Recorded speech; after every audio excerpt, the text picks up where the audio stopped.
Bos días. Abre esa sesión. Se conocen que está a continuación do pleno de onte. Permítame que, en primeiro lugar, saúde a que nos acompañan na tribuna, especialmente aos alumnos de terceiro e cuarto do ESO do Centro Ramón Puga de Puga Ramón de A Coruña. Benvidos ao Parlamento a todos e a todas. E as comenzamos co orden do día de hoxe. En concreto, punto sexto, preguntas para a resposta oral do presidente da Xunta, e as comezamos coa pregunta de don José Ramón Gómez Besteiro, portavoz do Grupo Parlamentario Socialista. Moi ben, moitas grazas, señor presidente. Bos días a todos e a todas. O nome que recibo hoxe a Sanidade Pública en Galicia é un nome que é o do abandono. O barómetro sanitario no ano 2016 falaba de que o 75% dos galegos e galegas decían que había que introducir cambios e estaban preocupados polo sistema sanitario no noso país. 10 anos despois, no ano 26, ese porcentaxe subiu ao 90%. É dicir, prácticamente todos os galegos e galegas consideran preocupante a situación da sanidade pública no noso país. A situación empeora, a preocupación medra, a confianza no público disminuye e iso implica unha fuga hacia o sector privado en materia sanitaria. Estamos asistindo a unha demolición programada do sistema de saúde público no noso país. Que facían vostedes no ano 2016? Bueno, cando as listas de espera se disparaban, o que facían eran suprimían a información. É un método moi democrático, moi transparente. No ano 2016, por lei, permitían que a Xunta de Galicia suprimira a información pública ao respecto da lista de espera. Que pasou no 2018? Cando había colapsos, denuncias de profesionais, era cando dimitiran aqueles jefes de servicio, recorda, na provincia de Pontevedra, porque consideraban que a situación era insostible. Daquelas tamén gobernaba Mariano Rajoy, pero o goberno da Xunta de Galicia non mencionaba a Mariano Rajoy. Foi un ano despois, no ano 2019, cando a Xunta de Galicia empeza a utilizar o argumento de que a culpa é de Pedro Sánchez. E constituíron naquel ano unha comisión técnica de atención primaria. Constituíron hasta 15 comisións dentro dese Consello Técnico. Solucións, ninguna clara a día de hoxe. Saltamos o ano 23, e no ano 23 xa hai un plan Rueda para poñer fin ás listas de espera, disminuílas e as cifraba incluso unha cifra en algúns extremos en menos 26% de reducción desas listas de agardas. Poñía en pracha un plan de intensificación asistencial. No ano 23, no ano 25, nin se reduce un 26, nin un 20, nin un 10, nin un, sino que se aumentan todas as listas de agarda. E xa estamos no ano 26, no que neste mes confírmase que o 43% dos pacientes que queren chegar á atención primaria non cumplen con ese obxectivo de legislatura que se marcou vostede de atender aos pacientes en atención primaria antes de 4 días. O 43% non reciben esa atención nestes 4 días que dicen vostedes. Eso con a folga. Pero antes da folga, que acontecía? No ano 22 era un 18% de pacientes que non recibían esa atención.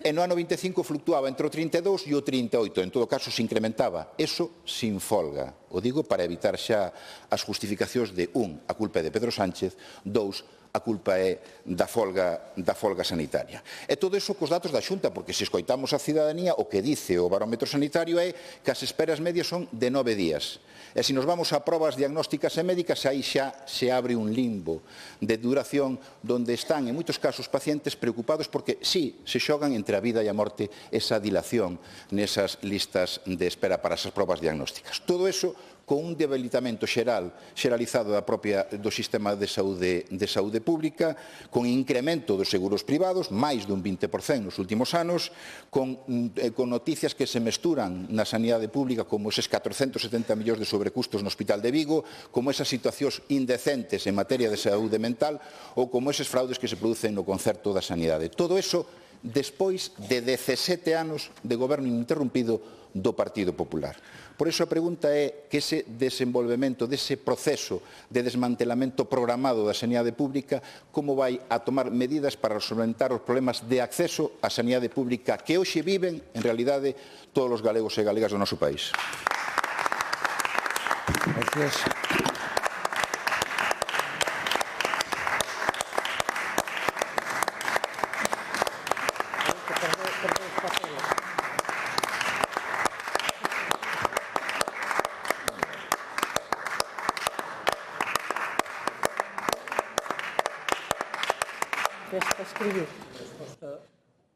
Resposta do presidente da Xunta.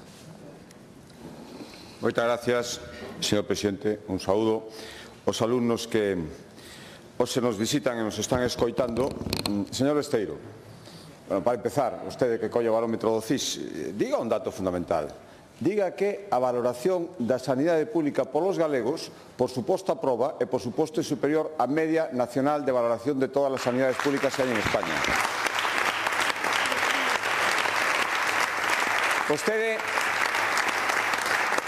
Vostede que tan de tremendismo, se abandono diso, hospital de Coso, e chamar algunha vez os hospitais galegos, ese é un pouco objetivo. Ese é un pouco valente tamén. Había máis dun ano que non me preguntaba por sanidade. Que casualidade que agora que hai... Decía, a culpa é de Pedro Sánchez. Oiga, é que temos unha folga de todos os médicos de España contra unha medida que non quere facer Pedro Sánchez, señor Besteiro. É que vostede xa non é o último moicano do sanchismo. Xa non defende a Pedro Sánchez, está defendendo a unha ministra que non pisou Galicia en 3 anos. Por certo, é que coidado, das que se sublevaron outro día no Consello de Ministros, a ver se vai ter problemas por esa defensa. Fala das listas de espera, o primeiro que falla é meter os datos das listas de espera dos días de folga. Despois di, bueno, e antes da folga tamén. Se dá conta, a xente non é parva. Mire, listas de espera quirúrxicas, por exemplo, por que non di que a media en Galicia son 72 días e a media nacional 126 días e que a media nas comunidades que goberna o Partido Socialista está moi por enriba da media galega, señor Besteiro? Porque postos a decir, diga todo, diga a verdade. Paréceme increíble, sinceramente. Eu creo que esta pregunta a fai de xeito preventivo. Cando a formulou a semana pasada había 2 folgas, por certo, acabamos de solucionar unha delas. Supongo que se alegrará.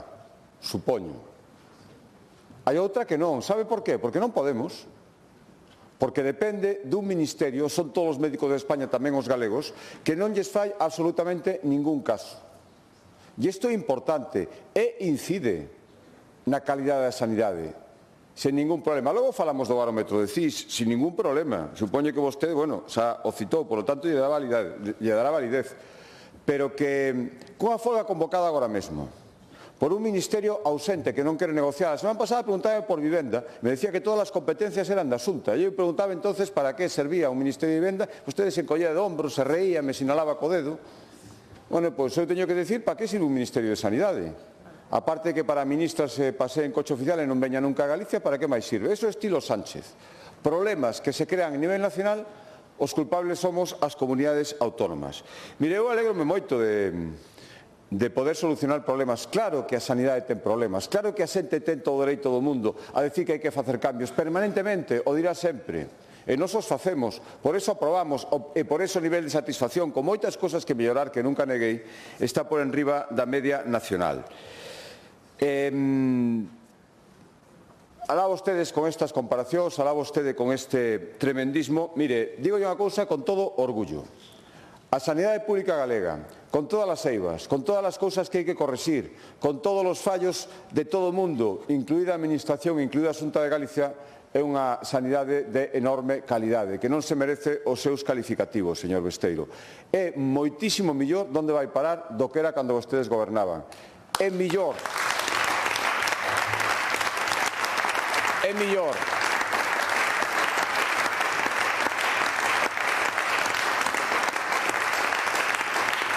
É mellor do que era hai 2 anos, porque hai que mellorar sempre, e estou seguro que ten que ser mellor dentro de 2 anos. A eso nos adicamos. Defendemos dende a Administración, incluso frente aos médicos, aquilo que queremos que hai que defender con firmeza, con principios e pensando nos recursos públicos, pero tamén chegamos a acordos. Esa diferencia, se temos un problema, intentamos solucionarlo. Vostede ven a defenderos aquí a unha ministra, a un goberno que leva meses negándose a negociar, con absoluta soberbia. Eu lle fago unha recomendación. Sexa un pouco menos de máis Madrid e sexa un pouco máis de Galicia. Máis nada e moitas gracias.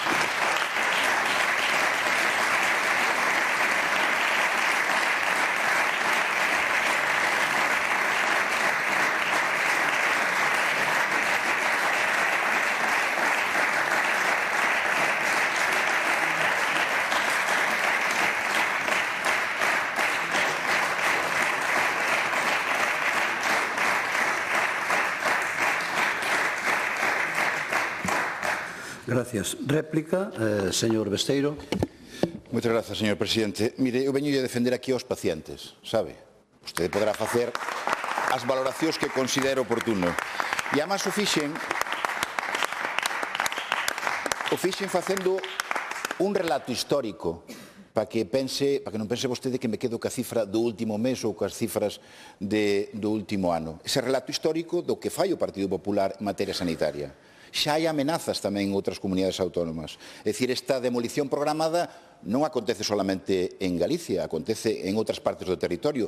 E a que eu veño aquí a denunciar, pero basado nos datos. Neses 17 anos do Partido Popular, do que vostede formou parte como goberno, unhas veces como conselleiro e outras veces como presidente da Xunta de Galicia. Esa é a denuncia que nos facemos.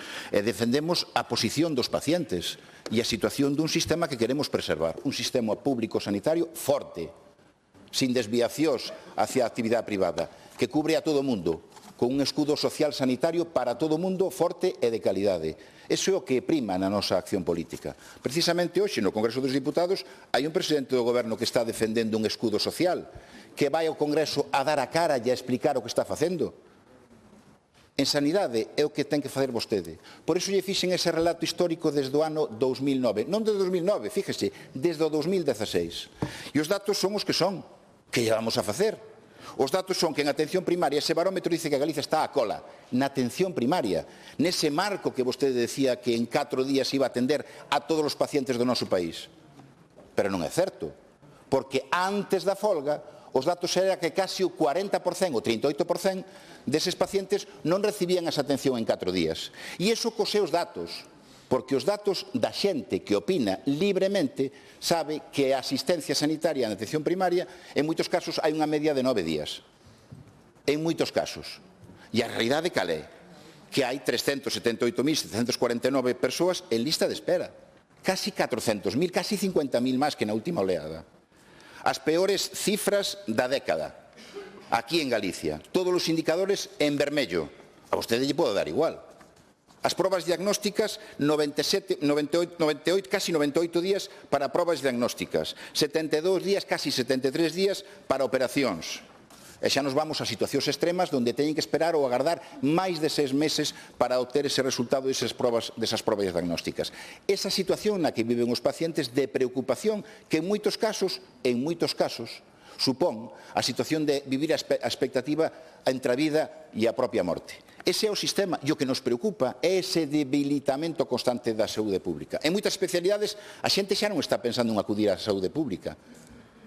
Están pensando en ir á privada. Hai moitas especialidades no que eso se produce así. O incremento dos seguros privados non lle chama a atención. Esa situación de debilitamento é constante. Por iso a preocupación e o que eu espero dun presidente da Xunta que este á altura é como defende, como protexe o sistema sanitario público que nos protexe a todos, os que teñen máis e os que teñen menos. E as excusas se ven no momento da traducción dos propios orzamentos. Nos planteamos opcións, diferentes medidas nos orzamentos para mellorar a sanidade pública, todas rexeitadas, porque vostedes non se queren comprometer ca sanidade pública, vostedes non se queren comprometer cos pacientes en Galicia, vostedes queren pasar de rondón e seguir nesa programación de desmantelamento da sanidade pública en favor da privada. Ese é o seu obxectivo político, aquí en Galicia e no resto do Estado.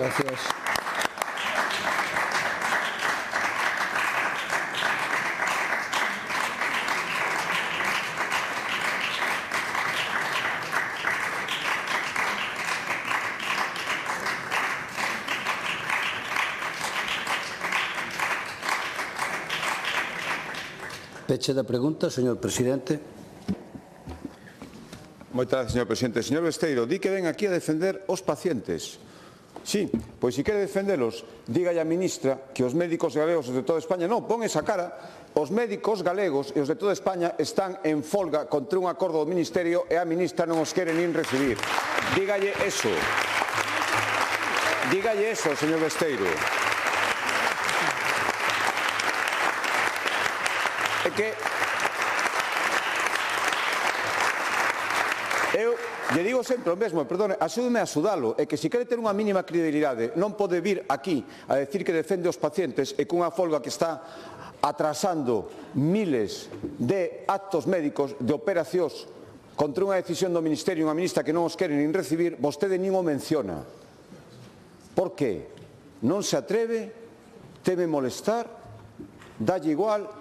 Señor Besteiro, sexa mínimamente coherente e sexa consciente da situación. Mire, fala da privada, pero se vostedes en 4 anos lle meteron máis cartos á privada que os gobernos do Partido Popular desde o ano 2009, señor Besteiro. Sí, efectivamente, fala do escudo social, sí. O que se está debatindo, o que está explicando Pedro Sánchez, o que pagamos os galegos, non se refire. Non o pagamos os galegos. O mellor vostede non o paga, o resto sí que o vamos a pagar. Non o pagamos os galegos, o escudo social, moi ben. Mire, sinceramente, para centrar un pouco a miña resposta, vostede cando compara a sanidade galega os hospitais cos hospitais de Kosovo, cando di que está en total abandono, o di sinceramente. Cando fala do CIS e Manesa, non dixo que está en total abandono, pois acaba de decir na primeira intervención, señor Besteiro. E o hospital de Kosovo, mellor non o dixo vostede, o dixo calquera dos que o rodean. Pero claro, vostede non ten nada que ver co ese grupo. Esa é a impresión que nos dá moitas veces, señor Besteiro. Esa é a impresión que nos dá moitas veces. Mire,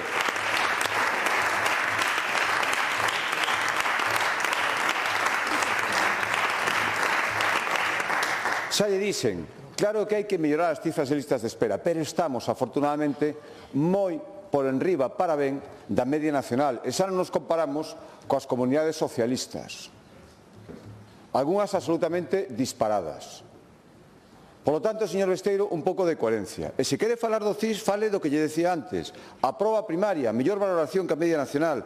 O 82% dos galegos aproban as consultas con especialistas e incluso melloran a súa valoración dende a última consulta. Medren 10 puntos a porcentaxe de galegos que din que non teñen problemas para ser atendidos polo seu médico de familia. A satisfacción coa medicina primaria aproba cun 6,15%. A valoración de asistencia en hospitais públicos supera o 7 e xa está por enriba da media nacional un ano máis.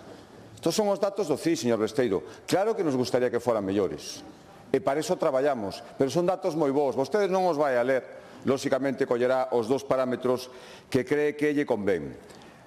Xa digo que nunca neguei que había problemas, por eso estamos investindo en sanidade máis que nunca, por eso estamos negociando nas partes que nos corresponden e por eso estamos denunciando que hai un ministerio que parece ser que topa algún tipo de rédito político en que nos desgastemos os demais, pensando que eles non se desgastan, pero que se desgaste a sanidade pública, señor Besteiro.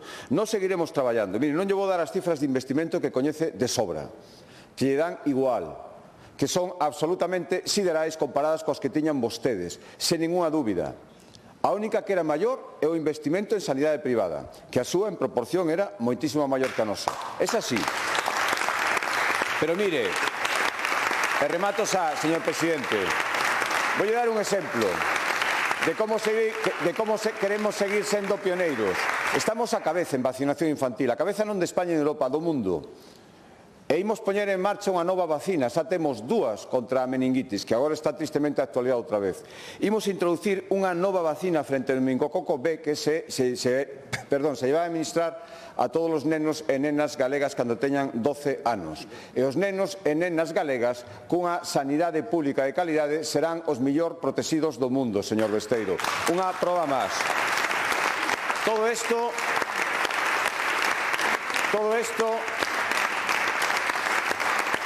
sen soflamas, con rigor, sen soberbia, con recursos e con traballo. Mire, ao final, cando falamos de Galicia calidade, eu sempre digo que é moito máis que o que a xente pode identificar así nunha primeira instancia. Das cousas máis importantes, os servizos públicos fundamentais.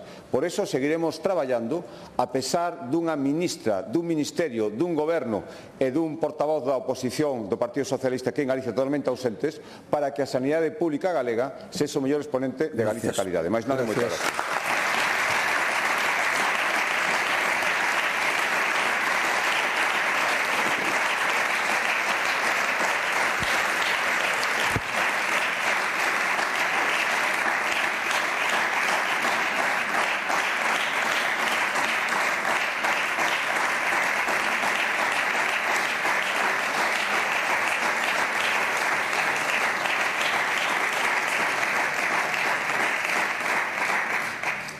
Pregunta de doña Ana Pontón, portavoz do Grupo Parlamentario do Bloque Nacionalista Galego.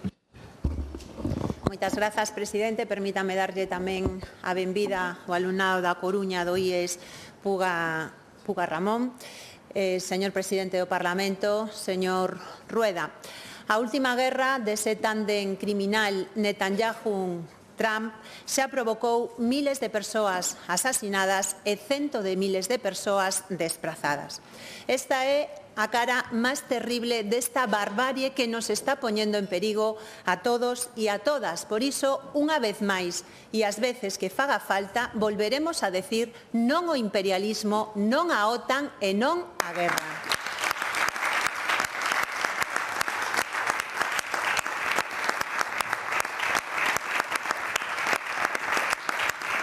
Pero esas bombas que caen en Oriente Medio tamén están golpeando os galegos e as galegas en forma de suba de prezos, facéndolles máis difícil aínda o seu cada día.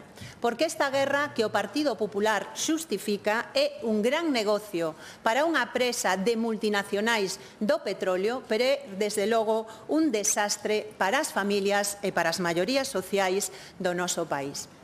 Encher o depósito, por exemplo, dun trator chegou a ser un 50% máis caro e estamos falando de 24 millóns de litros de gasóleo agrícola cada mes. Pense, señor Rueda, nunha explotación de leite ou de carne. Ten que pagar máis caro o combustible, máis caro os fertilizantes e pensos máis caros. E este mes vai ter a noticia de que lle baixan o prezo do leite.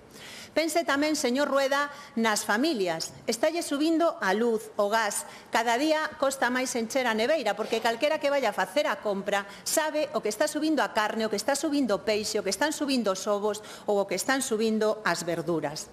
Señor Rueda, eu pídolle que vote contas, porque aos gandeiros e a xente do mar do noso país non lle dan as contas e as familias tampouco lle dan os salarios e cada vez teñen máis dificultades para poder chegar a fin de mes.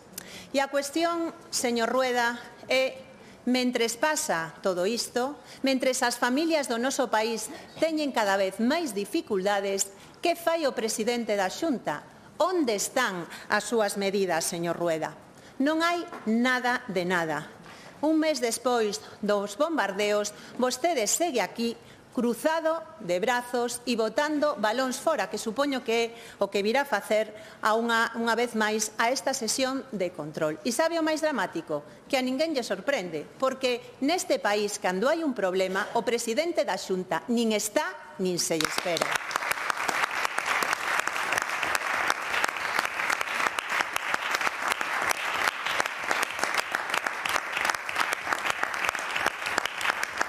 Desde o BNG, como Goberno alternativo, traemos a este Parlamento medidas a favor das familias e das femes, propoñendo que se mobilicen 700 millóns de euros nun paquete de medidas onde queremos axudar a xente e os sectores productivos, con propostas como axudas directas para os sectores afectados, liñas de crédito para as pemes e os autónomos ou poñer en marcha un escudo social galego que contemple medidas como un bono de transporte universal por 30 euros, duplicar o complemento das pensións máis baixas ou levantar as peaxes das autoestradas da Xunta. Estas son algunhas das propostas do BNG. A cuestión, señor Rueda, é cales son as súas ou vai seguir deixando na estacada os galegos e as galegas? Gracias.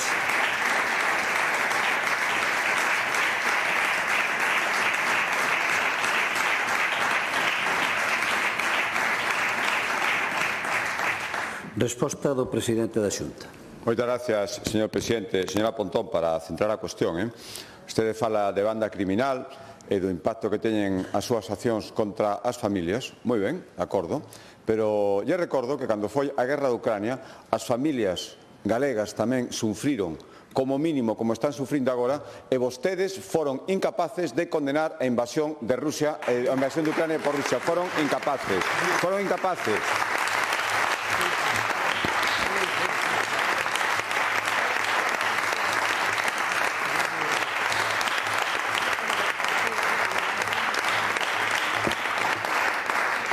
E oiga, de verdad, decir a palabra criminal nestes momentos que estamos vendo as escarcelacións de asesinos de ETA, apoiadas por Bildu, sí, poñan esa cara, van de ganchete con eles a todas partes e, polo tanto, son cómplices desas cousas tamén. Por suposto que sí, por suposto que sí.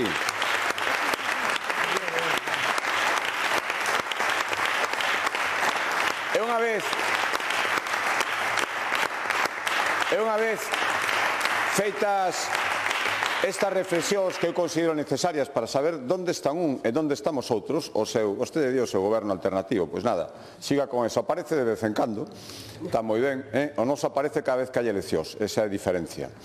Pero,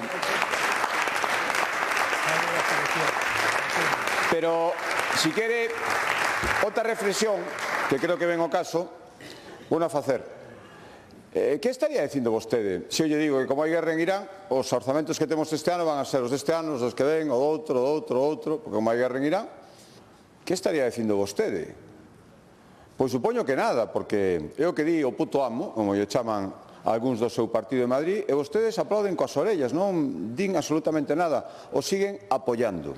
Menos mal que aquí non facemos eso, señora Pontón, somos confiables, somos fiables, temos orzamentos, e por eso podemos reaccionar frente a este tipo de situacións. Mira, a semana pasada, no Senado o Partido Popular presentou unha serie de medidas para amortiguar os efectos da guerra. Baixada de impostos, apoio ás industrias, apoio ás familias deflatando IRPF. Que fixeron vostedes? Por suposto, acompañar o goberno socialista e votar en contra. Sí, falaron moito de Netanyahu, do felices que están os cubanos coa súa dictadura, do felices que eran os venezolanos antes da invasión, todo iso, pero ao final votaron que non. Como sempre, fixeron o que mellor saben facer, señora Pontón, votar que non, e agachar as orellas, o de sempre, tan bravos aquí e tan mansiños en Madrid. E agora, o seu aliado Pedro Sánchez decide, sin consultar ninguna comunidade autónoma, poñer un escudo social, que decía o señor Besteiro repetindo a letanía que lle mandaron repetir. Vale, pois moi ben, pois casi 2/3 partes vanse pagar con ingresos dos galegos, que en teoría viñan aquí para soster servizos públicos, que non digo que non houbera que facelo, pero había que consultar. Vai independentistas son vostedes, que non dixeron nada por iso. E ao final, xa unha parte importante das medidas de ausencia que hai que tomar, xa supoño que se aprobarán, xa se estamos pagando os galegos, esa coherente con o nacionalismo, poña eso en valor como mínimo, e despois vayamos o resto que hai que facer. Xa nos pusemos a traballar, hai 2 semanas analizamos en Consello da Xunta de Galicia os primeiros impactos. Fomos a primeira comunidade autónoma en falar cos clústeres para ver que medidas hai que facer, e xa lle anuncio que no seguinte Consello da Xunta de Galicia levaremos un plan de máis de 150 millóns de euros para atender os sectores, especialmente os sectores industriais que crean emprego, que peor están pasando para sumalo ese escudo social que pagan os galegos para que a xente o pase un pouco menos mal. Agora na réplica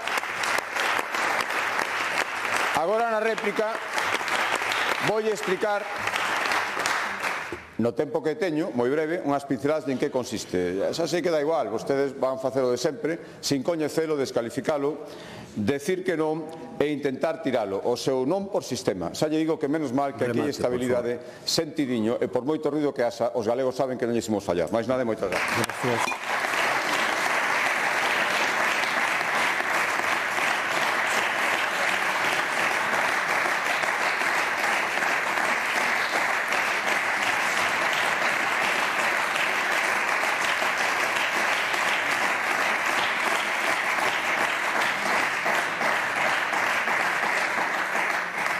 Réplica, señora Pontón.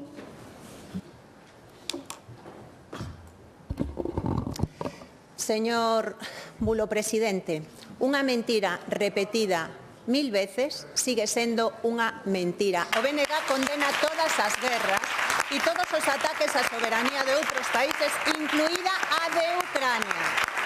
Veremos o hoxe, señorías do Partido Popular, veremos hoxe si condenan ou non a invasión de Irak e se poñen do lado correcto da historia ou siguen sempre do lado equivocado nesa foto fixa das Azores. Veremos hoxe que fan, señorías, tamén veremos que votan nas medidas que hoxe trae a este Parlamento o BNG. Mire, eu, señor Rueda, o escapismo de hoxe creo que xa é algo, bueno, que nos ten acostumbrados, pero que cada vez vai a máis. Eu pregúntolle polas medidas que vai a tomar para poder axudar as familias, para poder axudar os gandeiros, para poder axudar a xente do mar, e vostede fálame de ETA que leva unha década desaparecida. Señor Rueda, por favor, parece que a votan de menos. Parece que a votan de menos, señorías do Partido Popular.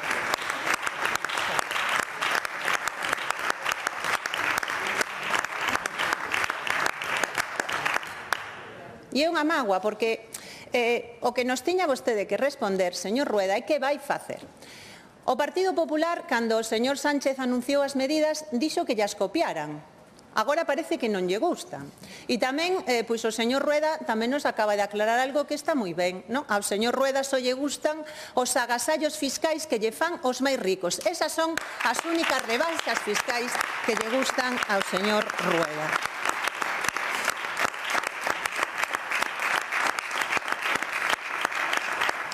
E ante a situación que teñen, o que nos di é que para a semana que ven.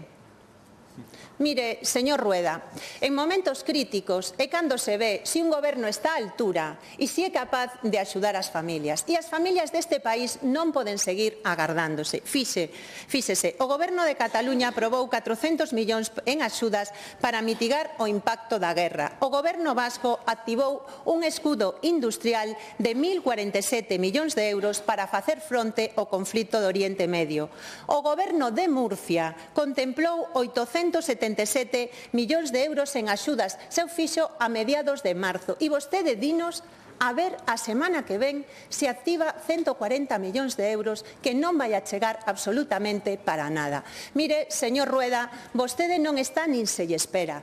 Chega sempre tarde, ven aquí arrastrando os pés e o máis grave, deixando na estacada as familias deste país, os sectores productivos que están pasando por unha situación máis difícil que lle complica moito máis esta guerra que se está producindo en Oriente Medio e que o seu partido apoia e xustifica. Eu o que lle pido é que por unha vez, señor Rueda, este á altura do seu cargo e que se aproben medidas. E mire, se non ten idea, se aínda se están pensando, ten un paquete que hoxe traemos a este debate no Parlamento galego que pode apoiar e poñer en marcha, porque isto será bon para o país. Copia, señor Rueda, porque non nos preocupa, será bo para os galegos e as galegas. E, sobre todo, deixe de arrastrar os pés e pense que vostede é presidente da Xunta de Galiza e que ten que estar á altura dun momento tan difícil como este.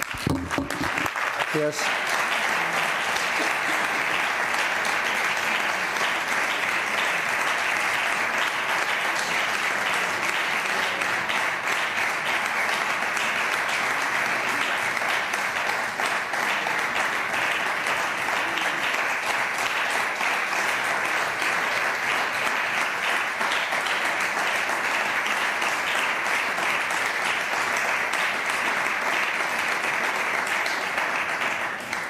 Peche da pregunta, señor presidente.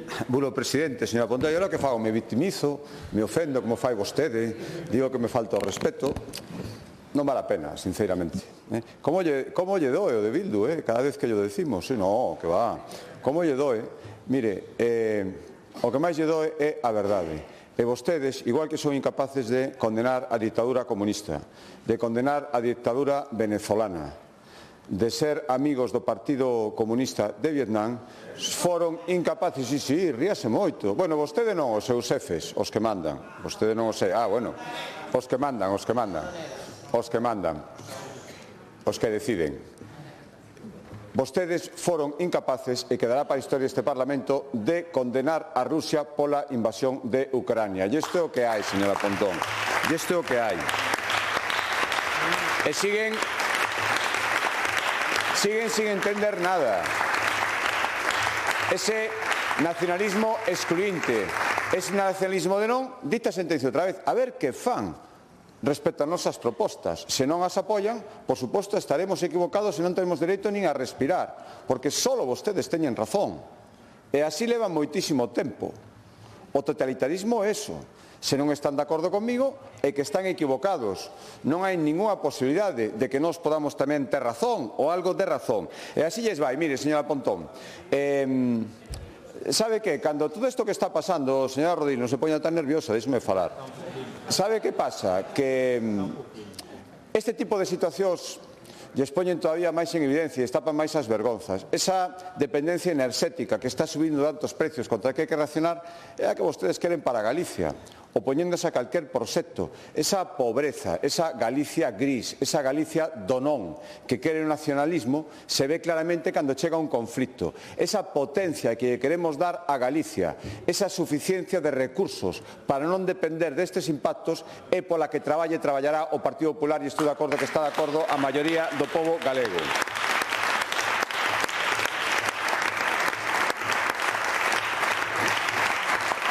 E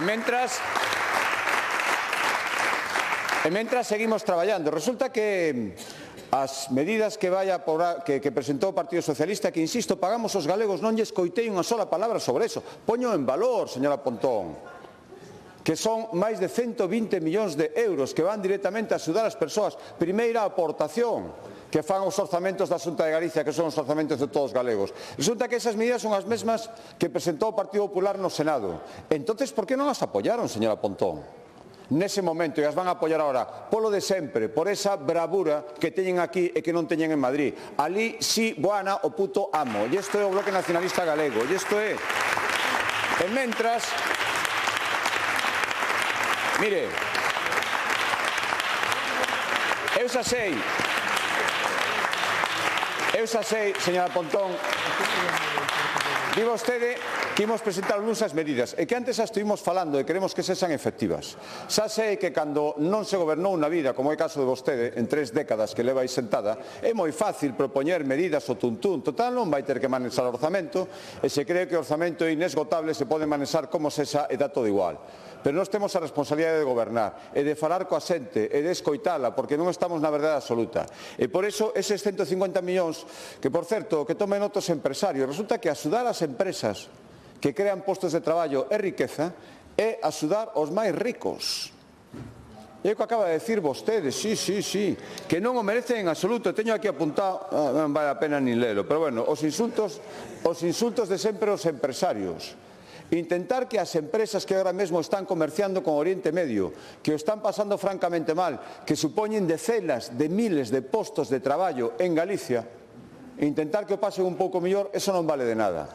Por eso, mire, todas esas, o que non pasen tan mal, porque o pasan mal os seus traballadores, que non son enemigos de ninguén, señora Pontón, ese é o nacionalismo, enemigos, calquera que crea riqueza, que non está na Galicia pobre e gris que vostedes queren, é un enemigo para o BNG. A xente ten que sabelo ás veces que faga falta, señora Pontón, ás veces que faga falta.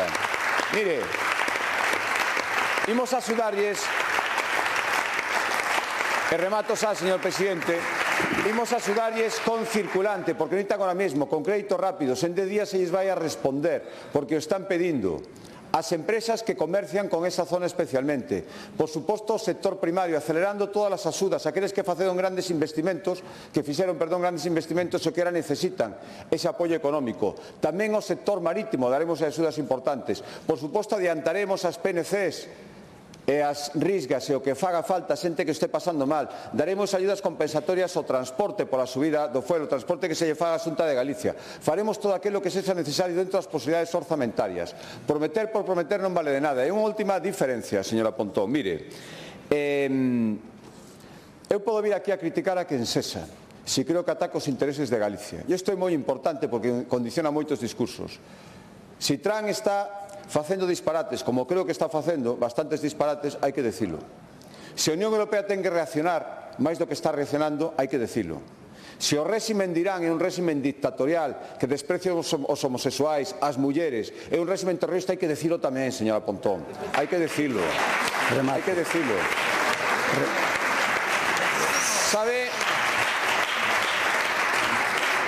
Sabe cal é o problema? Que eu Eu podo dicilo sin ningún problema, porque teño a liberdade do apoio da xente. E defendo a Galicia. Vostede si critica un minuto a dictadora, a calquera dictadura comunista das que lle gustan os seus verdadeiros xefes do PEGA, vostede non dura aí nin 5 minutos, aínda o tempo que leve, e mire que leva tempo. Mais nada e moitas gracias. Gracias.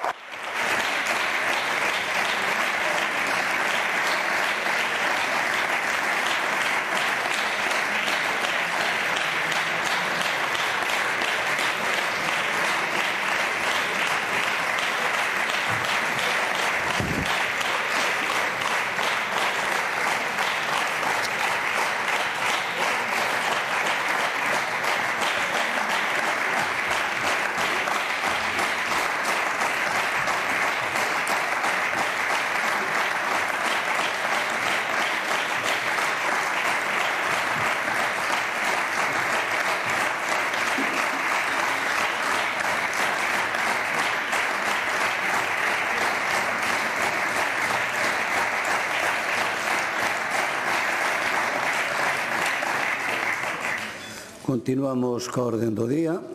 Proposicións do non de lei, neste caso do Grupo Parlamentario do Bloque Nacionalista Galego, iniciativa do señor Brais Ruanova Vilarboas, sobre as accións que debe impulsar o Goberno galego ante as ameazas que supón para o tecido productivo galego a guerra dos Estados Unidos e Israel contra Irán. Hai unha autoemenda do Grupo Parlamentario do Bloque Nacionalista Galego. Para formulala ten a palabra o señor Brais Ruanova. Moitas grazas, presidente.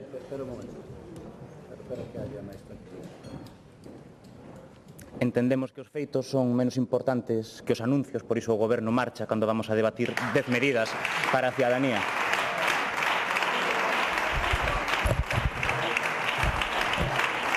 Si quere intervir, veña aquí, señora deputada.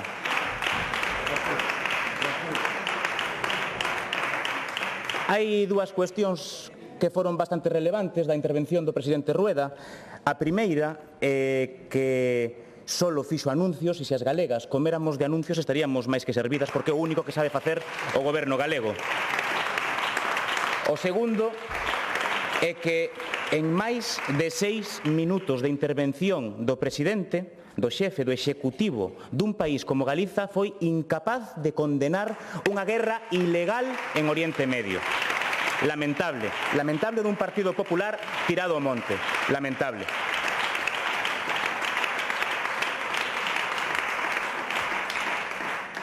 E eu quero comezar a intervención aproveitando un pouco o carácter técnico e falar de que no mundo da industria e no mundo da seguridade hai un principio que se chama o da redundancia. A redundancia é un principio que nos di que cando hai un sistema principal se crea como un sistema paralelo para garantir a seguridade e o bo funcionamento dese sistema principal. Por poñer un exemplo, se estamos operando unha máquina e o sistema de protección principal falla, o sistema de seguridade redundante entra en acción e garante que esa máquina poida ser operada de xeito seguro por calqueira persoa. O problema sería que a redundancia pasara a ocupar un primeiro plano no que ten a ver coa xestión dunha planta. Un equipo directivo dunha empresa redundante que somente actúe cando o equipo directivo principal falle ou non este é un xeito moi pouco óptimo de elevar unha empresa. Estou seguro de que as deputadas e deputados que estamos nesta Cámara, se esa empresa fora nosa, estaríamos exixindo responsabilidades a ese equipo directivo fake. Pero é que precisamente isto é o que está pasando neste momento en Galiza. Estamos ante un goberno galego fake, un goberno galego redundante que prefire que ante un momento de crise e de alarma social as decisións sobre o que nos afecta en Galiza as tomen outros. E a alarma social xorde porque hai unha verdade moi incómoda que o goberno do Partido Popular se nega a aceptar. Hai unha verdade moi incómoda e é que as guerras imperialistas non se libran só no Líbano ou en Gaza. As guerras imperialistas acábanas librando as familias e os fogares galegos, as nosas empresas, as nosas mariscadoras e pescadores e o noso campo. Mentres os bombardeos continúan feitos polos estados terroristas de Israel e dos Estados Unidos asolagando Gaza e o Líbano, os prezos do combustible, da luz e das materias primas se disparan. E, mentres tanto, o goberno redundante da Galiza segue caladiño ante unha crise que parece que non vai con nós. Pero, por desgraza, esta crise, señorías, tamén é nosa. Esta crise é das familias que ven como a cesta da compra se encarece semana tras semana. Esta crise é das PEMES galegas e das autónomas que non poden asumir os sobrecustos do combustible. Esta crise é das persoas pensionistas que ven como o seu poder adquisitivo unha nova vez se ve minguado. Esta crise é dos nosos pescadores, das nosas transportistas, dos nosos gandeiros e gandeiras cuxos custos de produción se disparan. E ante isto, que fai o goberno do Partido Popular? Primeiro, silencio, logo inacción e unha deixadez absoluta de funcións. Mentres outros territorios, como Euskadi, moven ficha, o goberno da Galiza ponse de perfil. E, mentres tanto, as maiorías sociais deste país acaban pagando os pratos rotos dunha guerra que non provocaron, pero que o goberno do Partido Popular aplaude. Por iso, hoxe, señorías, o Bloque Nacionalista Galego presenta ante este Parlamento unha proposta clara, concreta e urxente, un escudo social propio, o escudo social galego. Un escudo que non é un desexo nin unha declaración de intencións, é un plan de 10 medidas concretas, urxentes e aplicables de maneira inmediata para protexer as persoas e tamén ao tecido productivo fronte ás graves consecuencias económicas desta guerra ilegal. En primeiro lugar, poñendo as persoas no centro das decisións, asumindo as competencias que ten o goberno galego e marcándonos como obxectivo protexer a quen é máis vulnerable, duplicando o complemento autonómico para as pensións non contributivas, poñendo en marcha un bono de transporte social que faga da mobilidade un dereito e non un luxo, extremando o papel da Comisión Galega de Competencia para non permitir que esta crise sexa unha excusa para o enriquecemento ilícito duns poucos a conta do sufrimento de moitas familias. En segundo lugar, desenvolver as competencias plenas que temos neste país no que ten a ver co plantexamento económico industrial, poñendo aqueles organismos que ten a Administración galega, como IGAPE, por exemplo, a protexer o noso tecido productivo, prestando atención a 3 cuestións esenciais. En primeiro lugar, protexer aos sectores máis expostos á subida dos combustibles, ao transporte, á pesca, especialmente a frota artesanal e ao sector mexilloeiro, ao sector agrogandeiro, que son sectores estratéxicos para a nosa economía. En segundo lugar, protexendo a ese 99% do tecido empresarial galego que son as PEMES e as persoas autónomas a través de liñas de apoio específicas e reforzando as xa existentes como o Reaval. Nun momento de incremento de custos logísticos e de incerteza nas cadeas de suministro, hai que poñer en marcha un fondo de garantías logísticas que tamén atenda aos sobrecustos derivados de fretes, cos que non contaban, ou da almacenaxe de produtos industriais. Así como levar a cabo o levantamento das peaxes que son titularidade, das peaxes das autoestradas que son titularidade do goberno galego. En último lugar, como as políticas públicas non se fan nos despachos, se fan escoitando a quen as vive, vemos fundamental colaborar cos concellos, especialmente con aqueles máis pequenos, porque son os que van a asumir o sobrecusto na prestación de servizos tan básicos como o lixo ou como a auga. Se queremos uns servizos públicos de calidade, temos que financialos e por iso propoñemos mobilizar un fondo extraordinario que apoie a estes concellos para garantir que ningún galego e ningunha galega quede atrás nesta crise, independentemente do concello no que viva. Estas 10 medidas, señorías, non son un catálogo de boas intencións, son unha folla de ruta clara. Teñen 3 características fundamentais. En primeiro lugar, que son urxentes, porque cada día de inacción da Xunta é un día máis de incerteza para milleiros de familias e de empresas. Son viables, porque non requiren de reformas legislativas, só requiren vontade política, orzamentos propios e competencias. En terceiro lugar, porque son xustas. Non se trata de rescatar bancos, trátase de poñer no centro as persoas, as clases populares e os sectores productivos estratégicos deste país. E nos preguntámonos por que o Partido Popular se nega a actuar.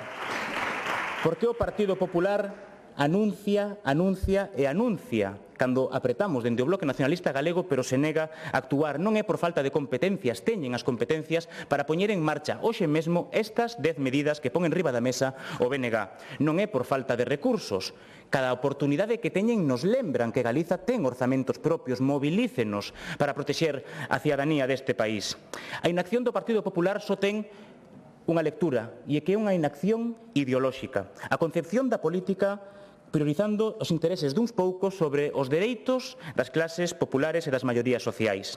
Xa non vale a excusa de que ten que ser o Estado quen tutele solucións para este país.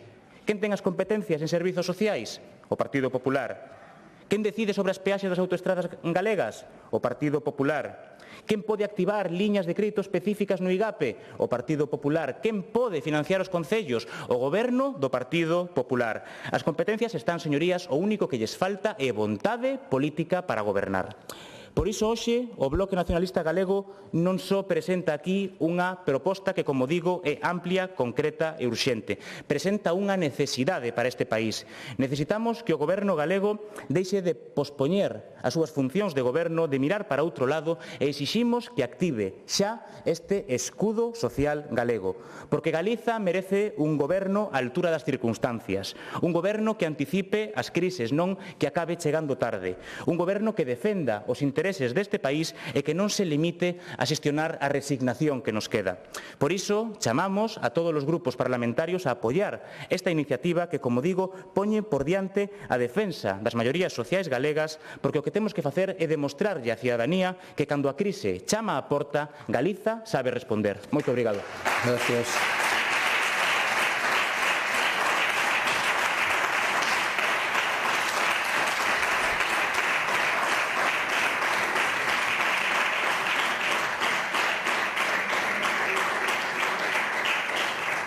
Grupo Parlamentario Socialista, señora Iglesias.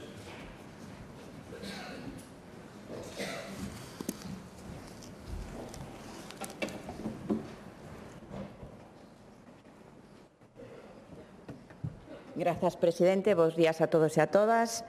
Señorías, hai momentos na política na que non vale agocharse detrás de palabras baleiras, non vale manter posturas equidistantes. O que vale é situarse do lado correcto da historia. É o momento de manter principios, de manter valores, manter e defender o Estado de Dereito internacional e loitar porque non se impoña a lei da selva.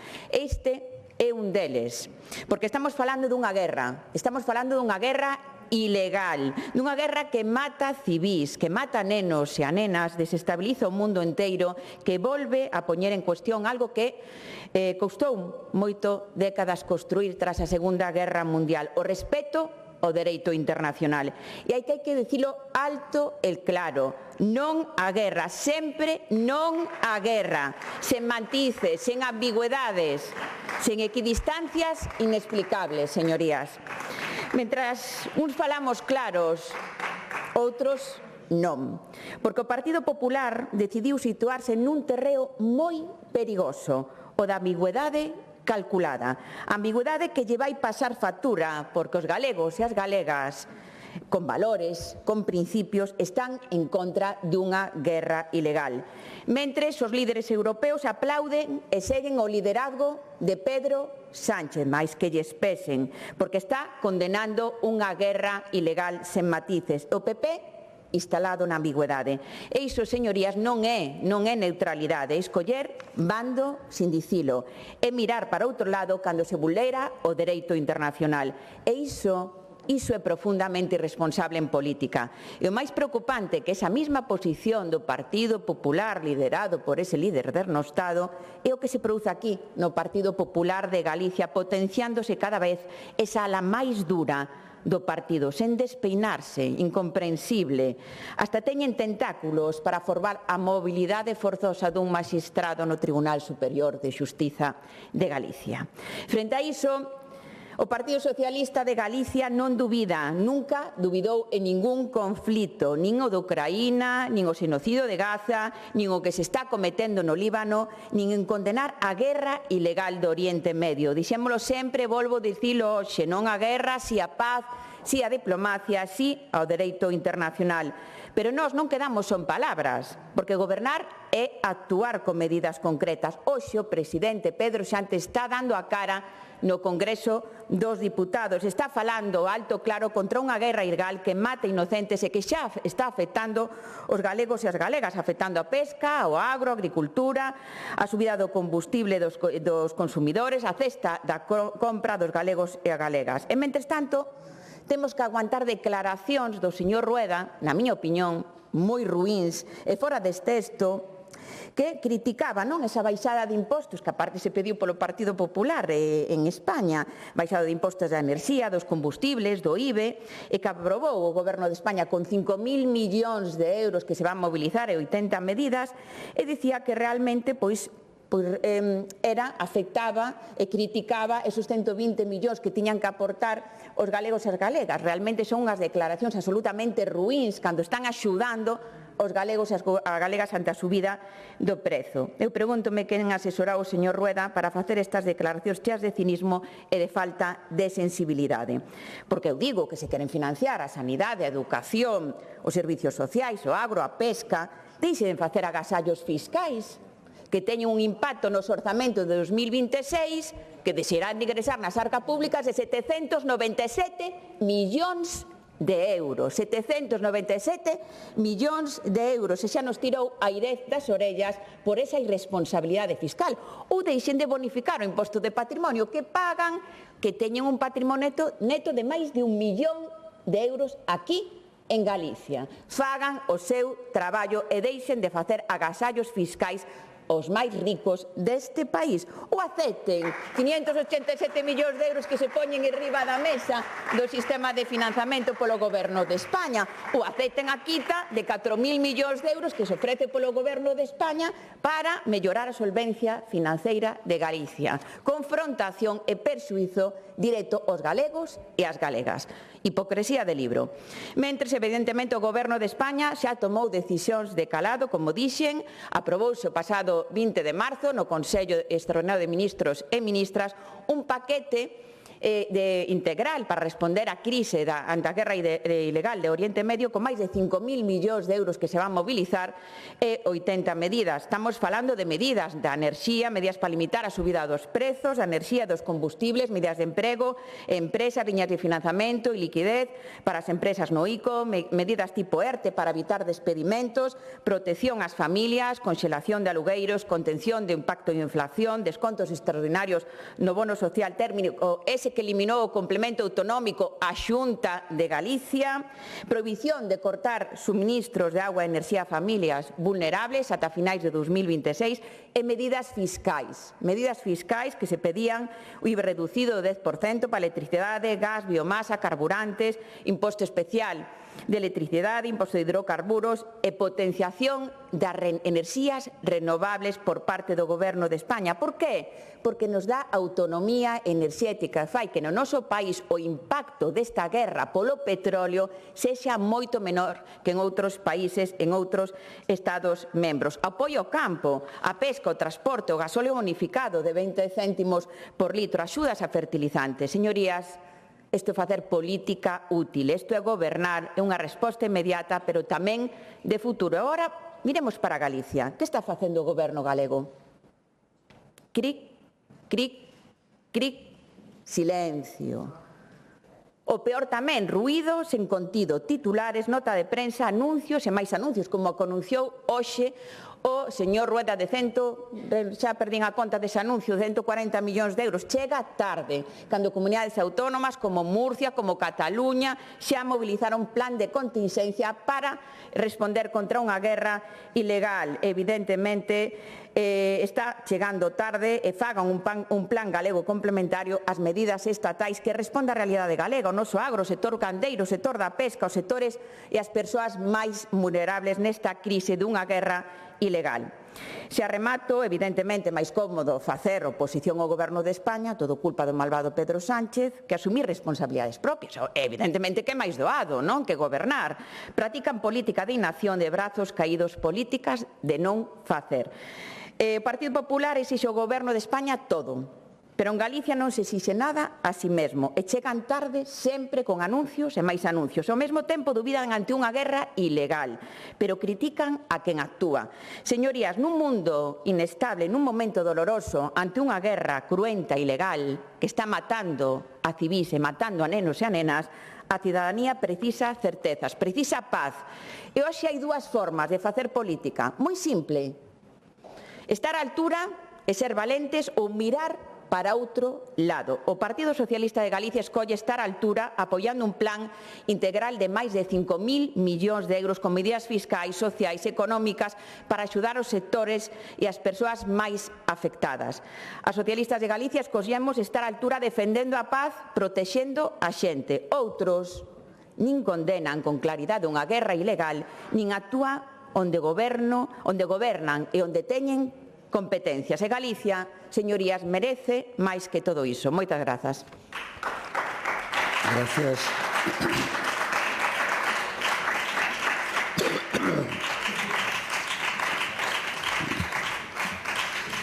Saudamos os alumnos dos ciclos formativos da Fundación de A Coruña, que hoxe visitan o Parlamento, e desexamoslle unha boa estancia. E agora continuamos co debate. Por o Grupo Parlamentario Popular ten a palabra a señora Sanz.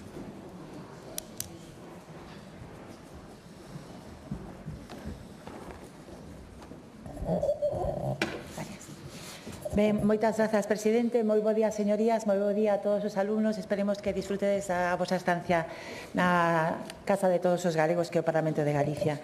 Ben, durante estas semanas, o sanchismo e os seus socios envolvéronse na bandeira do non á guerra, amosando sen disimulo que estamos ante unha estrategia electoral baixo un eslogan populista, falso e manipulador.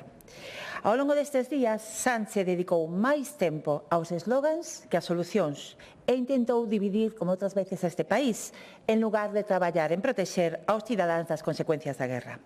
Eu digo yo alto e claro, señor Ranova e señora Iglesias, o Partido Popular non está a favor a guerra, non a guerra, así que ambigüedade ningunha.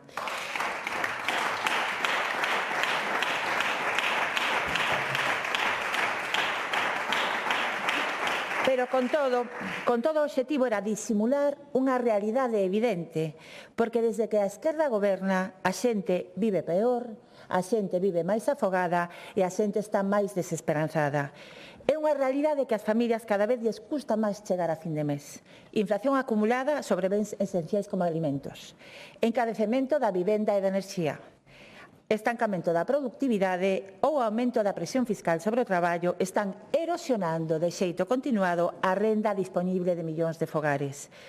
Os bons resultados a nivel macroeconómico, o crecemento agregado de economía non se traduciu na mellora do benestar nin nos petos dos españois. España crece nas estatísticas, pero non na renda dos cidadáns. E a esquerda aplica unha política fiscal que usa a inflación como instrumento recaudatorio, castigando especialmente a quen traballa, a quen aforra, a quen emprende ou a que sostén co seu esforzo as súas familias. E a este deterioro previo se une agora un novo factor de risco, que é a inestabilidade internacional derivada da guerra en Irán. Desde o mesmo día que estalou o conflito en Irán, o Goberno galego traballou arreo mantendo contacto permanente cos sectores afectados e planificando accións para paliar os efectos negativos que esta guerra en Oriente Medio ten para as galegas e os galegos.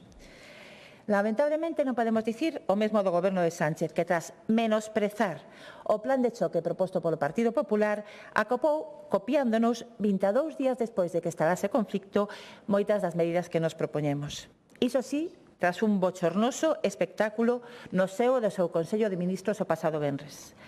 Tras unha posta en escena esperpéntica que deixou claro, unha vez máis, que as decisións que se adoptan en Madrid son froito da chantaxe e da improvisación do último minuto e que temos un país sen goberno.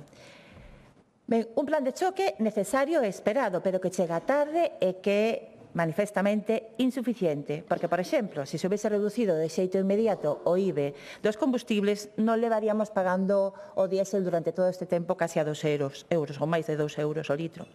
Claro que tampouco Sánchez teríase aproveitado da guerra que tanto critica, pero que utiliza para facer caixa, porque, por exemplo, só a suba dos combustibles pola guerra de Irán eleva a recadación en máis de 100 millóns de euros a mes. Esa é a única política económica deste goberno, recadar máis a costa do que sexa e a costa de quen sexa. E tamén ter a dubidosa honra de ser os últimos en tomar medidas entre todos os países da Unión Europea. E por si fora pouco, pois aplican esa máxima de Moncloa invita, Galicia paga. Porque as medidas anunciadas por Sánchez se adoptaron sen ningún tipo de diálogo coas comunidades autónomas, a pesar de que terán un impacto directo nas arcas autonómicas por afectar a varios impostos cedidos. Sexamos claros cos galegos. Galicia chegará a máis de 120 millóns de euros durante este período, 40,2 millóns de euros a mes, para financiar as rebaixas fiscais fronte á crise enerxética.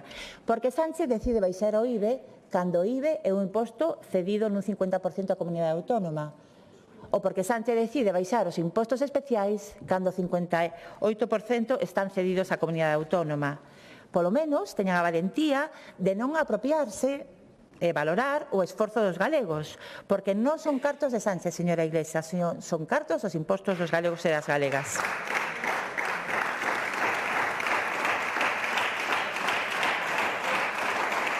Pero, visto que o Goberno de España non fixo os seus deberes e as medidas son insuficientes, o Goberno galego, como ven de anunciar o presidente, impulsará un plan de apoio propio, específico e complementario para facer fronte á situación. A Xunta mobilizará 150 millóns de euros adicionais o próximo luns e que se suman a estes 120 millóns de euros que xa chegamos polas medidas aprobadas polo Goberno.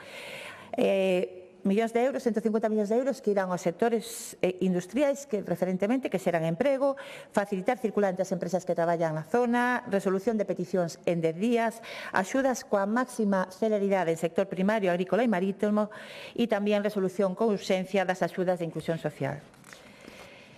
Pero, en calquera caso, temos que decir alto e claro que o plan estatal de medidas é insuficiente. Votamos en falta, por exemplo, e non oí a ninguno dos voceiros que me precederon no uso da palabra, a necesaria deflactación da tarifa do IRPF nos seus tramos medios e baixos que corrixa o perverso efecto que a inflación está tendo neste tipo de rendas.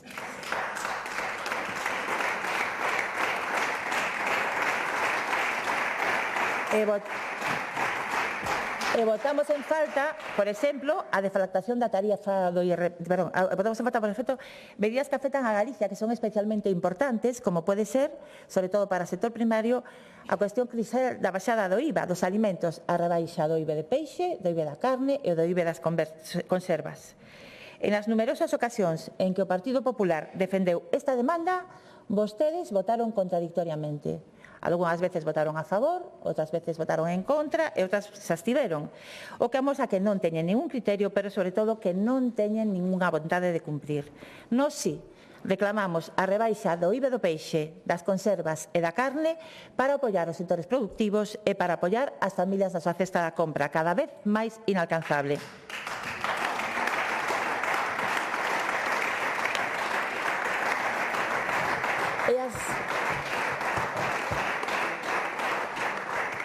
As medidas estatais son insuficientes, pero non porque o digamos nós.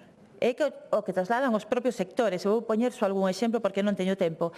Que din os transportistas? Pois califican as medidas de moi decepcionantes, tardías e claramente insuficientes. Que din os agricultores ou gandeiros? Pois que non están á altura da gravidade da situación e reivindican medidas como rebaixa fiscal en insumos clave ou rebaixa do IVA dos produtos agrarios. O que din as asociacións de autónomos? Pois que non serán suficientes e que requerirán de medidas adicionais. En definitiva, medidas sí, pero con negociación coas comunidades e cos sectores e con maior ambición. E agora o Benega demanda un escudo social contra a crise. Cal tería sido o maior escudo social? Pois que Ana Pontón non apoiase a Pedro Sánchez como presidente de goberno. O cal tería sido o mellor escudo social? Pois que o nacionalismo galego non se pregue votación tras votación aos intereses do sanchismo e do socialismo en Madrid, como fixeron, por exemplo,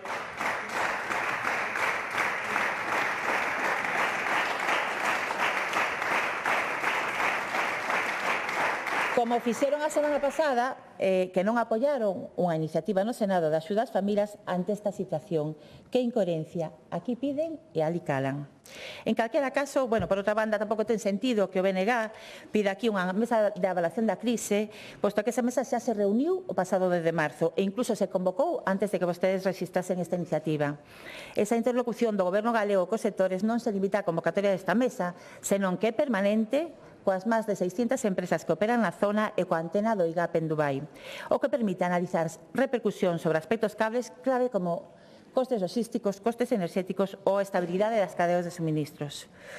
Ben, remato xa con 3 ideas. Primeiro, Galicia xa está concedendo 120 millóns de euros en apoios para paliar os efectos da crise a través dos impostos que deixamos de recaudar. Segundo, o propio presidente, vista a insuficiencia das axudas estatais, ven de anunciar un plan autonómico para apoiar o tecido económico e non teñan ningunha dúbida de que o goberno de Alfonso Rueda estará á altura. Terceiro, en contraste co Executivo Central, que utiliza a inflación como instrumento de recaudación e a avaricia fiscal, a asfixia fiscal como forma de goberno. Gracias a Sánchez e aos seus socios, entre os que están as señorías do BNG, cada día se están empobrecendo máis os cidadáns, os autónomos, as empresas e os traballadores deste país. Nada máis e moitas gracias. Gracias.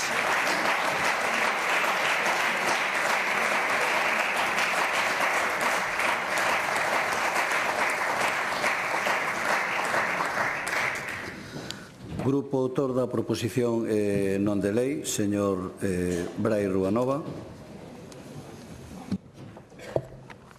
Moitas grazas, presidente. Saudar tamén os alumnos e alumnas que marchan do debate. Benvidas e benvidos ao Parlamento. Gustaríame intentar resumir a intervención que acaba de facer o Partido Popular aquí con 5 palabras. Medidas sí, pero non así. Eso é o que nos acaba de dicir a señora Sanz en a súa intervención. E nós por primeira vez coincidimos co Partido Popular. Coincidimos moitísimo nunha afirmación que fixo. Estamos nun país sen goberno. De verdade, estamos nun país sen goberno. Galiza neste momento deixou as súas funcións de goberno e se dedicou exclusivamente aos anuncios. Benvido tamén, por certo, ao goberno ao final deste debate. E vexo moi preocupado o Partido Popular agora cos impostos que deixa de recadar en Galiza. Non o miraba tan preocupado o Partido Popular cando o Bloque Nacionalista Galego traía aquí iniciativas que iban no sentido de ter nos as chaves dos nosos cartos recadando todos os impostos. Se cadra deberían tamén de mirar cales son as súas derivadas neste sentido. Fala do transporte, de que se queixan moito das iniciativas que hai postas enriba da mesa e non é verdade que consideramos que son insuficientes. O goberno galego ten capacidade para actuar sobre estes sectores económicos, levanten as peaxes que son titularidade da Xunta de Galiza, dirixan os recursos que ten o IGAPE no lugar de nunha chuvia de subvencións, diríxanos cara aos sectores que están sufrindo esta crise importante, porque falamos de datos. Datos que, por certo, bailaron dende a intervención do presidente ata a súa intervención, porque falaban de 120 millóns de compromiso, de 140 millóns, sumados a 150 millóns. A verdade é que non nos quedou claro, faremos como con todo e teremos que esperar as notas de prensa do goberno galego para enterarnos de que é realmente o que está facendo. Pero voulle dar outro dato. 120 millóns de euros comprometidos polo goberno galego. Sabe cal é o compromiso do goberno galego coa industria militar neste momento? 900 millóns de euros. Está moi ben vir aquí a dicir non a guerra para todo, pero se o goberno está comprometendo 900 millóns de euros das galegas e dos galegos en industria militar. Que é máis importante para este país? Protexer os nosos sectores productivos ou seguir alimentando o monstro que forman ese binomio Israel, Estados Unidos e OTAN? Propoñen máis de 100 medidas, eu sinceramente, como sexan, como as medidas do Plan Director de Automoción e teñan a mesma efectividade, a verdade que para votarnos para chorar, señora Sanz, de verdade. Falou de que esa mesa de negociación da que nos propoñemos nas iniciativas xa se reuniu. Realmente aí falaban dun informe que o BNG pediu polo artigo 9 no momento no que coñecemos da existencia dese informe e aínda non nos chegou. Se cadra, o goberno galego ten un problema bastante importante co que ten a ver con darnos información e con prestar documentación ás deputadas e deputados desta Cámara. As medidas que propoñemos dende o Bloque Nacionalista Galego son 3 eixos claros e asumibles: protexer as persoas, protexer as empresas e dialogar cos concellos e cos sectores.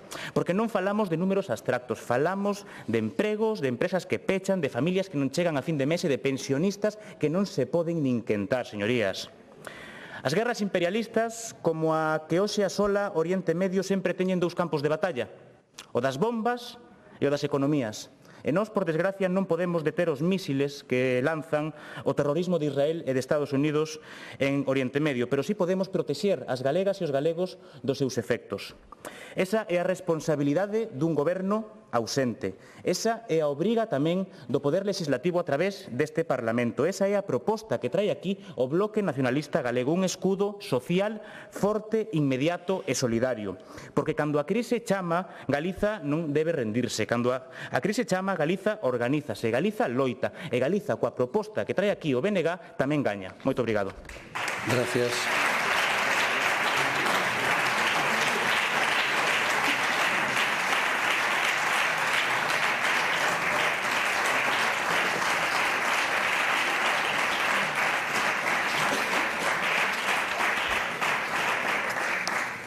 Pois rematado o debate sobre as proposicións non de lei, procedemos ás votacións. Pechen as portas, por favor. Comenzamos votando a do Grupo Parlamentario Popular, iniciativa de doña Carmen María Pomar, sobre a demanda que a Xunta de Galicia debe dirixir ao Goberno Central para que amplíe o plazo de consulta pública previa na tramitación do futuro regulamento de CONO, pero levounos o señor Fidalgo, teño entendido. Levounos o señor Fidalgo, non? Sí, vale, bueno. Bueno, entón hai unha autoemenda de sustitución do Grupo Parlamentario Popular que é a que se somete a votación deste texto. Votamos.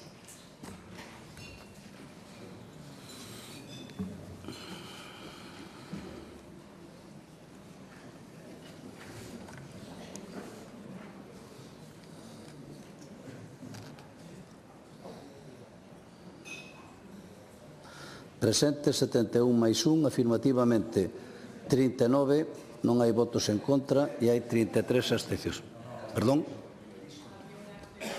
Hai unha abstención? Non.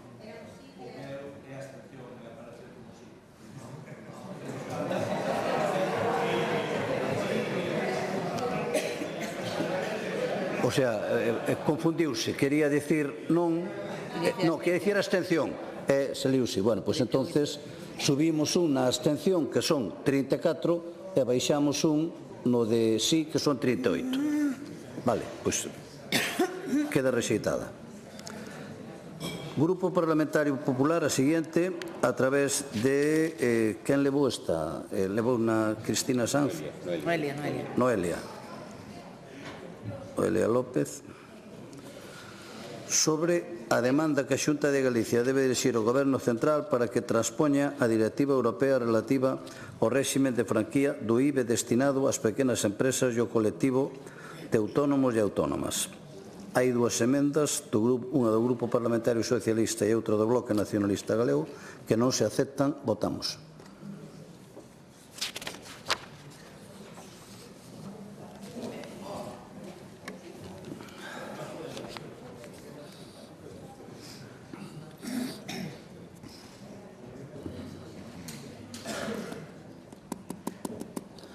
Presente 71 máis 1, afirmativamente 63, non hai votos en contra, hai 9 abstencións, polo tanto queda aprobada. Votamos a do Grupo Parlamentario Socialista, iniciativa de doña María del Carmen Rodríguez da Costa, sobre as medidas que debe tomar a Xunta de Galicia no referido á tramitación das axudas destinadas a paliar os danos nas explotacións agrarias, gandeiras e apícolas producidas polos incendios forestais do pasado verán. Hai unha autoemenda de adición de 2 puntos, 6 e 7, polo que o que se somete a votación é o texto resolutivo orixinario coa engádega destes 2 puntos. Votamos.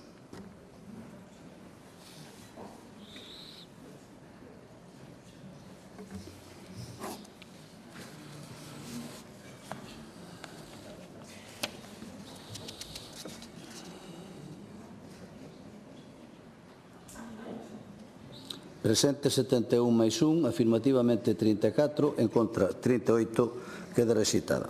Votamos a do Grupo Parlamentario Socialista, iniciativa de doña Silvia Longueira, sobre as medidas que debe tomar a Xunta de Galicia para garantir unha maior eficacia do bono Concilia Familia. Non se presentaron emendas, votamos.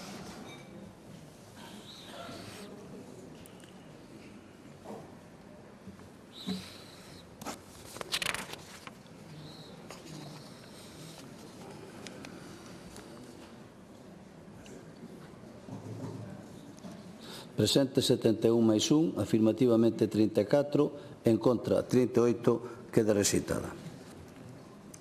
Votamos agora a do Grupo Parlamentario do Bloque Nacionalista Galego, que foi, eu creo que defendeu o señor Rodil, sobre a proposta de resolución que se presente co fin de manifestar unha postura de condena da actual intervención militar de Estados Unidos e Israel en Irán e a favor da soberanía dos povos e do dereito internacional. Non se presentaron emendas, votamos. Sí, señora Rodil, para que quere a palabra. Denlle voz ao escano da... Si quixera solicitar eu mesma a separación do primeiro punto de condena expresa da guerra dos outros dous. Entón, a votación separada do primeiro punto de condena da guerra e o 2 e o 3 noutro bloque. Gracias. Eso está contemplado no regulamento, pódese facer. Non, por eso está. Vamos a someter a votación en primeiro lugar, entón, o punto número 1. Votamos.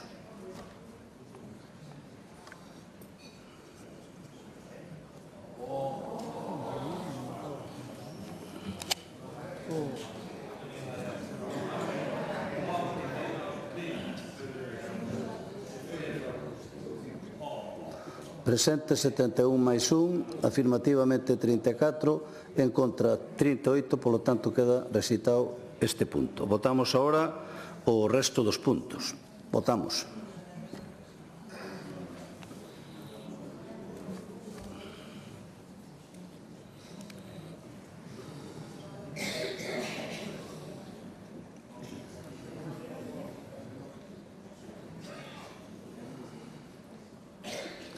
Presente 70 máis 1, afirmativamente 23, en contra 47, hai unha abstención, polo tanto queda rexeitado. E por último, votamos o do Grupo Parlamentario do Bloque Nacionalista Galego, iniciativa do señor Brais Ruanova, sobre as accións que debe impulsar o Goberno galego ante as ameazas que supón para o tecido productivo galego a guerra de Estados Unidos e Israel contra Irán. Hai unha autoemenda que é de sustitución, polo tanto, é o texto que se vai a votar. Votamos.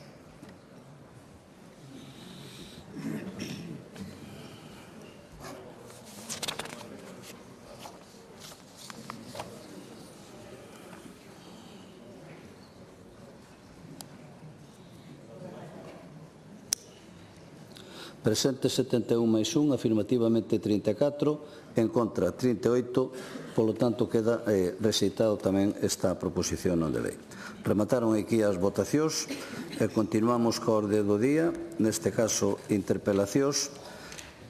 En primeiro lugar é a de doña Mercedes Queixas, do Grupo Parlamentario do Bloque Nacionalista Galego, sobre a postura do Goberno galego ante a demanda de actualización da Lei de Normalización Lingüística de 1983. Para formular a interpelación ten a palabra a señora Mercedes Queixas.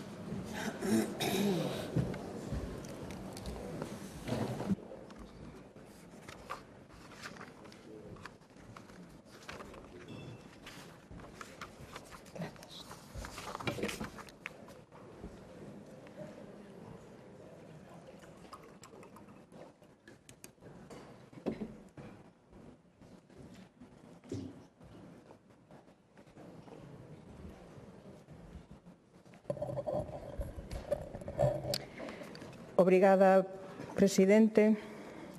Teño que recoñecer o meu desacougo neste momento porque nunca pensei ter que volver ver na miña vida o Partido Popular defender un sí á guerra tan rotundo como que acabo de ver aquí como deputada.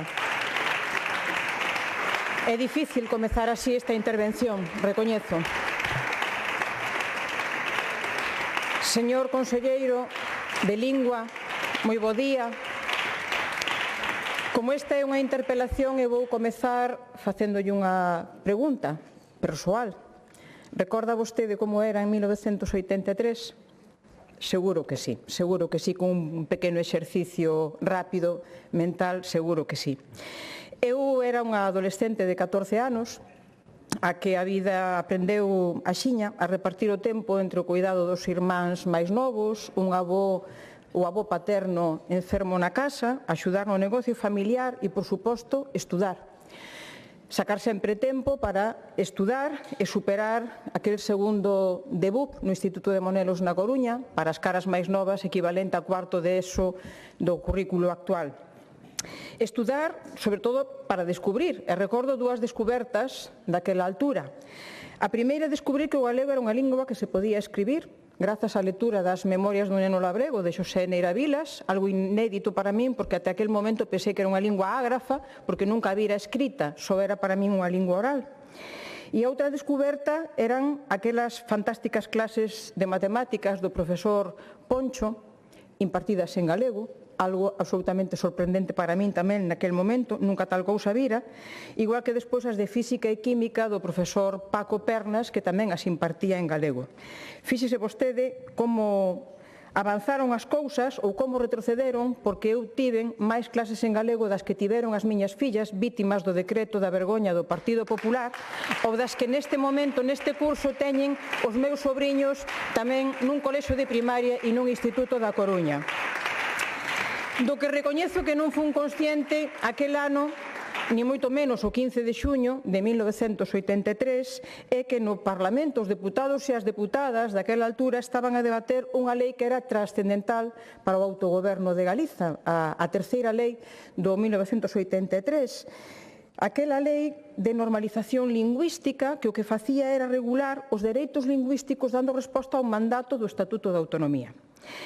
Recoñezo que quen lle ia dicir aquela adolescente, aquela mociña de 14 anos, que hoxe, 43 anos despois, ia estar aquí, tendo a honra e tamén a responsabilidade que me concederon os galegos e as galegas de debater nesta Cámara sobre aquela lei que, desde logo, á vista do tempo transcorrido, era unha esperanza para un tempo novo para o galego.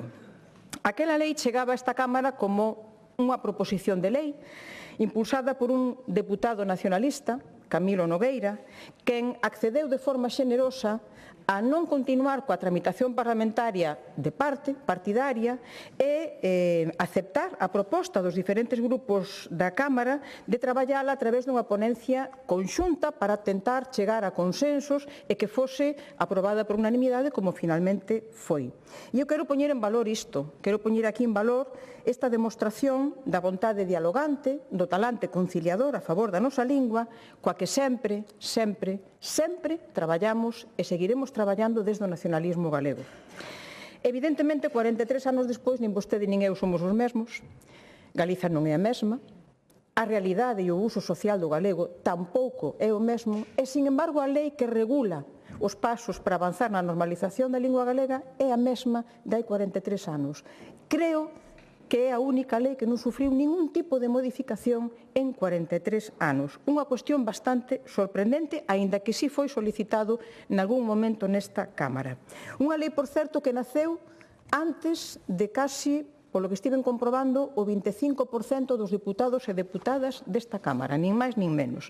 Por iso que é imposible non aceptar, non admitir que todo mudou. E a pregunta é: como pode seguir vixente a día de hoxe unha lei que non dá resposta á realidade social nin á realidade lingüística actual? Como pode adaptarse á realidade actual, insisto, un traxe que foi feito a medida de outro tempo e de outro uso social do galego moi diferente? Porque claro que todo mudou.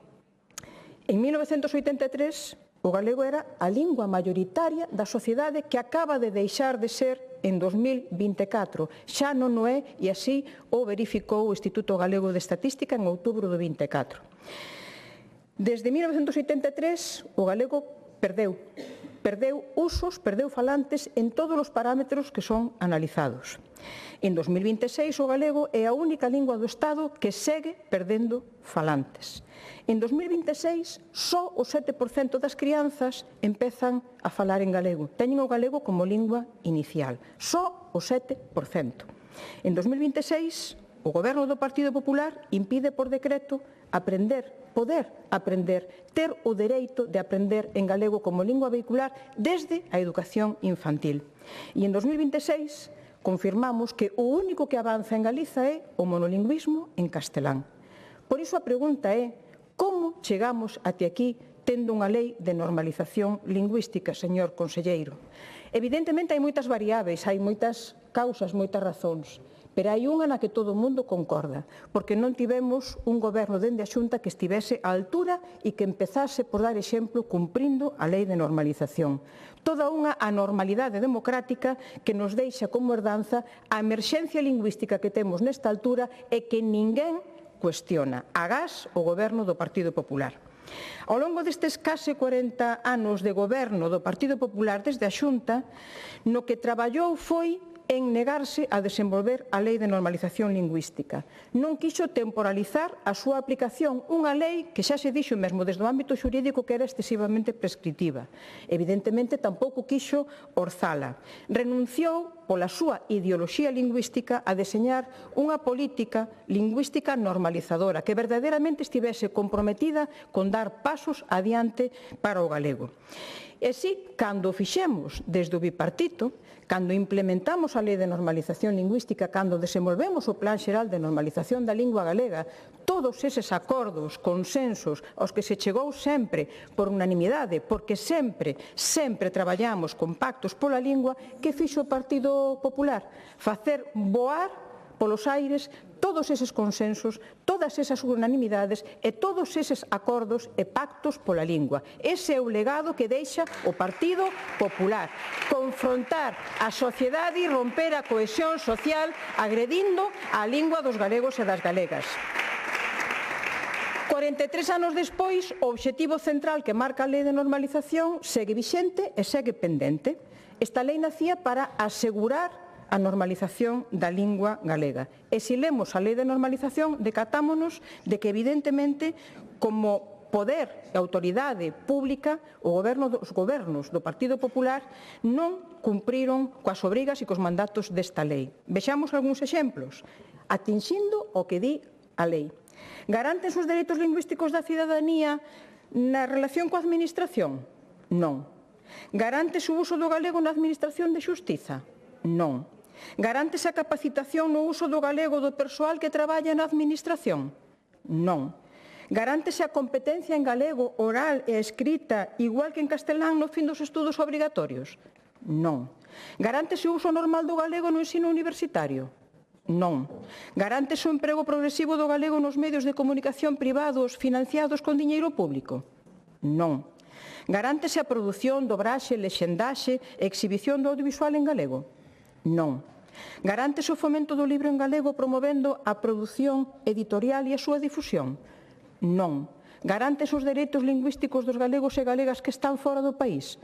Non. Señor conselleiro, 40 anos de goberno do Partido Popular entregado á lenta desaparición do galego, incumprindo a Lei de Normalización Lingüística, non lle parecen suficientes? 16 anos de franquismo lingüístico prohibindo aprender en galego desde infantil non lle parecen suficientes, señor conselleiro? 2 anos como conselleiro de lingua, vostede, co galego na peor situación da historia, con todas as institucións, con todos os movementos sociais en defensa da lingua, xentes sociais pedíndolle que abandone xa esta política agresiva e lesiva contra o galego, non lle parecen suficientes, señor conselleiro?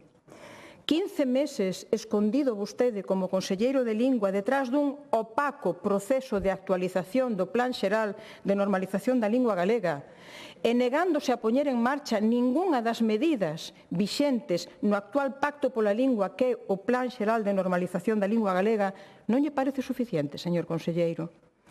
5 meses faltando a súa propia palabra, anunciando o resultado do traballo desas comisións de avaliación e actualización do Plan Xeral, sin que sigamos aínda sin coñecer absolutamente nada dese traballo, insisto, 5 meses despois de ter vostede anunciado que as presentaría, non lle parece suficiente ese silencio, señor conselleiro? Vai comezar a cumprir a Lei de Normalización Lingüística actual, vai actualizala, vai empezar a mirar dunha vez pola lingua dos galegos e das galegas, vai deseñar unha política nova a favor da recuperación do galego como conselleiro de lingua ou vai resignarse a ser o actual escribán dunha nova páxina do libro negro da lingua galega? Moitas grazas. Gracias.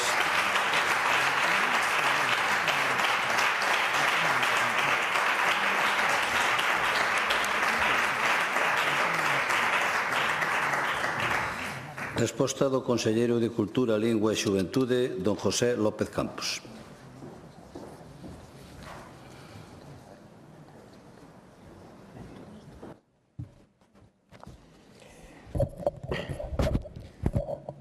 Moi bo día, moitísimas gracias, señor presidente, señoras e señores diputados, señora Queixas. Pois sí, lembro con alegría, lembro con ilusión a esos anos do principio dos anos 80.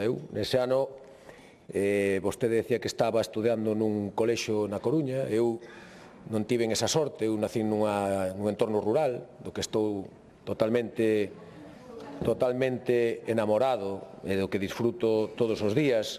Xa daquela leía, ainda que vostede poña en cuestión algunhas veces a miña capacidade de lectura, xa daquela leía algo porque tiña sorte de ter un pai que era mestre de galego, un pai que ademais amaba a nosa lingua, que a quería, que a defendía. Eu estudiaba nun colexio público, nun colexio rural, colexio do Foxo, un colexio nun entorno eminentemente rural, onde prácticamente todas as materias, a inmensa maioría das materias se daban en galego. Tuve o contacto desde moi pequeniño, desde o meu berce. Eu nací nunha familia galego-falante, orgullosa nesos anos de ter unha lingua propia. Como decía antes, un pai que era mestre de galego, que nas súas horas libres se dedicaba a facer as primeiras traducións das sentencias xudiciais en galego. Creo que foi unha das primeiras persoas que o fixo en Galicia. E ademais tamén se aventuraba naquel novo mundo de aperturar os cursos de galego ao resto da sociedade, aquelas primeiras acreditacións de galego moito antes seguramente de que vostede, como dixo antes, tuvera a sorte de ter o primeiro contacto con o noso idioma. Por lo tanto, creo que eu me criei, nacín o vivín dende o berce, me sinto especialmente orgulloso e iso me permite a expresión, que me costa a veces recibir leccións de moralidade de determinadas formacións políticas. Creo que eso me dá certa legitimidade para poder falar con algo de criterio en relación ao amor, ao cariño e á defensa da nosa lingua. Non, sinceramente, non me afecta para nada as súas cuestións ou as súas dúbidas sobre o meu compromiso con o noso idioma. Eu creo que está máis que acreditado, o mamei desde que nacín, e creo que eso é máis que garantía de que sinto, defendo, creo firmemente na importancia da defensa do noso maior patrimonio que é o galego. Extrañame tamén, resultame certamente curioso que veña vostede aquí a cuestionar, por exemplo, a vixencia dunha lei que foi aprobada por consenso, como que decía vostede, no ano 1983, pero cuestione, non entenda, non participe, non queira ser parte de un proceso de actualización de un documento que desarrolla esa propia lei. Creo que hai un marco normativo que foi acordado nese ano 83 por un consenso mayoritario, unánime de todas as forzas políticas. Existe un instrumento que o desenrola no ano 2004, que é o Plan Xeral de Normalización da Lingua Galega. Bueno, resulta certamente curioso, non?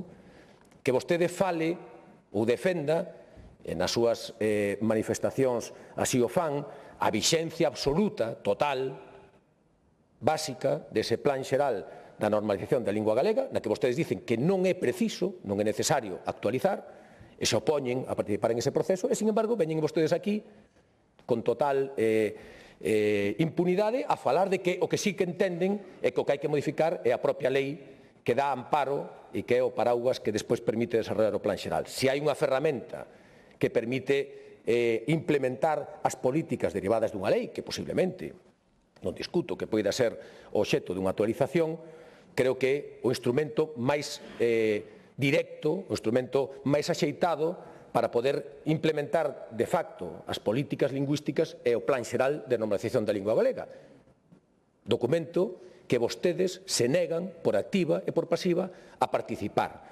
E non é que non participen nese proceso, que tentaron boicotear desde o primeiro momento. Por eso di vostede, se nos entendemos que non é o momento de falar dunha actualización do plan da Lei de Normalización da Lingua Galega do ano 1983. Lle digo que non é o momento. E por que non é o momento?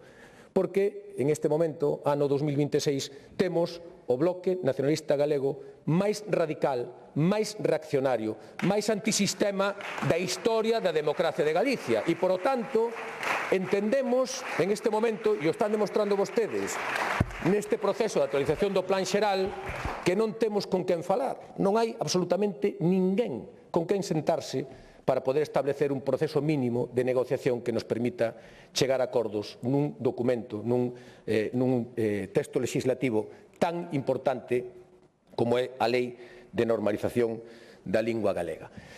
Creo sinceramente que esa radicalidade lle fai un flaco favor ao noso idioma. Digo yo sinceramente, creo que esa radicalidade, esa utilización partidista do idioma, ese sentimento que teñen vostedes de considerarse os propietarios, os defensores a ultranza da nosa lingua, é o maior enemigo que ten a lingua galega. O maior, sen ningún tipo de dúbida. O noso idioma, a nosa maior creación cultural colectiva se pon en perigo e o noso patrimonio común está en risco cando o Bloque Nacionalista Galego, cando unha parte minoritaria da sociedade, que é a que representa o Bloque Nacionalista Galego, intenta impoñer o seu modelo único, o seu modelo autoritario a unha maioría social que cree na liberdade, unha maioría social aberta e unha maioría social plural. Ese é o gran risco que corre a nosa lingua e non calquer outro, evidentemente, sabendo e sendo coñecedores de que hoxe a lingua, igual que outros ámbitos e outros sectores da nosa sociedade, se enfronta a un escenario complexo e difícil.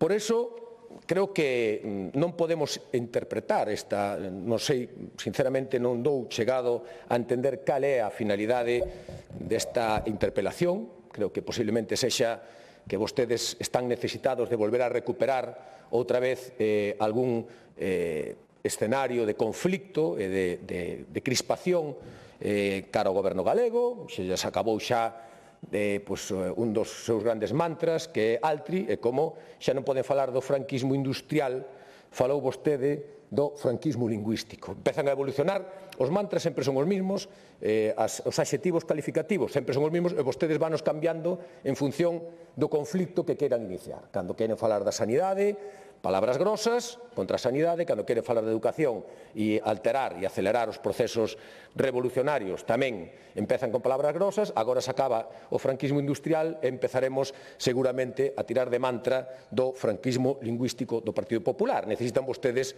enlazar ese tipo de esquemas mentais que seguramente non veñen derivados da capacidade oratoria de quen aquí os di, senón que, evidentemente, isto é unha cuestión moito máis profunda, non? É a UPG a que lles obliga a subir un pouco o lume e poñer un pouco, intentar caldear o debate en temas nos que creo que a sociedade está bastante aliñada con políticas de equilibrio lingüístico e con políticas, dende logo, de normalidade lingüística. Non soporta unha argumentación rigurosa, mínimamente rigurosa, non o soporta a demanda de actualizar o marco normativo, a propia lei, que digamos que é unha lei bastante xenérica, que permite desarrollar a través do instrumento que a desenvolve, que é a ferramenta máis axeitada, que é o Plan Xeral de Normalización da Lingua Galega.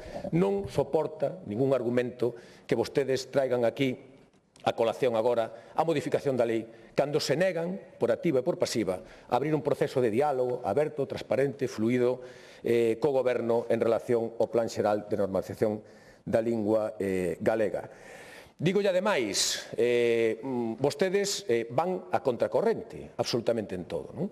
Porque houve entidades que, ni siquiera participaron neste proceso. Entendemos que era un proceso aberto e plural, como decía, un proceso acreditado que vostede pon en dúbida, pero máis de 130 profesionais incuestionables, de incuestionable prestixio, que participaron e que participan na elaboración deste Plan Xeral de actualización.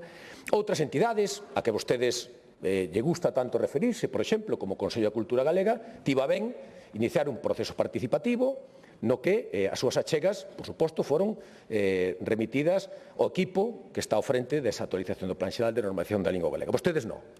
Vostedes, a través das súas marcas blancas, de todo ese espectro nacionalista con distintas marcas que teñen espallado no territorio, montan un proceso de un refrito, porque ao final eu tive a oportunidade de terme a ler ese documento de Lingua Vital, un refrito absoluto, infumable, no que pretenden vir aquí a intentar levar a iniciativa nun proceso nun proceso no que perderon, por suposto, calquer tipo de iniciativa e agora a única alternativa que lles queda a vostedes é disparar para outro lado. É dicir, non falemos do Plan Xeral de Normalización, falemos da lei e desviemos o asunto. Non, vostedes teñen unha responsabilidade, señora Queixas, vostedes sí que están poñendo en perigo a lingua galega que a súa estrategia de criminalizar aqueles que non pensan como vostedes, e lle digo que ou volven ao consenso ou o BNG vai quedar realmente retratado para a historia como un partido antisistema, que é o que demostra constantemente. Moitas gracias.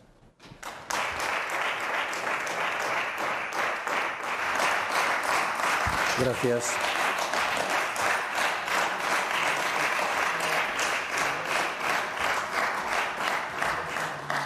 Réplica, señora Queixas.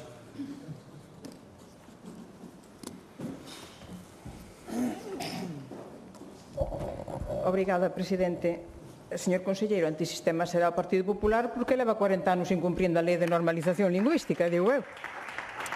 Ben, a min agrádame que vostede tivese a sorte de ter un pasado tan positivo vivido en galego, o que non entende como pode seguir asinando políticas que renegan claramente del. Iso é o que non entendo, porque agora vostede é a máxima autoridade en política lingüística. E mire, despois de escoitar moi atentamente a súa intervención, digo o seguinte: si todo o tempo e todo o esforzo que lle dedica a facerlle oposición ao BNG o dedicase a facer unha política a favor do galego, moito mellor nos iría e moito máis o agradecerían os galegos e as galegas. Di vostede que este non é o momento de actualizar a lei de normalización lingüística. Como me soa iso? Iso xa o dixeron aquí nesta Cámara, xa sendo eu deputada e moito antes noutras legislaturas, cando defendíamos a necesidade e sometíamos a votación a necesidade de actualizar o Plan Xeral de Normalización da Lingua Galega, e o que nos decía o Partido Popular era que non tocaba, que non facía falta, e votaban en contra. Logo asumiron vostedes esa proposta e empezaron con ese traballo opaco do que non sabemos nada de actualización. Pois agradezolle moito que copiase a medida que propoñíamos o BNG, porque evidentemente facía falta. Copien todas as que queiran, porque desde logo vai ser bo para o galego. Mire, vostede leva 2 anos como conselleiro de Lingua, o merlo branco que nos anunciaba Rueda nesta legislatura, aplicando unha política deliberadamente lesiva, ideolóxicamente reaccionaria contra o galego. Así que non veña aquí a intentar disimular o que é a súa ideoloxía totalmente reaccionaria, descualificando o BNG. Leva vostede como conselleiro de Lingua case 1 ano e medio sen dar ningún tipo de resposta, sin dar a cara ante unha situación de emerxencia lingüística sen precedentes. Case 1 ano e medio, señor conselleiro. Así que non veña aquí a falar mal dos galegos e das galegas que se manifestan a favor da lingua dicíndolle que queremos galego, porque simplemente exercen o seu lexítimo dereito a manifestarse, aínda que non lle guste ao Partido Popular, porque as manifestacións que lle gustan ao Partido Popular son aquelas que canonizou o señor Rueda en contra da lingua galega. Naquela manifestación dunha minúscula representación do pobo galego chamada Galicia Bilingüe e que agora se chama xa, sin caretas, Hablamos Español. Estas son as manifestacións que lle gustan a vostede. Leva vostede, ademais, dixen yo antes, 5 meses escondéndose detrás dun traballo, dunhas comisións que seguro que traballaron con todo o seu bon facer e poñendo todo o seu coñecemento a disposición, eso non o dubidamos no BNG, pero leva vostede escondendo ese traballo sin facer propostas, deixando que corra o tempo da legislatura a ver se acaba dunha vez e non teño que facer absolutamente nada. Ese é o problema, que vostede leva 2 anos dimitindo das súas funcións como conselleiro de Lingua, e iso é gravísimo e é un escándalo e é unha fraude. Leva 2 anos, ademais, conselleiro, calado mentres o seu partido, o Partido Popular, segue avanzando na legislación en contra do galego. Vímolo na lei de acompañamento e vímolo na lei de medios.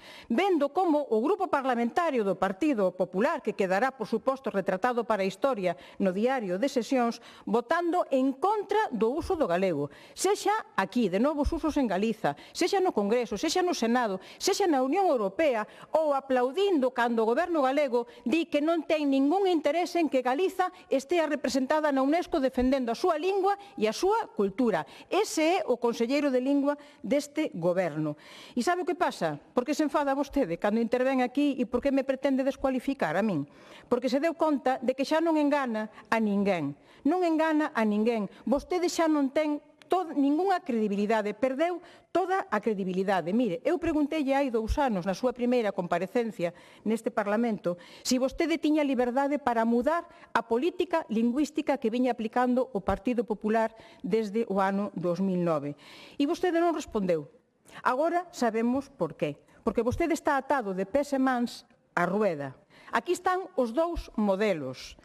Mentre os 25 diputados e deputadas do Bloque Nacionalista Galego, sí, do goberno alternativo, porque ese é o noso aval e a nosa legitimidade, o voto de casi medio millón de galegos e galegas que vostede chamou algo así como residual, mentres nós estamos aquí para defender o galego por mandato dese caso medio millón de galegos e galegas, vostede actúa deliberadamente en contra do galego por mandato de Rueda, que é que non nomeou a vostede digitalmente. Para iso o nomeou, para manter a política contra o galego, que inaugurou, como dixen, o señor Rueda detrás daquela pancarta en contra do galego.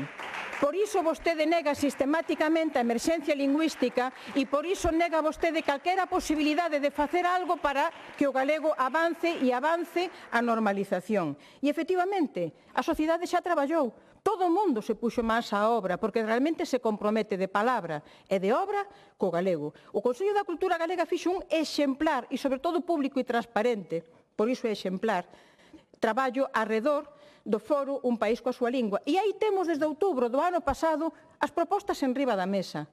O proceso, Lingua Vital, tamén fixo o mesmo, o propio, público e transparente. E aí están as propostas en riba da mesa que me alegro moito que vostede xa as lese.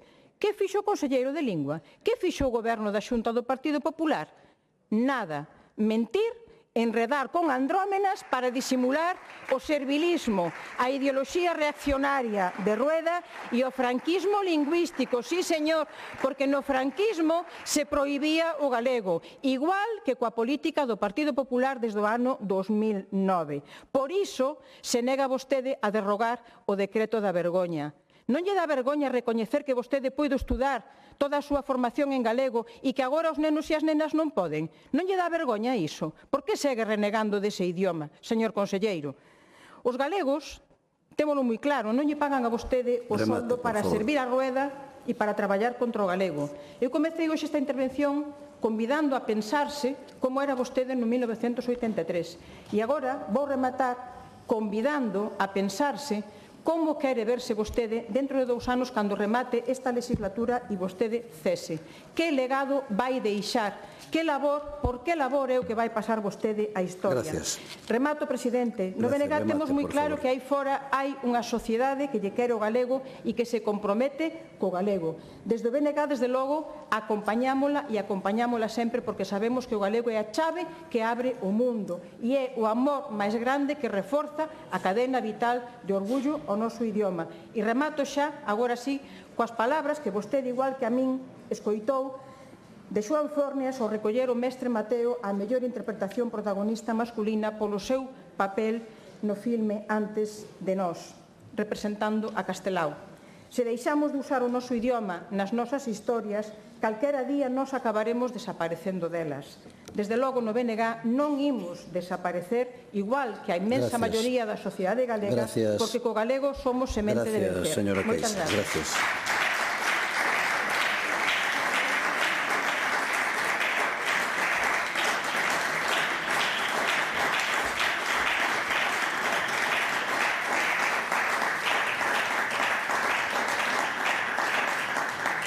Peche da interpelación, conselleiro de Cultura, Lingua e Xuventude.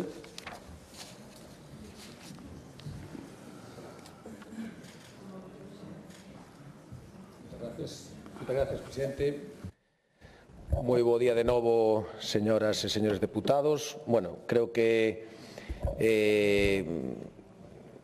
varias cuestións que son, creo que, relevantes e importantes. O primeiro, creo que é é importante que o Bloque Nacionalista Galego, señora Queixas, non pretenda reescribir constantemente a historia. Falou vostede antes de que o Partido Popular era o que dinamitara todas as pontes de consenso no ámbito lingüístico e, como ben sabe vostede, radicalmente falso. E non porque o repita constantemente, eu creo que ten que confrontar aquí. Isto ao mellor válelle para enardecer as masas en esos actos multitudinarios, esa manifestación na que, como din vostede, hoxe non repiteu unha cuestión que me pareceu interesante. Non repiteu que a maioría social reivindica, exixe ao Partido Popular que mude as súas políticas lingüísticas, porque se a maioría social eran os que estaban o outro día na Plaza da Quintana, pouca maioría lle queda ao Bloque Nacionalista Galego. Non sei se contaría aproximadamente 200 paraugas que había ese día na Plaza da Quintana, e non sería porque non movilizaron autobuses desde os lugares de costume.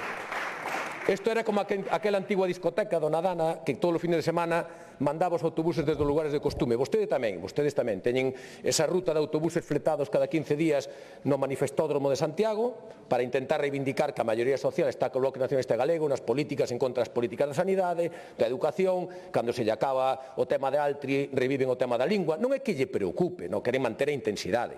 Vostedes, no ámbito lingüístico, teñen un patrimonio que non poden entregar, e esta é a gran pobreza do Bloque Nacionalista Galego, porque iso lle impide ser quen de sentarse nunha mesa a establecer un proceso de diálogo. E por iso, lle insisto, non é que o Partido Popular diga que non exista, non teñamos que plantexarnos a actualización dunha lei, é que non se dan as condicións, non existe a realidade política actual, non permite que nos podamos chegar a sentar co Bloque Nacionalista Galego para negociar absolutamente nada, porque son vostedes incapaces, a día de hoxe, incapaces de poder establecer ningún solo canal de diálogo co Partido Popular e co Goberno de Galicia.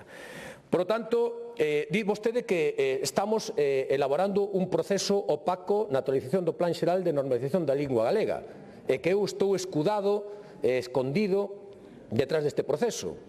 Home, señora Queixas, eu xa sei que a vostede costa moito entender que hai un proceso que ten a absoluta liberdade para poder traballar o tempo necesario para poder acordar un documento fundamental para a actualización das políticas en materia lingüística. Sei que lle costa moito entender esta cuestión. Que diría vostede? Que estaría dicindo vostede se eu, en vez de estar esperando a que ese equipo de traballo independente entregase os seus resultados, se eu estuvese interferindo no proceso? Que é o que diría vostede? Diría, unha vez máis, o Partido Popular interferindo no proceso de actualización dun documento que tiña que levar unha garantía de independencia. Estaría dicindo vostede exactamente o contrario. Que diría vostede se eu non permito, e se este goberno non permite, a liberdade total a ese grupo de traballo para que faga as súas aportacións, cousa que entendo que por BNG é difícil de entender. Creo que eu en ningún caso a descualifiquei, falaba vostede que veño aquí a descualificar, en ningún caso, eu creo que aquí os únicos que utilizan palabras certamente grosas son vostedes, cando falan de franquismo industrial, ou cando falan de bulo presidente, ou cando intentan provocar cas súas cuestións que, xa lle digo, lle sirven moito para enardecer as súas bases e as súas masas nesas mini manifestacións que fan, que xa lle digo, cada día quedan menos, ademais sempre son os mesmos, xa digo, ese ecosistema nacionalista, esas marcas blancas que teñen vostedes distribuídas no ámbito sindical, no ámbito asociativo, esa que hai que chamalas polo seu nome, esa marca blanca que teñen vostedes que convoca ese manifesto ou que provoca ese manifesto, que xa digo, non deixa de ser un refrito mal feito, ademais, xa lle digo tamén, moi mal feito, efectivamente, quixeron andar ás presas, este é o problema que ten andar ás presas, que ao final as cousas nin se fan ben, nin se fan a tempo, e presentan un documento que desde logo non aporta absolutamente nada novo, non? E lle digo que cando digamos que nos actuamos sempre en base a un contrato, programa que temos ca sociedade galega. Creo que nos defendemos e defendimos e seguimos defendendo unha sociedade plural, unha sociedade aberta, unha sociedade que con todas as liberdades e, por suposto, esa estrategia tamén aplicamos a nosa lingua. E fomos clarísimos. Vostedes intentan agochar, creo que neste documento falan de o maior número de clases en galego, xa lle teñen pánico a palabra inmersión, saben o desgaste que isto lle supón, só falan nos seus foros internos, pero despois cando queren sacar a pel de cordeiro falan dese proceso de intentar, falan neste documento tamén de facer guetos lingüísticos, é unha cuestión singular, levaban vostedes moito tempo sin falar deste asunto e falan xa de crear guetos lingüísticos de inmersión lingüística nas cidades donde menos se fala galego. Isto é un tema interesante que seguramente a sociedade galega lle vai a facer e lle vai a gustar moito, non? Que falan vostedes de procesos de inversión, de guetos, en aqueles espazos onde o galego, por circunstancias, a xente en liberdade elixe, desde logo, a lingua con total liberdade e na que a Xunta de Galicia ten que seguir facendo os seus esforzos porque o galego este máis vivo que nunca. Remato cunha frase do querido, recordado e añorado escritor, intelectual galego que falaba, e que vostedes teñen completamente denostado, que falaban de que o BNG, o problema do BNG é que ás veces de tanto querer algunhas cousas acaba abafándoas, non? Sabe vostede de quen falo, do Xesús Alonso Montero. Vostedes nunca máis puderon volver a escoitar nin poder volver a ter cerca a don Xesús Alonso Montero, pero el como presidente da Real Academia Galega o decía moi claro: o BNG ten un problema grave, pensa e patrimonializa un ben que é de todos, e o galego e os galegos non son o BNG nin son do BNG. Os galegos e os galegos son da liberdade, son da libre elección da súa lingua e son de querer e de amar o noso maior patrimonio e a nosa maior obra colectiva a nivel cultural, que é o noso idioma. E en esa liña o Partido Popular sempre está ao seu lado. Moitísimas gracias. Gracias.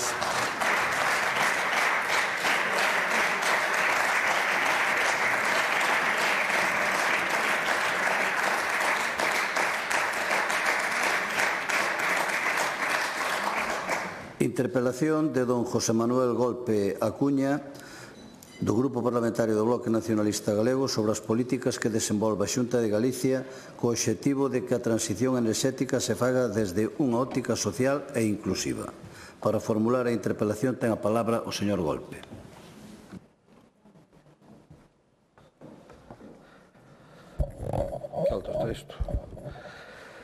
Grazas, presidente. Bo día, señorías. Bo día, conselleira. Benvida a este Parlamento unha vez máis. A transición enerxética é unha realidade ineludible para Galiza, ten que asumila como tal. É unha oportunidade de transformación económica e social. Non obstante, a experiencia histórica demostra que sen regulación pública específica, as condicións do mercado crean máis pobreza enerxética, máis desigualdades territoriais e máis desigualdades sociais. O desenrolo da transición enerxética, tal como está planificada actualmente, supón un incremento das desigualdades sociais, e isto é así e podemos constatalo. Pretender electrificar os consumos enerxéticos obriga moitos cambios nos ámbitos industriais, mas tamén obriga no ámbito doméstico, e nomeadamente na mobilidade. As economías das clases traballadoras non teñen capacidade para adaptarse a estes cambios, esta é unha realidade. Para unha familia de casa obreira, cambiar a bella caldeira por unha bomba de calor, sustituir o vehículo de combustión por un vehículo eléctrico ou un vehículo enchufable, non é máis que unha pequena ou unha gran utopía. Sobre todo, cando estes cambios chegan xunguidos, chegan nun momento en que vemos unha carestía de vivendas sen precedentes ou co cesto da compra máis caro da historia. Hoxe falamos de transición enerxética, pero para milleiros de familias galegas o que viven non é unha transición, é unha carreira de obstáculos que sempre chegan tarde e sen forza. A transición tal como se está deseñada fai que quen ten menos pague máis. Pague máis e pague antes. Porque se analizamos como se están a artellar as subvencións que de diferentes administracións públicas se formulan para cadar obxectivos globais de transición e para facilitar a electrificación de consumos, estou a referir ás subvencións que vemos publicadas no Diario Oficial de Galicia moi a miúdo, pois subvencións para autoconsumo individual, subvencións para instalacións de bombas de calor ou mesmamente as que dan para vehículos de baixas emisións. Todo este compendio de axudas públicas, todo este compendio de subvencións, publícanse sen criterio de renda algún. polo que temos incentivos fiscais para quen xa ten capacidade de investimento ou para quen ten a opción física de levar a cabo estes investimentos, porque non todo o mundo pode montar na súa vivenda unha instalación de autoconsumo, por exemplo. Por tanto, temos un sistema público de axudas que expulsa a quen non ten posibilidade económica de facer un investimento en módulos fotovoltaicos ou mercar un vehículo eléctrico. Esta é unha das primeiras eivas que a transición enerxética está a levar á sociedade, e moito me temo que a súa consellería algo de responsabilidade terá en todo isto.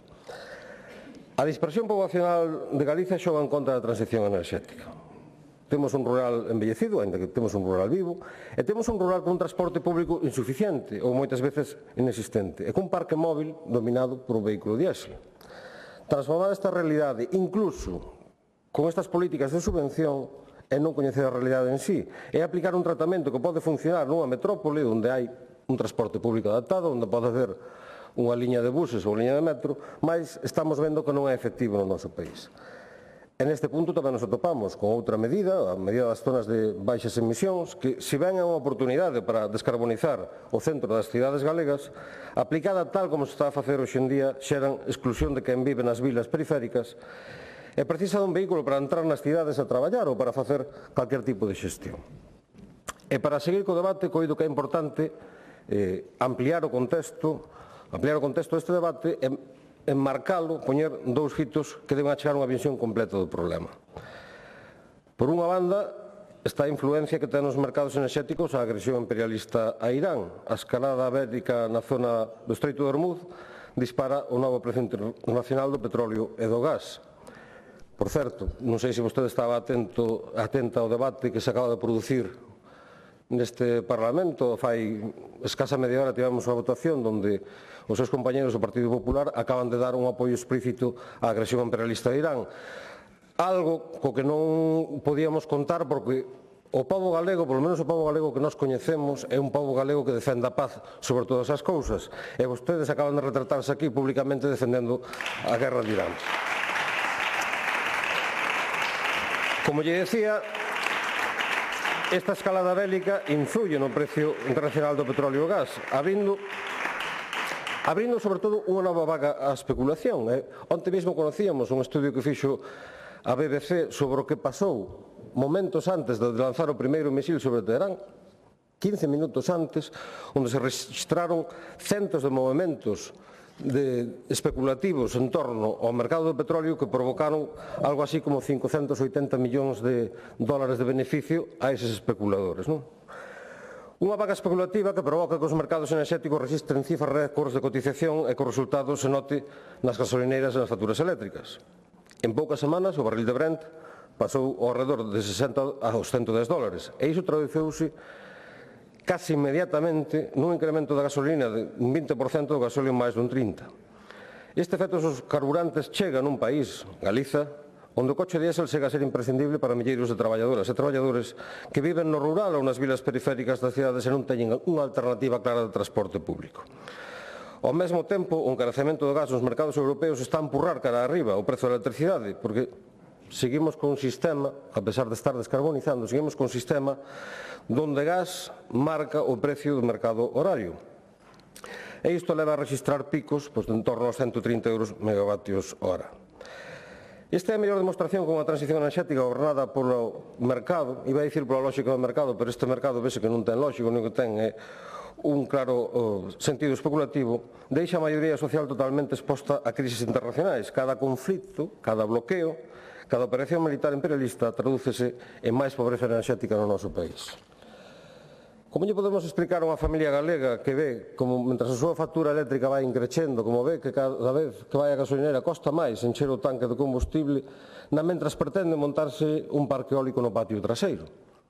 E esta é a segunda cuestión que hai que introducir no debate, no debate da transición. O paradoxo de ser un país excedentario en produción de electricidade, levamos 5 anos exportando unha media do 35,43% de electricidade, xogamos un papel de fornecedor de enerxía para o resto do Estado, para o resto da meseta, e non temos un retorno xusto, non temos unha tarifa propia ni mecanismos de protección, de modo que exportamos electricidade e importamos prezos altos e incerteza.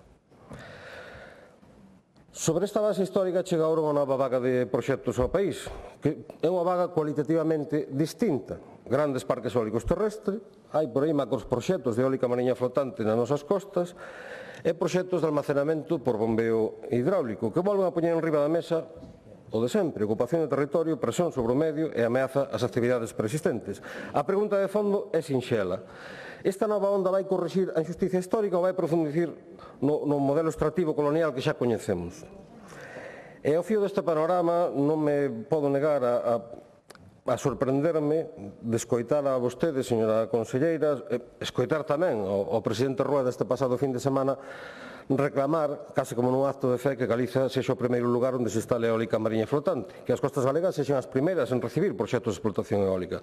E isto, tendo en conta que o propio Goberno do Estado recoñece que non dispón de estudos serios e completos sobre o impacto desta tecnoloxía nos ecosistemas mariños e no sector pesqueiro. É difícil atopar un exemplo máis claro do que é unha transición enerxética mal gobernada.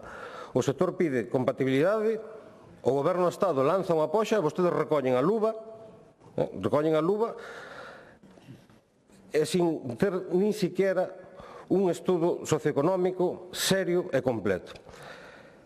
E non podemos falar dos efectos negativos da transición sen recordar aos colectivos máis vulnerables, os perceptores do bono social, tanto térmico como eléctrico. Un país excedente de enerxía, como dixen antes, un país que exporta o 35,43% de electricidade, pero que a día de hoxe conta con casi 300.000 persoas en situación de vulnerabilidade enerxética, 95.000 familias perceptoras do bono social eléctrico. Non podemos seguir como se non pasase nada, non podemos actuar como se isto non existise, temos que tomar cartas no asunto. En ese contexto é no que lle formulamos hoxe esta pregunta, señora conselleira. Cales son as políticas desenvolvidas pola Xunta para abordar a transición enerxética dunha óptica socialmente xusta e inclusiva? Eu non podo adiviñar a súa resposta. Non podo adiviñar a súa resposta porque no Diario Oficial de Galicia non vemos que haxa indicio algún ao respecto.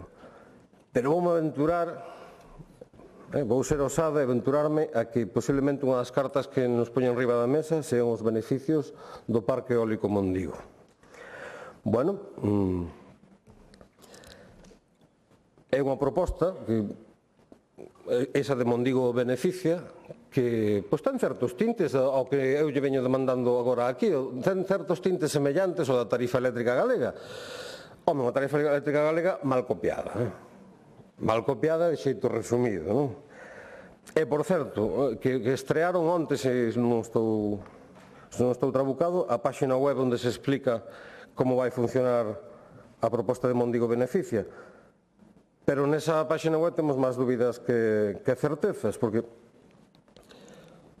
a pesar de que intentan copiar a nosa proposta a tarifa eléctrica galega, vemos aí que hai serias dúbidas que compra aclarar, non? Por exemplo, como van garantir que unha familia con bono social que viva na zona afectada de Mondigo beneficia se vexa beneficiada, valga a redundancia, polos beneficios desta parque eólica? Como van garantir que as comercializadoras de referencia asuman ese convenio do que vostedes falan na súa páxina web? Eu creo que podemos lanzar o anuncio en DACO. Creo que podemos decirle ás familias que están nesa zona de influencia de Mondigo beneficia e teñen bono social, pois que van ser excluídas dos beneficios deste parque eólico. Non van contar con ese desconto do 80% do que fala Recursos de Galicia nesa páxina web, porque a Consellería de Industria esqueceuse de incluir as comercializadoras de referencia dentro deses acordos. Como lle dicía, é unha mal copia do que é a nosa proposta de tarifa eléctrica galega, é unha mal copia de como se aplican os beneficios sociais, pero é un paso adiante. É un paso adiante no que vostedes recoñecen. Primeiro, que o parque eólico ten afeccións negativas, que xa é un avance. Segundo, que é un parque eólico que xa é a riqueza, que tamén está ben. E terceiro, que comparten esa riqueza que a veciñanza, unha mínima parte da veciñanza afectada, porque será que estar de acordo comigo que a afección do parque eólico, remato, señor presidente, vai moito máis aló dos metros que vostedes formulan alrededor desta proposta. Nos propoñemos alternativas, propoñemos propostas en riba da mesa, como vería vostede na formulación desta interpelación. É unha alternativa clara, planificar a transición dunha óptica social, un plan social de información, formación e recualificación, mecanismos de equidade, como o dividendo social do CO2, participación real da cidadanía e os sectores afectados e con unha tarifa eléctrica galega que converte o noso papel de país exportador de enerxía nunha vantaxe para a xente e para as empresas galegas. Nada máis e moitas gracias.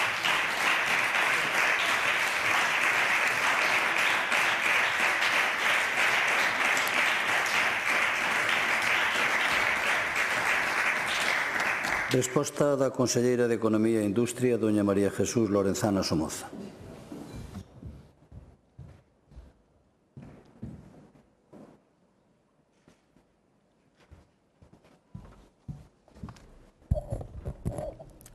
Ben, bo día, moitas grazas, presidente. Señor Golpe, que difícil o ten agora o BNG coa política enerxética da Xunta de Galicia. Que difícil o ten, que difícil. Miñe, teño escoitado de verdade con interese e lido a interpelación que vostede fixo por escrito. O que creo que si estamos de acordo é na diagnose. A diagnose, evidentemente, o escenario actual está moi ben descrito.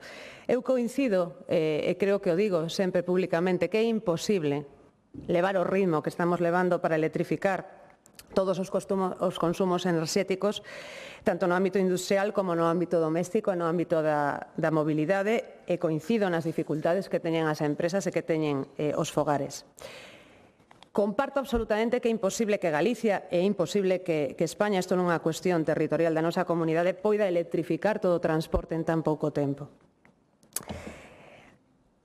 Agora ben, sendo esta diagnose, o que é imposible é a incoherencia coa que vostedes desenvolven despois todos os instrumentos, as medidas e a planificación que temos que ter as administracións e creo que tamén os partidos políticos para afrontar esta transición enerxética. E digo que o teñen moi difícil porque, en primeiro lugar, soamente solicitan, o di o presidente Rueda continuamente a señora Ana Pontón, soamente solicitan con esa vehemencia neste Parlamento esas medidas de transición cando vostede sabe exactamente igual que eu e o sabe perfectamente o seu grupo que a transición enerxética en España require dunha serie de elementos que teñen que ser adoptados polo Goberno central. Eu creo que vostede concordará conmigo e que é imposible que esa transición, esa electrificación teña lugar se non somos capaces de reforzar as redes de transporte.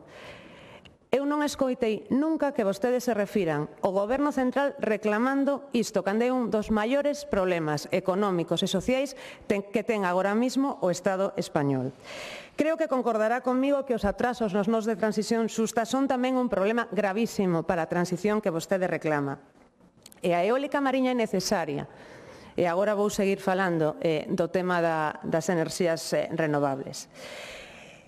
É certo que creo que os dous grupos coincidimos en que as transicións non poden ser bruscas, pero despois de isto, o que vostedes non son coherentes en apoiar precisamente os mecanismos que van facer que as transicións poidan facerse dun xeito progresivo e dun xeito con sentido común. A realidade é que vostedes se opoñen de maneira absolutamente total a calquera iniciativa de calquera proxecto industrial que poida permitir avanzar na descarbonización. E temos moitísimos exemplos do seu grupo parlamentario e de como vostedes moven as súas distintas ramificacións para obstaculizar calquera proxecto industrial. O seu partido só se atreve a apoiar públicamente pequenos proxectos empresariais ou industriais necesarios que teñen, por suposto, o seu valor, pero que non son proxectos tractores que poidan de ningún xeito soster o país, nin facer crecer a economía e levar a cabo esa transición da que vostedes falan. Vostedes teñen medo a apoiar os grandes proxectos industriais de descarbonización. Iso é como yo estou dicindo. En segundo lugar, vostedes oponse a todo tipo de infraestructuras enerxéticas, en particular opóñense á implantación de novas instalacións renovables.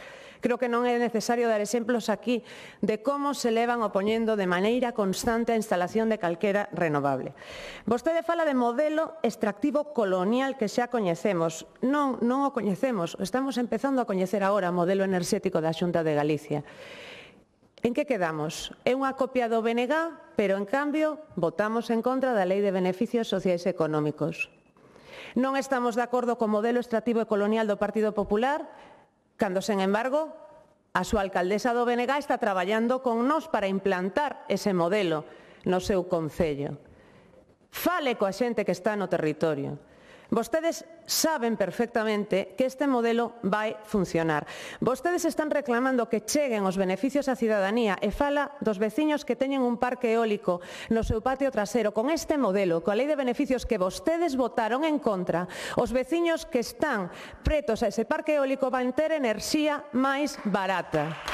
Os cidadáns teñen que saber que vostedes, o BNG, votou en contra da lei que permite. Iso é así.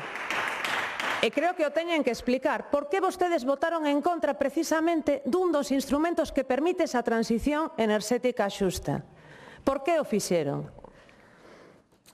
Señor Golpe, eu pregúntolle, como se descarboniza a economía se non hai máis xeración renovable? Como é posible? Como se electrifica o transporte ou a industria se non hai redes eléctricas? Como se crea ese emprego industrial do que vostede tanto fala se bloquea calquera proxecto que xera riqueza no territorio? Como se chega a ese 25% da aportación da industria ao PIB? É pura contradición o que está facendo o seu partido. Non se pode defender a transición enerxética e votar sistemáticamente contra todos os instrumentos que a fan posible. E vostedes son incapaces de defender calquera proposta que veña do Partido Popular. Isto é así. A única razón pola que vostedes votaron en contra da Lei de Beneficios Sociais e Económicos é porque era unha proposta do Partido Popular e prefiren poñer a cidadanía con peores condicións enerxéticas que votar a favor e recoñecer un éxito do Partido Popular. Ese é o BNG. Para que as transicións sexan graduais non se poden adoptar posturas dogmáticas. Que é o que está facendo o Goberno Central e vostedes están aplaudindo esas decisións do Goberno Central. Non somos capaces de defender o mesmo que estou dicindo aquí en Madrid, en Bruselas e onde haga falta, pero vostedes non, vostedes veñen aquí a interpelarme a mí sobre a transición xusta e non son capaces despois de presentarse no Congreso dos Diputados e dicirlle o mesmo ao Goberno Central. Non son capaces. Vostedes son os que promoven posturas radicais como, por exemplo, urxir o peche das centrais de carbón e vostedes son os que están a favor do peche das centrales nucleares. Pero tamén están en contra do desenvolvemento renovable. Todas estas medidas, señor Golpe, que quedan moi ben cando está aí sentado, cando está detrás da pancarta, non son gratuitas nin son inocuas. Pechar as centrais de carbón ou pechar as centrales nucleares inflúe no recibo eléctrico da clase traballadora, como vostede di reiteradamente, e inflúe no emprego. Claro que inflúe, pero a vostede lle dá igual porque están nese dogmatismo onde hai que facer unha transición e vostedes non queren que sexa xusta. O único que están é a defender a súa ideoloxía. Eu tamén defendo a transición enerxética, por suposto, e a loita contra o cambio climático, pero que non vou defender a transición enerxética a costa de facer o pobo galego máis pobre, que é o que están vostedes defendendo. Estamos totalmente a favor de descarbonizar a economía, pero as transicións teñen que ser graduais. Non poden levar a que unha parte da poboación non chegue a fin de mes ou que as empresas non podan sufragar os seus custos enerxéticos. A transición cara a neutralidade climática ten que ser compatible, en todo caso, coa viabilidade económica tanto das familias como dos sectores económicos. A Xunta levamos anos apoiando con esas medidas que a vostede non lle gustan, parece ser, por parte do INEGA, entre outros. Mire, nos últimos 4 anos o INEGA leva investidos case 300 millóns de euros en fomentar esa transición enerxética en distintos eidos. E me chama a atención, por exemplo, que vostede falaba aquí especificamente das axudas para a mobilidade eficiente. Esas axudas están concebidas por parte da Xunta de Galicia dende un punto de vista da neutralidade tecnolóxica. E volvo mesmo. Vostedes siguen cos seus dogmatismos, soamente vehículo eléctrico. Pois o que está ocorrendo é que as axudas da Xunta de Galicia están permitindo que Galicia sexa actualmente a comunidade autónoma onde máis vehículos se renovan. Isto é en grande medida pola planificación da Xunta de Galicia e como está concebida estas axudas á mobilidade, recoñecido mesmo pola Asociación Nacional. E vostede ven aquí precisamente, cando este é un caso de éxito e un exemplo a nivel nacional, a criticar especificamente as axudas á mobilidade da Xunta de Galicia. Para rematar, en relación ao parque de RDG en Mondigo, agora mesmo está o equipo de RDG traballando cos veciños para resolver calquera desas dúbidas que vostede aí dentro do escaño ten, pero que, sen embargo, seguramente a súa alcaldesa, e volvo a dicir, fale con ela, seguramente xa ten todas esas dúbidas aclaradas. RDG ten ofrecido un convenio de colaboración con todas as compañías comercializadoras de electricidade da zona. E no caso de que esas compañías non quedan a adherirse, RDG ten unha comercializadora propia, co cal ningún veciño que quera adherirse a estes descontos vai quedarse en descontos por culpa da súa comercializadora. Cando vostede ven aquí a dicir que copiamos a tarifa eléctrica galega, eu creo que non sabe nin sequera o que estamos facendo, porque non ten ningún tipo de interés en coñecer as medidas da Xunta. O único que vostede quere é simplemente criticar e opoñerse porque son medidas do Partido Popular. Como lle dicía, con isto remato ao principio, que difícil o ten agora mesmo BNG para opoñerse á política enerxética da Xunta de Galicia. Que difícil. Nada máis. Gracias, señoría. Gracias.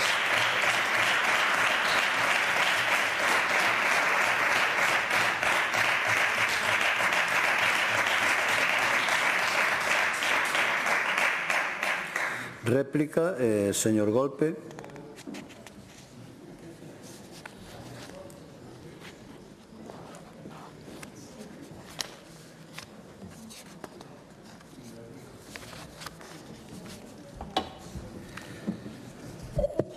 Grazas, presidente. É difícil facerlle a réplica, señora conselleira, non pola altura do discurso, non pola altura das medidas que nos veu explicar aquí, senón polo deslavazado que foi, non? Usted lanzou pedras para todos os lados, pero do que eu lle preguntei na nosa interpelación non houve ninguna súa resposta.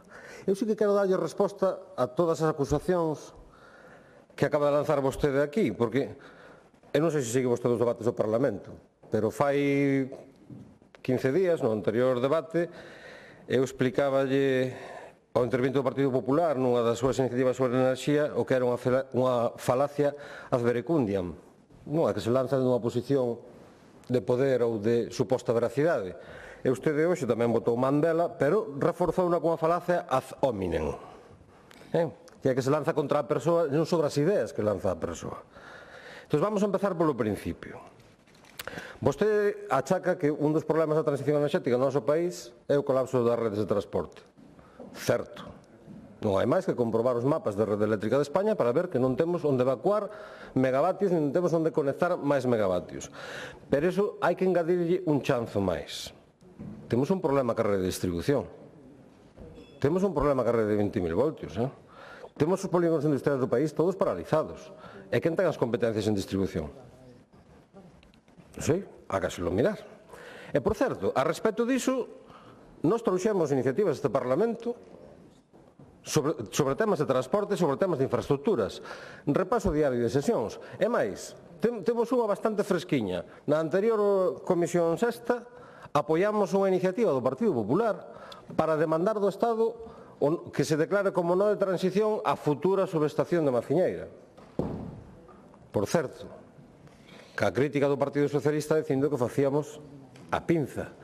BNG co Partido Popular, en fin, ver para creer. Dicíanos vostede que, por un lado, nós demandamos transición enerxética e logo movemos as nosas ramificacións para loitar contra calquer tipo de proxecto de enerxía renovable que se monte no noso país. Bueno, cada un fai o que pode. Outros moven xuíces de salas do Tribunal Superior de Justiza de Galicia. Nós non podemos facer máis que mover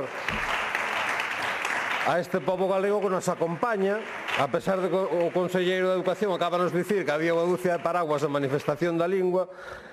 Eu quero recordarlle as imaxes de Altri, por exemplo. Enchimos varias veces a Praza do Obradoiro. Aí queda iso. Ustedes moven os xuíces do Tribunal Superior de Justiza. Ai, perdón, que a usted non lle corresponde agora, que non ten as competencias en tramitación de novos proxectos, cachis. A pesar de que ten vostede moito hooligan por aí, que lle dice que o mérito non é seu por ser tan boa, senón de que non puxo aí, que vaya ca frasecita tamén, que iso para recoller nunha hemeroteca repetila en bucle. E vostede moi boa, pero o mérito non é seu. Doulle as gracias cando acabou, pero non vin esa parte do discurso. Bueno, en fin, dende logo que falaremos coa nosa alcaldesa de Barreiros, porque é bonito o discurso que nos deu sobre o Parque Eólico Mondigo e os beneficios que vai chegar ao territorio, non? É que, a ver, lóxicamente, afecta a 3 concellos, Trabada, Barreiros e Ribadeo. Barreiros leva gobernado polo BNG unha longa primavera. É normal que teñan que chegar tamén os beneficios se os están dando os concellos limítrofes. Falando de Mondigo, voulle dicir de nada. De nada, porque grazas ao BNG e grazas a unha iniciativa pioneira neste país, aceleraron vostedes a posta en marcha desta medida, sacaron a vostedes públicamente a presa correndo. Estoulle falando do que fixo o noso compañeiro Manuel Requeijo en Muras. Porque iso sí que é un verdadeiro acordo de máximos. Un concello de pouco máis de 600 persoas que está poñendo o vento de Muras para o beneficio da poboación de Muras e para o beneficio das empresas que ali se radican. Por certo, empresas que non teñen conexión á rede de media tensión e que vostedes unha e outra vez denegan ampliar o polígono industrial. E despois falarnos a nós de coherencia. En fin, mire, eu poñía no eixo central das nosas demandas a tarifa eléctrica galega e seguiremos a poñendo, porque sabemos que pode realizarse e que custa ben pouco. De feito, voulle poñer un exemplo. O Real Decreto Lei 7/2026, que se vai debater mañá no Congreso dos Deputados, leva unha medida na que se modifican as tarifas, as peaxes de acceso, da industria electrotensiva para incrementar a súa competitividade. Pois é exactamente o mesmo que pedimos nós, que se modifiquen os cargos do sistema, que se modifiquen as peaxes do sistema, os códigos postais no noso país. Mire que difícil sería. E aí se pode recoñecer a nosa natureza como terra de sacrificio, como terra que leva fornecendo de enerxía eléctrica a bo precio a meseta e a parte de Europa. Ten que ir rematando. Remato, señora presidenta, non sen antes lanzarlle unhas ideas, visto que vostede non nos deu ninguna resposta máis que están dando subvencións. Eu o que lle critiquei de subvencións, volvo a repetirlo, non é que saquen liñas de axudas, non que sacan liñas de axudas sin criterios de renda. Eso parece-nos grave. Eso é subsanable. Pero voulle dar unhas cuantas ideas. A creación dunha rede pública de información á cidadanía, na que se lle informe de como funciona a transición enerxética e de que ocios ten. Fomento do autoconsumo compartido das comunidades enerxéticas de base social. Ten que rematar, señor. Deseño de incentivas orientadas a reciclar a todas as persoas que se están caendo do sistema productivo por culpa da transición enerxética. Programar capacitación e reciclaxe profesional. Posta en marcha do dividendo social do CO2, que está dentro do texto da nosa iniciativa. Introducir no ensino galego a transición enerxética, a formación en transición enerxética, tanto nos ciclos formativos de formación profesional como en mestrados. E como non, e demando xa por última vez hoxe a creación, a demanda do Estado das modificacións necesarias para crear a tarifa eléctrica galega. Nada máis e moitas gracias.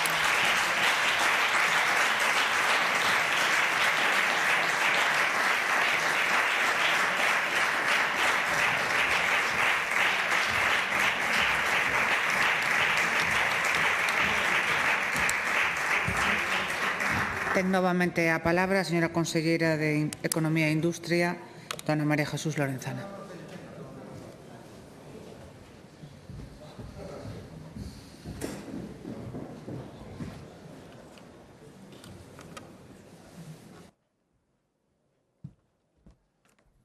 Gracias, presidenta.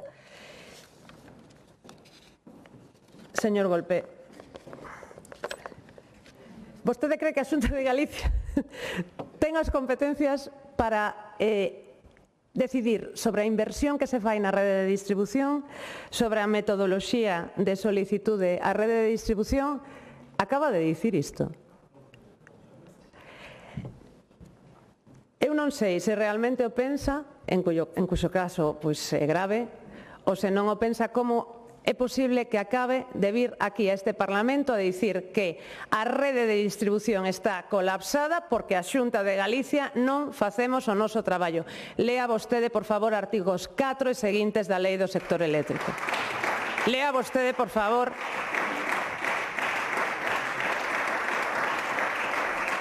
as propias distribuidoras, en Galicia fundamentalmente Unión Fenosa, como vostede sabe, están fartas de trasladar ao Estado que a metodoloxía de solicitudes non funciona. Actualmente é imposible para a Xunta de Galicia, cando chega un proxecto, saber onde existe capacidade na rede de distribución e non, polo sistema que ten deseñado o Estado. Entón, que vostede veña aquí a dicir que isto podía solucionar eu, en fin. Plan social de información, sensibilización, capacitación e recualificación que posibilite a participación activa, consciente, crítica, individual e colectiva na transición enerxética. Absolutamente de acordo coa capacitación e recualificación, que creo que niso estamos traballando por parte da Xunta de Galicia, concellos e organizacións sindicais. Agora, que vostedes, BNG, falen de información e sensibilización, o partido en Galicia, xunto con efectivamente todas esas ramificacións que ten por principal obxectivo a desinformación da cidadanía, ven aquí a propor un plan social de información e sensibilización. O que lle dicía, ten que ser moi complicado defender agora mesmo a súa postura. Plan social. O mellor plan social que se pode propoñer é que existan industrias onde vayan as persoas a traballar. E que fai o BNG? Yo dixen antes, oporse de maneira sistemática a calquera proxecto industrial de naturaleza tractora. Eso sí, reclaman un plan social. Traballadores sen industrias. Mire, fala como exemplo do parque eólico de Muras. E falaba na anterior intervención do necesario efecto incentivador das axudas, que estou completamente de acordo. As axudas teñen que ter un efecto incentivador. Pois mire, o plan de Muras, o proxecto de Muras, ten unha importantísima axuda por parte do Goberno Central para a repotenciación. E non vai investir nin sequera un mínimo do porcentaxe da axuda que lle está dando o Estado a dar axudas, porque o denominaría así, axudas á enerxía das persoas que están na súa contorna. Eu lle vou dicir por unha soa vez, de verdade para o BNG o modelo social de parque eólico e de beneficios sociais é Muras. Pense ben e analice ben a porcentaxe dos beneficios de Mondigo que van para a cidadanía e a porcentaxe de Muras, porque realmente teñen vostedes un problema, se queren que Muras é o exemplo. Nada dixeron vostedes, nada absolutamente sobre o recurso presentado polo señor Pedro Sánchez contra a Lei de Medidas que prevé a repotenciación e os beneficios sociais e económicos á cidadanía galega. Nada dixeron vostedes sobre a opinión do Partido Socialista, tanto en Madrid como en Galicia, de que as repotenciacións teñen que facerse con axudas. E logo ven aquí na súa interpelación a falar dos beneficios das eléctricas, interpelándome a min. Eu estou de acordo con vostede, o que non sei é que vostedes pensan sobre esas axudas que se están dando a repotenciación. Veñen a criticar as axudas que damos por parte da Xunta de Galicia a mobilidade máis eficiente, de baixas emisións. Veñen a criticar as axudas que estamos dando aos fogares para que poidan mellorar os seus sistemas de calefacción eléctricos. Veñen a criticar todo iso, pero, sen embargo, non critican nin un só momento as axudas millonarias que está dando o Partido Socialista en Madrid ás eléctricas. Esa é a súa tese. Esa é a súa tese. E ven aquí a poñer de exemplo un parque eólico que utiliza axudas de repotenciación para dar unha pequena cantidade aos veciños. Mire, eu só lle digo, e con isto remato, que por favor apliquen un pouco de coherencia. Se realmente vostede quere defender que haxa beneficios para a poboación galega, se vostede quere defender que a poboación se sea capaz de afrontar esa transición enerxética, se quere defender que os recursos que hai en Galicia se aproveiten para os galegos, sexa coherente e preparen vostedes unha interpelación ao Goberno de España no Congreso dos Diputados ou pregúntelle ao señor Besteiro Por que o Goberno de España do Partido Socialista non defende estes obxectivos e por que enche de axudas a proxectos que non as necesitan? De verdade, instolle a que presente unha interpelación ao Goberno de España. Mentres tanto, o Goberno da Xunta de Galicia do Partido Popular garántolle que vamos continuar traballando nunha transición xusta e, dende logo, non é o BNG que pode vir hoxe en día a darlle ningunha lección ao Partido Popular sobre como facer unha transición enerxética xusta. Nada máis. Moitas grazas. Moitas gracias.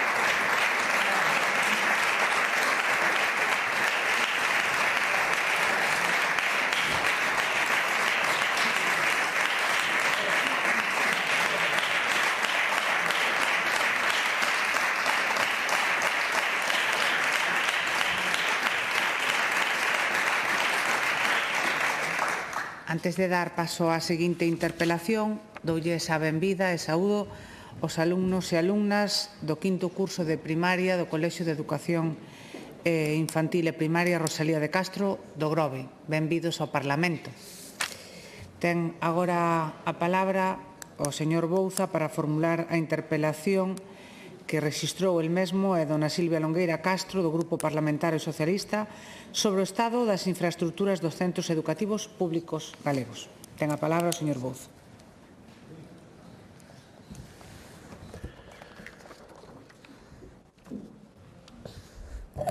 Bo día a todos e a todas. Señor conselleiro, hoxe falamos de infraestructuras escolares, das infraestructuras educativas, e a verdade é que pretendemos, dentro da nosa intervención, desta interpelación que hoxe traemos aquí, ser constructivos e constructivas. Dentro do Partido Socialista así o levamos sendo en materia educativa e sobre todo co que ten que ver cos centros educativos, nas nosas enmendas aos orzamentos, con escaso éxito, sempre co voto en contra do Partido Popular, e tamén a través das iniciativas que traemos a este Parlamento e que o Partido Popular apoia no territorio, pero vota en contra en cada unha das comisións ou no pleno correspondente. A verdade é que digo o de ser proactivos, positivos, porque unha das cuestións que sempre se abordan neste Parlamento é que subimos a criticar. Pois, mire, eu hoxe o que lle plantexo xustamente é que fagamos o contrario, que sumemos en positivo e que traballemos porque o caos existente a día de hoxe en infraestructuras educativas se poda correxir xustamente polo departamento que vostede dirixe. E hoxe nos traemos esta interpelación facéndolle unha pregunta directa e clara, que é se dispón a Xunta de Galicia dunha avaliación técnica actualizada do estado das infraestructuras dos centros educativos. E a pregunta, ademais, vai relacionada coa falta de información que este grupo parlamentario ten a causa de que, por moito que preguntemos, por moita iniciativa que presentemos, non se nos responde. E, polo tanto, hoxe, a ver se conseguimos sair daqui mínimamente con algunha información e a ver se a Xunta de Galicia polo menos ten esa información e a pon a disposición dos grupos parlamentarios que xustamente, como vostede ben sabe, o que nos corresponde aquí nesta Cámara é fiscalizar a labor do Goberno e, polo tanto, fiscalizar a súa labor como conselleiro de Educación da Xunta de Galicia. Vostede, no día de onte, fixo unha comparativa, bueno, rectifico, vostede sempre fai unha comparativa co ano 2009, sempre que ten que facer unha valoración, faina co 2009. Parece que creouse o mundo no ano 2009, para vostedes sen dúbida. Pero para os centros educativos, por desgracia, non se crearon no 2009. E, polo tanto, levan anos e anos e anos en que a Xunta de Galicia faga as rehabilitacións que son necesarias, que son urxentes, e que, facendo esa comparativa que vostede adoita facer, a pregunta que nos temos que facer é: señor conselleiro, os centros educativos no 2026 están mellor que no 2009? Non, verdade? O digo porque xa que lle gusta tanto a comparativa dende o bipartito a día de hoxe, despois de 17 anos gobernando na Xunta de Galicia, pois vemos que houve unha deixadez absoluta nas competencias da Xunta de Galicia. E empezo xa puntualizando o tema das competencias da Xunta de Galicia porque é unha das cuestións importantes. Claro que sí, no que ten que ver coas rehabilitacións, co que ten que ver coas cuestións estructurais dos centros educativos que a Xunta de Galicia ten competencias para facelo. E nos consideramos que o que fai falla é unha boa planificación. Por iso, a pregunta vai no marco de se existe unha validación, porque o que todo o mundo entende, os centros educativos entendes, a comunidade educativa entende, este grupo parlamentario tamén entende, é que non se poden facer nun ano todas as obras precisas. Iso é algo lóxico. Podemos entendelo. E por iso entendemos que ten que haber unha planificación plurianual que o que ten que conlevar a que se prioricen as cuestións máis urxentes e se vaya poñendo data a cada unha das cuestións que fan falla nos centros educativos. E por que digo isto? Porque de nada sirve que o único que teñamos por parte da Xunta de Galicia son anuncios que vai facendo o conselleiro ali, dependendo onde gobernen, é certo, porque xa vimos o que pasou en Ribeira, tivo que cambiar o goberno para que a Xunta de Galicia se comprometera a facer unhas melloras no centro educativo. Iso é o que non pode ser, señor conselleiro. Non pode depender de quen goberne, non se poden facer promesas electorais dependendo do que lle conveña ou non lle conveña ao Partido Popular. As obras son necesarias para o alumnado, para o profesorado e para toda a comunidade educativa, non para un partido político, non para unha formación política. E por iso, mire, señor conselleiro, vostede sabe ben que outro día, cando foi a visitar un centro, recibírono así, con esta imaxe. Iso foi como recibiron outro día, verdade? Ben.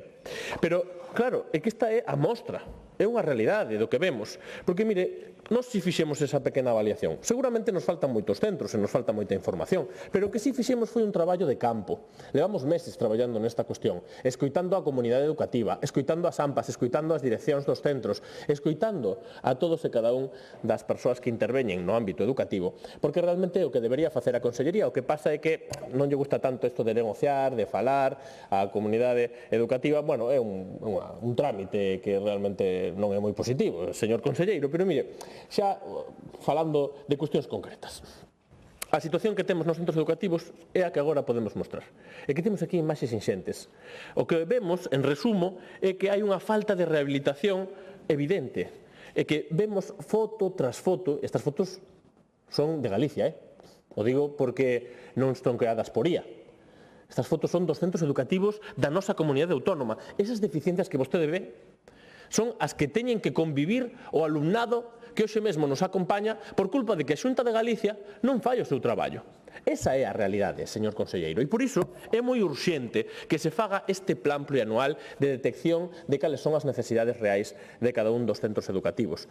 Pero vemos non só que entra auga, isto xa é algo común, porque aparte neste inverno, que por desgracia foi bastante chuvioso, pois vimos como se convertían en piscinas os centros educativos. Está moi ben promover a educación física, señor conselleiro, pero é mellor que a educación física no ámbito da natación se produza nas piscinas e non nos centros educativos.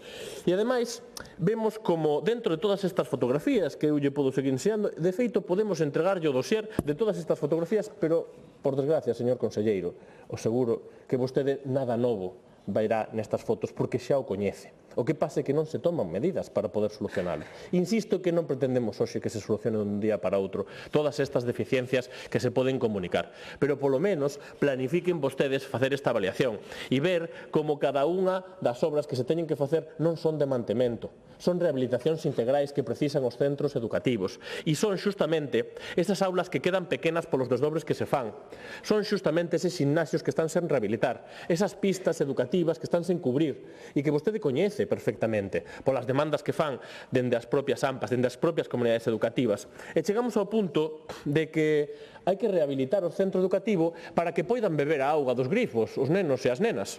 Vostede é consciente de que hai moitos centros educativos na nosa comunidade autónoma da que non se pode beber auga da villa? Teñen unha avaliación de cal é o estado da auga en moitísimos dos centros que por mor das tuberías non se pode empregar esa auga. Vostede é consciente diso, verdade? Pero é que a situación é tan surrealista de que a día de hoxe os nenos e as nenas teñen que ir coa súa propia botella de casa porque non poden beber auga da villa. Incluso en moitos dos casos, moitos dos centros non poden ni lavar os dentes. E claro, falolle desa auga que ten que sair pola villa para poder empregala, non da auga que está polo chan, que xa vemos que realmente desa sobra. Entón, unha sobra e outra falta. Fagamos a rehabilitación correcta, señor conselleiro, para que podamos ter a docencia en condicións óptimas. E mire, todas estas fotos que eu lle estou ensinando aquí, este carrusel de fotografías que parece que fixemos de Willy Fogg nos centros educativos, o que demostran é que hai unha falta evidente de deixadez de funcións da Xunta de Galicia no que ten que ver coa planificación. Insisto nesta palabra porque o que máis importante é que se faga esta avaliación, esta planificación e, por lo tanto, se estruturen. E, ademais, señor conselleiro, chegamos á fotografía na que vemos os problemas de accesibilidade. Vostede ven aquí, nos di día sí e día tamén, o ven que fai a Xunta de Galicia en materia de inclusión, pero a inclusión tamén depende da accesibilidade. Como vostede xa sabe, a normativa que tanto lle gusta cumprir ao Partido Popular recoñece que teñen que ser centros accesibles. A día de hoxe non o son, verdade? Non se cumplen os parámetros de accesibilidade para que calquera persoa que teña unha discapacidade física poda ter a mesma igualdade de condicións nun centro educativo. Só hai que ver esta peripecia que hai que facer en Santiago de Compostela para poder acceder a un centro educativo, verdade? Todas estas cuestións, señor conselleiro, son importantes, porque son importantes para o alumnado, non para nós. E, polo tanto, nós o que combinamos é que a que se faga ese plan, esa avaliación de todas estas cuestións, porque son importantes. E mire, señor conselleiro, ademais de todas estas fotografías que podemos ver, que o único que demostran son os estados nos que se atopan estas infraestructuras escolares, eu creo que vostede recoñece esta foto, verdade? É vostede. Onte recoñeceume que vostede era Román Rodríguez, entendo que nesta foto saberá que Román Rodríguez é o da foto e, polo tanto, é vostede. Sabe ao que se comprometeu vostede en campaña electoral? Esta é unha, dos compromisos electorais. Podemos sacar aquí. Eu xa sei que recoñezo a parte que esta cuestión xa foi abordada neste Parlamento e dentro do mago do escapismo que vostede dixo que había que priorizar. Pero mire, é que para vostede, xustamente en campaña electoral, a priorización era o 9 de decembro de 2023 que se fixera no IES Concepción Arenal unha pista cuberta e no Ferrol Vello un pabillón de polideportivo en Ferrol. Sabe que hai a día de hoxe, no ano 2026? Está feito isto? Non, verdade? O compromiso electoral que vostede dixo que xa iba a estar de maneira inmediata, está moi ben presentarse unhas eleccións e prometer moito, pero despois o importante é cumprir coa súa palabra, señor conselleiro. E temos aquí un dossier que a continuación procederei a súa lectura e remato esta primeira intervención, presidenta, dicíndolle, señor conselleiro, que nos entendemos que, aínda que vostede considere, que xa mo indicou no día de onte, que non todo é unha cuestión dos cartos. Cartos pode habelos, señor conselleiro, é unha cuestión de modelo, non solamente de orzamentos, porque o modelo do Partido Popular é condonarlle aos ricos os seus impostos e despois quen o paga é a comunidade educativa con centros educativos con instalacións en absoluto decaemento. Iso é o que hoxe queremos combatir. Propositivos, positivos e intentar que a Xunta de Galicia faga un plan integral, unha avaliación, por certo, unha avaliación que evidentemente podamos coñecer todos e todas, porque de nada sirve, señor conselleiro, que vostede me veña aquí a decir que xa teñen esa avaliación e que xa coñecen cales son as deficiencias. Non solamente o coñezan vostedes, compártano, permítenos fiscalizar a súa acción de goberno e, polo tanto, completemos o círculo da democracia, desa bella democracia que tanto lle gusta ao Partido Popular e a vostede mesmo vir aquí a defender e, polo tanto, permítenos ao resto facer a nosa función de fiscalización, entregándonos a documentación, entregándonos os informes que vostedes teñan respecto a cal é a situación de toda Galicia dos centros educativos e, polo tanto, traballemos conxuntamente, pero coa comunidade educativa, escoitando a todos os que hoxe nos acompañan de cales son as melloras que se poden facer nos centros educativos para que todos eles e elas podan ter unha educación de calidade e, sobre todo, unha educación na que non teñan que estar cun chubasqueiro na clase ou cun casco por se lles cae calquera teito en riba. Gracias. Muchas gracias.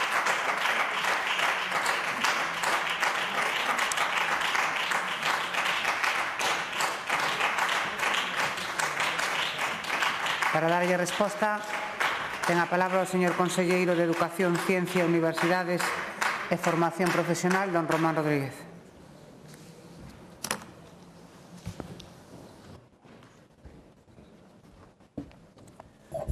Bueno, moitas gracias, señora presidenta. Señor diputado, agradezo o seu tono.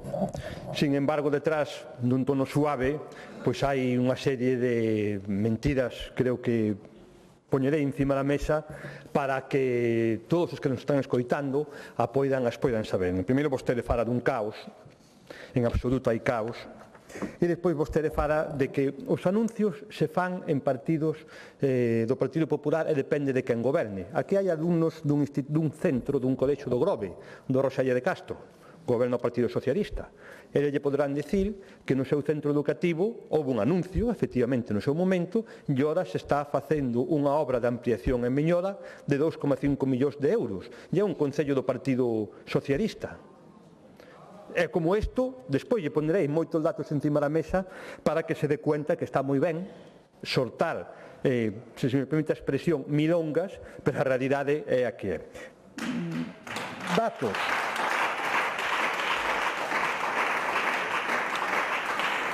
Poñereille datos encima da mesa. Datos encima da mesa. Bueno, é obvio que, creo que tamén se ten dito en moitas ocasións, Galicia ten un enorme parque inmobiliario no eido educativo. Temos máis de 1.600 edificios, non? 1.600 edificios cunha idade media entre 40 e moitos 50 anos. Obviamente, no ano 2009 tiñan 17 anos menos a inmensa maioría deles, non? 17, 16 anos menos. Obviamente, non é unha tarefa sencilla, nin fácil, nin barata, poder ter todos os centros educativos en perfecto orden de revista. Xa digo, 1.600 edificios. Por certo, Galicia temos, no 90% dos concellos, temos un centro, polo menos, de educación infantil e primaria. A media en España está nun 50%, obviamente, por a dispersión territorial da poboación. Pero temos, como xa digo, unha capacidade de poder actuar tremendamente significativa nos últimos anos. E creo que os datos están aí. Vostede fala de que non hai planificación. Bueno, hai un plan de nova arquitectura pedagóxica, un plan do ano 21, que guía as obras que se están facendo nos centros educativos, obras de diferente envergadura. Por desgracia, moi poucos centros educativos novos, por a situación demográfica de Galicia, moi poucos, non? Pero si rehabilitacións, ampliacións e obras de diferente entidade e tamaño. Un dato. Dende o ano 21, cando se puxo en marcha este plan, se fixeron máis de 3.000 actuacións. Máis de 3.000 actuacións. E un investimento superior a 331 millóns de euros. O noso objetivo é chegar no ano 28 a 500 millóns de euros. Se me pregunta o que aí chega, por suposto que non chega. Que nos gustaría máis? Por suposto que sí. Agora, cando se poñen en marcha calquer tipo de acción, non é unha acción arbitraria, non é unha acción moito menos caótica, é unha acción que se fundamenta nunha serie de criterios e principios, e sempre haberá centros que necesitan melloras, e senón vostede, que é do Partido Socialista, mire como está a red viaria en España ou en Galicia, colla vostede o coche un día, xa que fala de mantemento de infraestructuras que lle corresponden ao Partido Socialista, colla vostede o coche un día e vaya por a autovía de Rías Baixas hasta Benavente. A partir de aí dirá, é que hai baches. Pois sí, hai baches, hombre, que cousa curiosa. Ou falou vostede do casco, que se can as cousas. Mira o que pasou en Pontevedra, que afortunadamente non pasou nada, non? Bueno, tamén é certo que hai cuestións e momentos moi complexos e problemas puntuais. Aquí estuvemos cun tren de borrascas moi forte. Houve unha reacción inmediata, 5,2 millóns de euros que de xeito inmediato se están desenvolvendo, se están xa investindo para poder corrixir as problemáticas derivadas do tren de borrascas. E tamén hai que dicir unha cousa, vostede do Partido Socialista, que creo que vostede o dixo, pero dun xeito moi vedado, non? A responsabilidade do mantemento e da conservación dos centros educativos de primaria corresponde aos concellos. E unha gran parte dos concellos fan o seu traballo, pero outra non o fai. E estou seguro que esas fotografías, moitas delas, tería que evaluar se son obras de mantemento, de conservación ou se son obras estruturais, ou porque non se fan a conservación cando se debe facer, porque se non se conserva acaba sendo unha obra estrutural.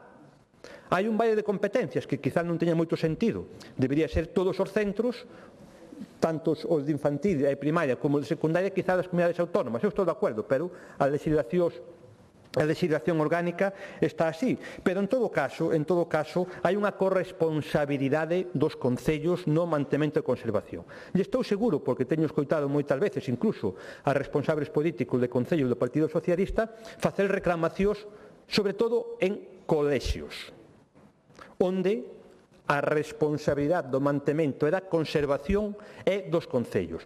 Moito menos nos IES, onde o 100% do mantemento e conservación é da Xunta de Galicia. E claro, quen ten estas competencias son os concellos, non é unha decisión política, é unha decisión legal en base ás sucesivas leyes orgánicas e en base tamén á lei de base de régimen local. Hai un acordo asinado coa FEGAN. E mire, cando non se fai unha obra de conservación e mantemento, no seu momento acaba sendo unha obra estrutural. E a deixarez, en moitas ocasións, de algúns concellos genera unha obra estrutural e un gasto público moito máis grande. E claro, aí hai unha certa dobre moral. Vou poñer dous exemplos para que se vexa que unha cousa é o que di o Partido Socialista e outra cousa é o que fai. Nos dous concellos máis grandes que ten Galicia gobernados polo Partido Socialista. En Coruña, vostede sabe que en Coruña hai moito movimento en torno á cuestión do mantemento dos centros educativos. Pois mire vostede, dos 27 centros de educación infantil e primaria nos cuales podemos ter información se o Concello facía as tarefas de mantemento e conservación, basicamente unha a máis importante, a limpieza dos canadós. Nos últimos 4 anos a resposta é a seguinte: non se fixo limpieza de canadós en 16 centros. Si se fixo en 5 e non fomos capaces de ter datos en 6. Se vostede non limpa os canadós, en que parezca unha cousa moi menor, cando hai moita agua, encola. Esa auga o vento a mete hacia atrás, empapa o forxado e hai pingueiras. Pois mire, no Concello da Coruña non se limpian os canadós, non se fai mantemento nos tellados en 16 centros nos últimos 4 anos. En Vigo, pois mire vostede, en 44 centros de educación infantil e primaria non se fixo mantemento nos últimos 4 anos en 36. En 44, en 36, nos últimos 4 anos non se fixo conservación ni mantemento. Si se fixo en 8. E vostede trae fotografías, eu tamén traigo fotografías. Fíxese vostede un canadón nun colexio da Coruña, onde a limpieza e o mantemento lle corresponde ao Concello.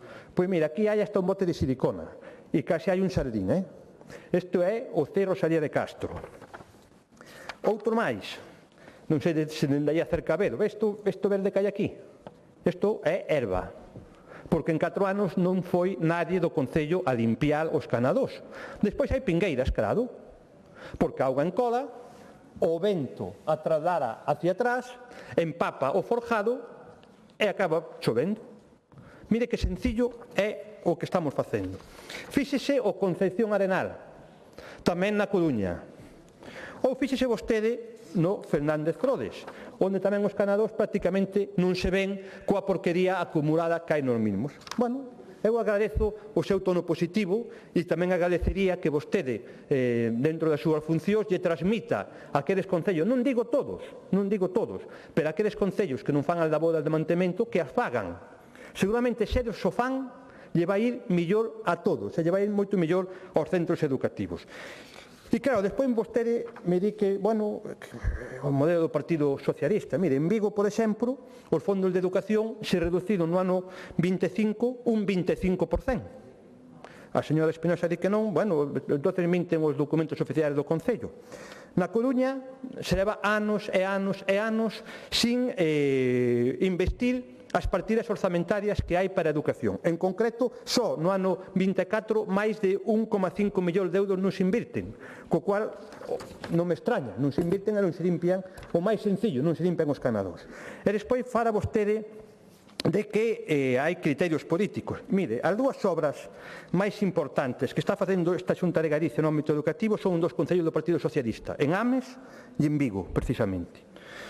Os criterios son criterios que se fundamentan na antigüedade, na urxencia, na entidade, na eficiencia enerxética e, por suposto, é unha actualización constante. Hai unhas unidades técnicas que se ocupan constantemente en estar en contacto cos centros e son os propios centros, a través dos seus equipos directivos, que intermiten as necesidades de mantemento de conservación aos seus responsables, aos concellos, e a veces non lle fan moito caso, e a Xunta de Galicia. Creo que, en ese sentido, non se pode intentar dicir que se toman decisións en base a criterios puramente políticos. Eu acabo de demostrar con estes dous exemplos, ou se vostede ve as obras que sacamos por anticipar o de gasto fai moi poucos meses, es que estamos ahora mismo pechando, verá que unha inmensa maioría se fai en concellos non gobernados por o Partido Popular, Narón, Boiro, Santiago, Lugo, en moitos sedes.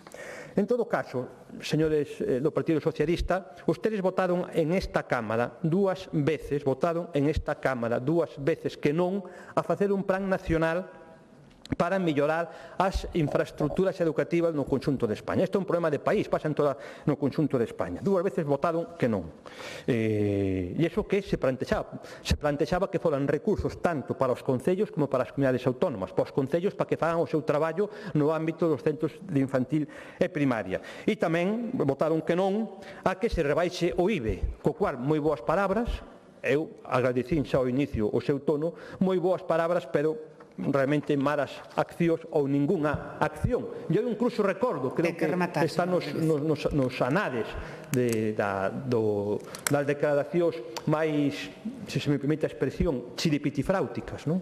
A declaración dunha portavoz do goberno do señor Sánchez cando dixo que nos iba a salir el dinero por das orejas.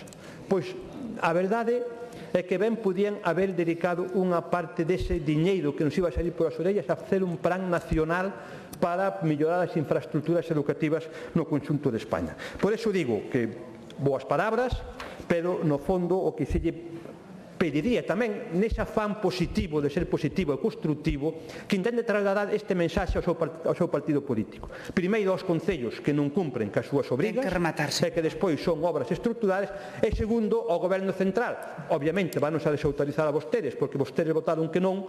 Primeiro se faga un plan nacional e segundo se rebaixa o IVA das obras dun 20% a un 10%, e iso nos posibilitaría facer moita máis intervención nos centros educativos. Moitas gracias.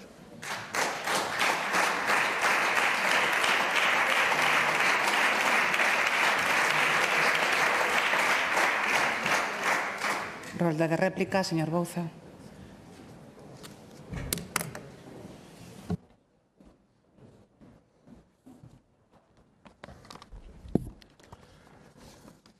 A verdade é que, señor conselleiro, de nada sirve ser propositivo, positivo, porque vostede ainda non se deu conta que é o conselleiro de Educación da Xunta de Galicia. Cando caia da burra, señor conselleiro, non sei o que será deste Parlamento de que vostede veña a dar conta da súa actuación en vez de a facer oposición a todos os restos de gobernos, sexan os locais, sexa o do Estado, eso sí, é o do Estado cando non gobernan vostedes, porque non lle escoitei a vostede dicir nada, e mira que leva vostede de conselleiro tempo, para poder recriminarlle ao Estado que agora con tanto entusiasmo fai.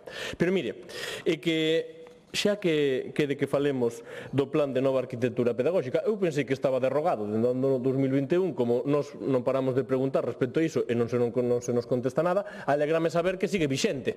Digo que sigue vixente o plan, porque o desenvolvemento do plan, cando van a facer vostedes unha avaliación? Van a presentar aquí os resultados magníficos que ten ese plan. Vannos explicar que é o que fixo realmente a Xunta de Galicia coas súas competencias. Para iso gobernan, señor conselleiro. E que vostede parece que o que quere é realmente ir ao Congreso dos Deputados ou a formar parte da oposición dos concellos de Vigo e da Coruña. Non hai problema, señor conselleiro. Eu pensei que a candidatura posible era en Santiago, non en Coruña, pero non hai ningún problema, señor conselleiro. Se vostede prefire ser o candidato do Partido Popular nos concellos de Vigo ou de Coruña, pois digo o seu partido e preséntese e vai ali ao pleno a reivindicar todas esas cuestións. Hoxe vimos aquí a fiscalizar a acción súa como conselleiro da Xunta de Galicia. E se considera que vostede non ten que ser un membro máis da Xunta de Galicia porque prefire facer oposición, pois non hai ningún problema, dígao, ou renuncien ás súas competencias, que xa o fan cada día, non? E, polo tanto, mire, eu respecto a diferencia entre mantemento e rehabilitación, eu creo que é bastante sinxelo, señor conselleiro. Vostede me dicía a min que eu non fun a limpar ali as follas que había nun canalón, non sei a que se refire exactamente. Se refire ao Eusebio da Garda na Coruña que se afunde o chan do Hall de entrada. Iso que é mantemento tamén. E polas follas. Tamén é polas follas. Vai non rehabilitar ou non a Xunta de Galicia? E o que ten que vostede responder aquí? É que vostede ven a responder á oposición. Non vostede a preguntarme a min, como membro do partido da oposición, o que vou a facer ou deixar de facer. E se non quere facer as súas competencias, non pasa nada, renuncie e encargamos nosotros. Pero, señor conselleiro, se vostede ve aquí a rendir contas sobre as súas competencias. E falaba vostede de Vigo, pero mire, señor conselleiro, é que en Vigo, justamente o que vostede dixo, falemos dun exemplo, non? Xa que quere falar de exemplos, pois non pasa nada, falemos de exemplo para poñer a contraposición do que facemos uns e do que fan vostedes.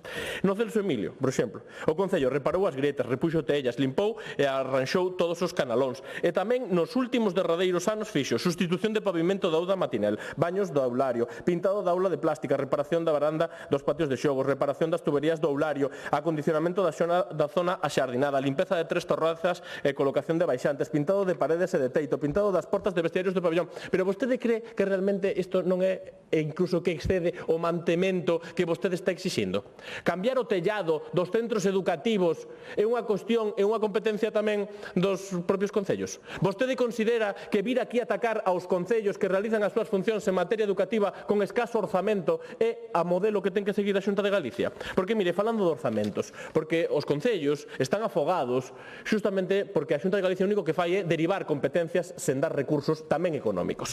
E cales son os orzamentos da Xunta de Galicia? Pois moi sinxelos, señor conselleiro. Claro que hai que falar diso.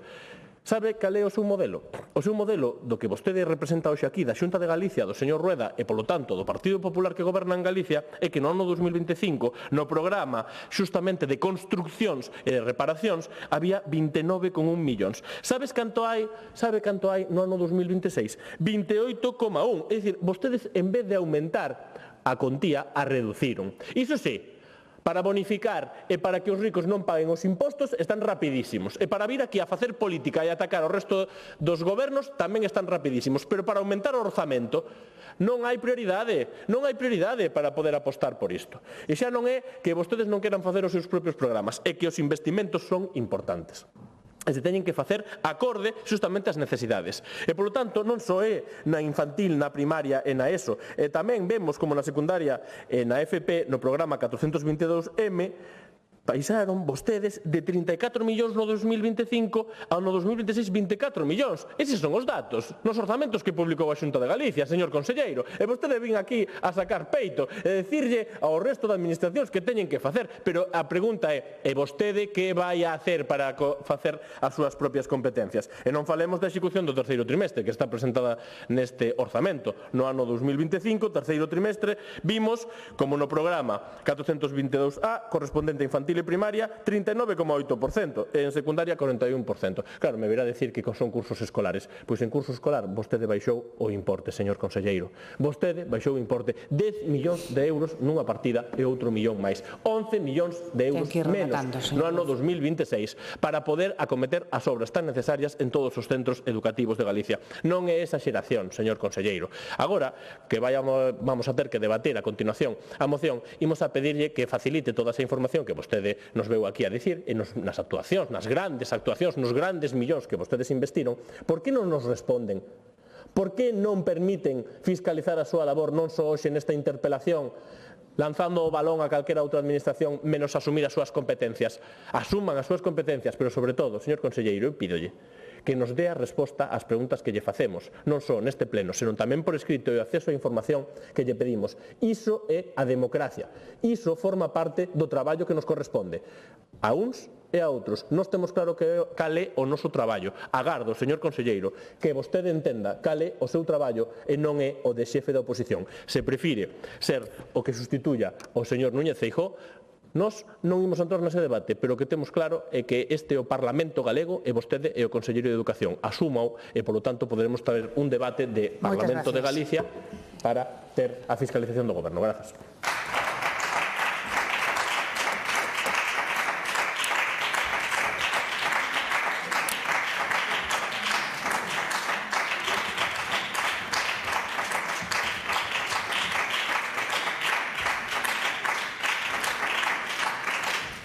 Para darlle resposta, ten novamente a palabra o señor conselleiro.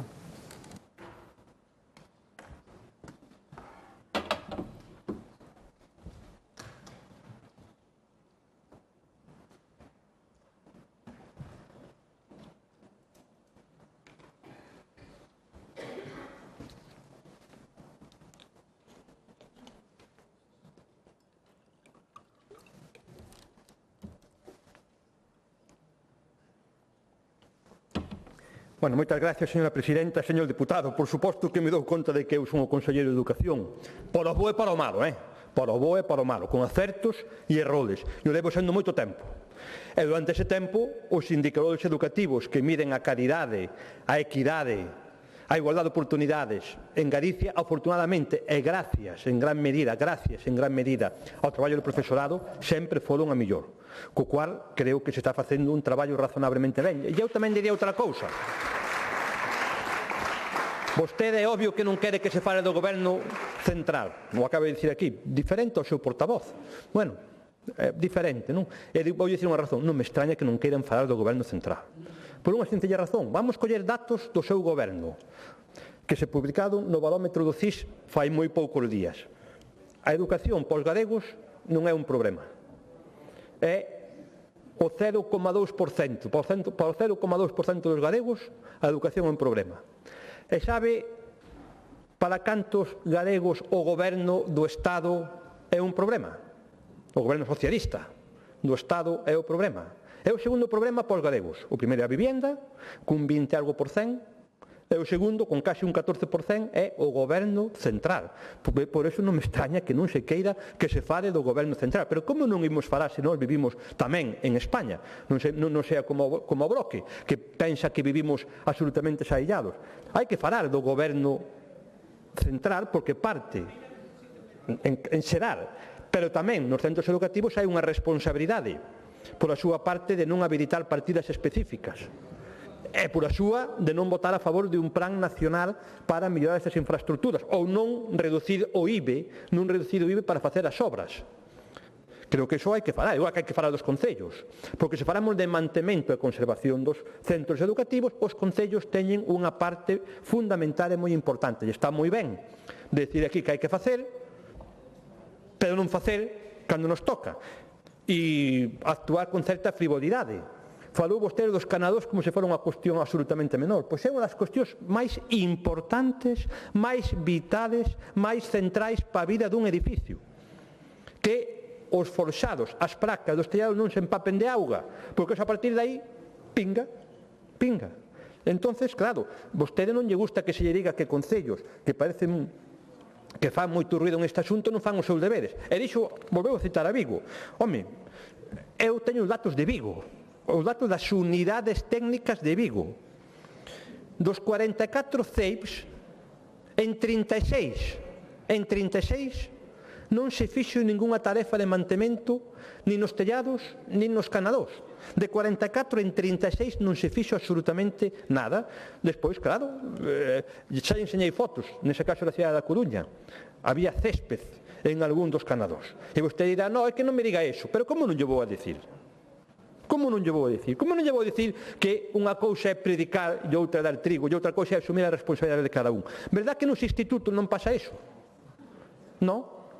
E aí hai un mantemento constante nos ámbitos. E despois vostede me fala de campaña electoral, de promesas electorales. Bueno, eu tamén apuntei dúas. Aparte non só en campaña electoral do Partido Socialista, senón que cando se asina o pacto con Sumar houve dúas noticias estrella. Unha era que o goberno do Estado iba a dar axudas aos comedores escolares. Sabe cantas axudas chegaron? Estas, cero. A Xunta pon 65 millóns, o Estado, pese a promesa electoral e o acordo de goberno, pon cero. Ou o mesmo nos libros de texto tamén. Iba a haber un incremento dos libros de texto e houbo cero incremento nas axudas do Estado aos libros de texto. Eso sí, o venderon absolutamente en campaña electoral e o ratificaron no acordo PSOE-Sumar. Unha cousa é predicar e outra cousa pois era el trigo. En todo caso, están moi ben os discursos, están moi ben as palabras, para ir acompañada cos feitos.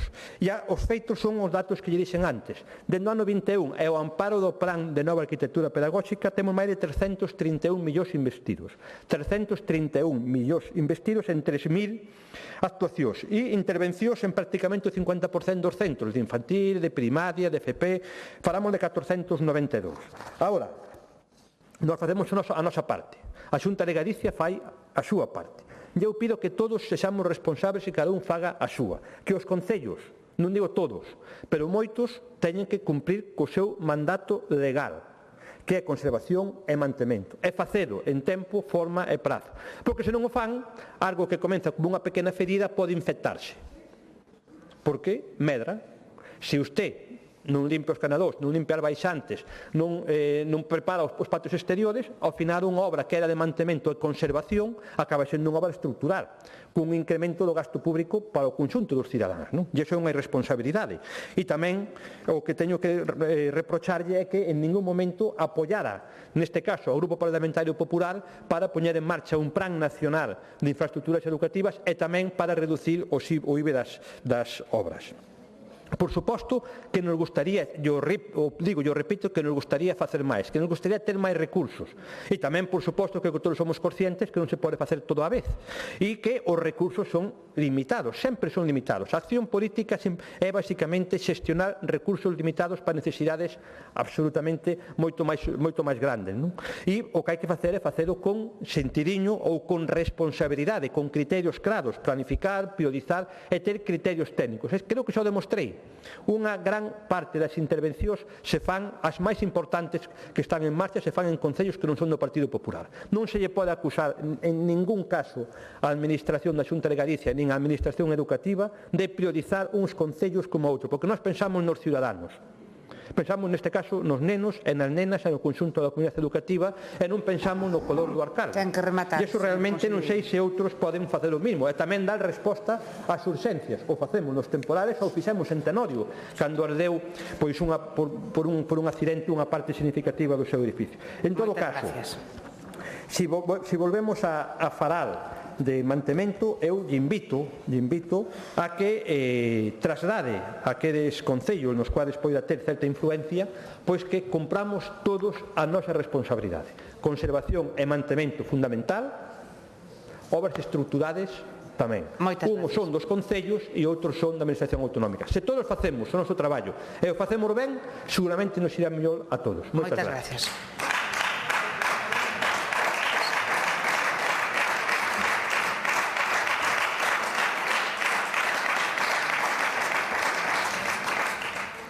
Empezamos coas preguntas ao Goberno de don Paulo Ríos Santomé e do señor Bará, do Grupo Parlamentario do Bloque Nacionalista Galego, sobre a postura da Xunta de Galicia ante a posibilidade de implementar unha tarxeta de transporte público intermodal con tarifa plana.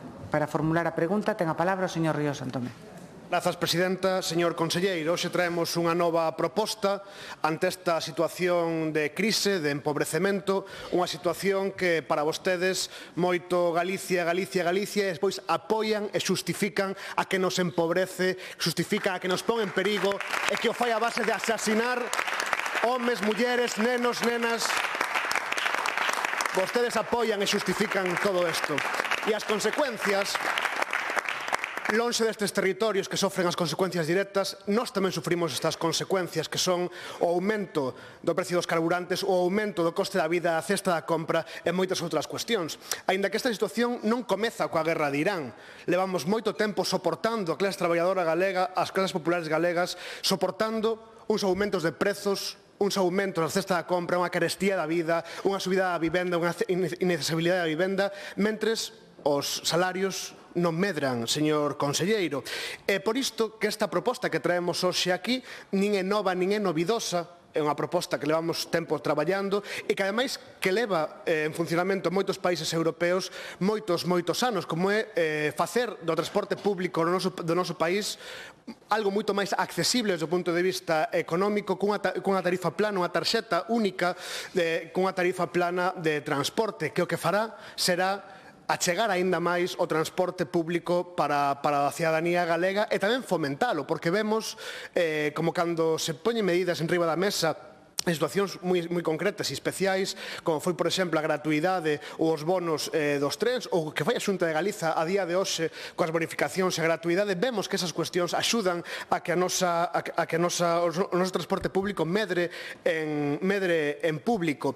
E hoxe o BNG quería traer aquí esta iniciativa, porque é totalmente a caída coa situación que estamos vivindo e porque tamén fora de a noso labor de control, de fiscalización do goberno, que sabe que o facemos con moito fincapé, tamén nos toca como oposición, nos toca traer propostas para que a cidadanía galega vexa cales son os diferentes modelos que uns e outros traemos a este Parlamento. Hoxe, da boca da nosa portavoz nacional, da boca de outros diputados e diputadas do BNG, puidemos ver unha serie de iniciativas, unha serie de propostas que achega o BNG a cidadanía galega para axudar, para sumar, para engadir esforzos a que a cidadanía galega pase o mellor posible este trago que vostedes, como decía antes, apoian e xustifican as causas do noso sufrimento, do noso empobrecemento, tamén, lóxicamente, do sufrimento de todas as persoas que o sufren en primeira persoa. Hoxe, nin os conselleiros, as conselleiras,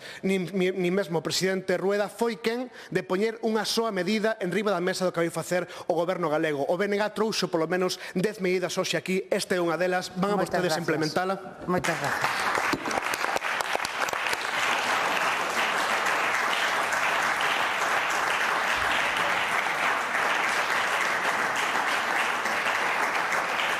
Para darlle resposta, ten a palabra o señor conselleiro de Presidencia, Xustiza e Deportes, don Diego Calvo. Gracias, presidenta. Señorías, a verdade é que a situación que se vive a día de hoxe con ese encarecemento xa se ten producido anteriormente e levamos moitos anos, non? E vostedes aquí nesta Cámara se negaron a condenar a invasión de Rusia a Ucrania e o siguen facendo a día de hoxe. Por lo tanto, unha proba máis do que veñen facendo sempre. Dependendo de quen sexa, o condenamos ou non condenamos. Pero hoxe, ademais, cando fala vostede de sufrimento, debería de ter un pouco máis de cuidado, non? Porque hoxe tiñamos a noticia e veíamos as fotos nas que se podía comprobar como unha etarra condenada por 14 asesinatos a máis de 700 anos de cárcere saía do cárcere despois de 6 anos co apoio como reclamación dun partido político que é Bildu, que todos coñecen e que son socios de vostedes nas eleccións porque van xuntos. Por lo tanto, falando de sufrimento, non sei se se refire ao sufrimento das 14 familias asesinadas por esta muller que xa foi condenada, pero vostedes dalles igual estar con este partido. Iso é o que ten o Bloque Nacionalista Galego. Como é Bildu, aí poden estar. Pero teñen a cara de vir a falar vostedes así tan cheos. E a verdade é que non teñen remedio, señoría, non teñen remedio porque incluso cando veñen a facer unha proposta, como vostede decía, se encarga de facer durante toda a súa intervención pois algún adxetivo como este. Pero agradezolle que veña a facer unha proposta en todo caso. Agora ben, lle vou a contestar, nós neste momento non temos previsto adaptar unha tarifa plana como vostede ven a propoñer. Dicía vostede que non é unha proposta nin nova nin novidosa, anotei. É certo, é demagóxica, é totalmente demagóxica. Porque vostedes están a gobernar en algún concello. Espera que me dé tempo a explicarlle. Vostedes están a gobernar en Santiago. Levan anos para poder sacar a licitación do transporte público. Anos! Pero son incapaces de sacar adiante. Pero sí que teñen un prego. E nese prego, que é o que propoñen? Pois propoñen que os veciños de Santiago podan estar pagando 35 euros poder usar o transporte público. Isto é curioso, non? Porque para trasladarse por toda Galicia poden pagar 30 euros. E dentro do término municipal de Santiago hai que pagar 35. Isto é curioso. Pero que, ademais, neses pliegos, os menores de 21 teñen que pagar igual que o resto e os maiores de 65 teñen que pagar igual que o resto. Agora ben, a Xunta de Galicia que poña menos cartos. Esta é a súa ambigüedade e estas son as dúas varas de medir que teñen sempre en todas e cada unha das propostas, que sempre son enganos, señoría, porque isto xa sin falar de Pontevedra, que aí o transporte urbano que é competencia do Concello e o ten que facer a Xunta de Galicia. Xa sin entrar en Pontevedra. Pero donde vostedes gobernan na capital de Galicia propoñen unhas condicións moito peores para ciudadanos do que propoñen aquí. Esos son vostedes, señoría. Ten unha segunda...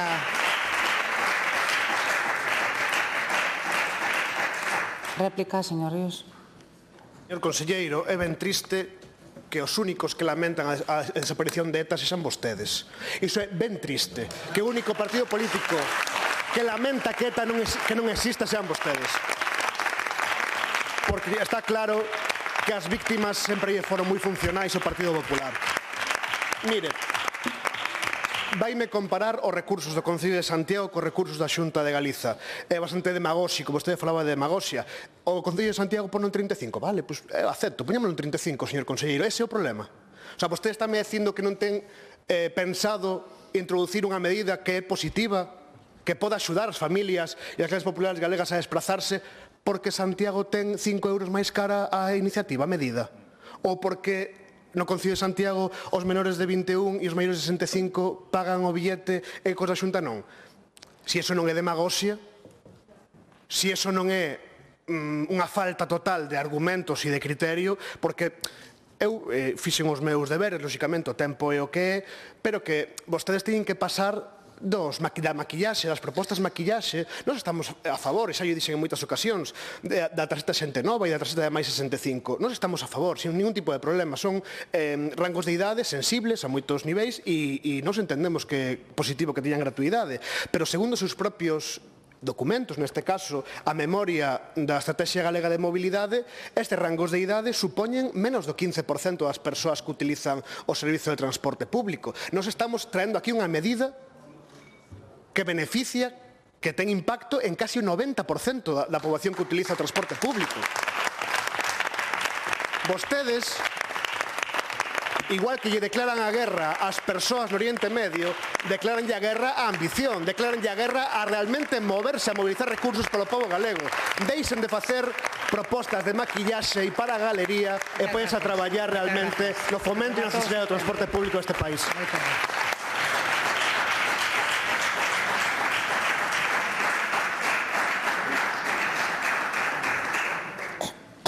Perdón. Réplica do Goberno, señor conselleiro.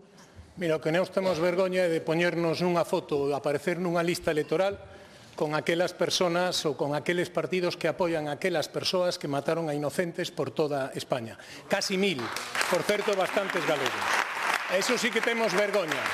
Non como a vostedes, señoría. Pero mire, gracias ao sistema tarifario que aplicamos en Galicia ao transporte público, pois nós temos un sistema tarifario que é igual para todo o mundo, con independencia de onde viva. E trata igualmente, xa haxa moita demanda nese territorio, nesa zona ou non. E cunha ampla gama de abonos, señoría. Ven utilizando a tarxeta ou ven sexan actualmente gratuitos, porque vostede esconde que nesa proposta os menores de 21 teñen que empezar a pagar. E a día de hoxe non teñen que pagar. E os maiores de 65 teñen que empezar a pagar. E a día de hoxe en Galicia non pagan. E máis, di vostede un porcentaxe, non é certo. É preto do 40%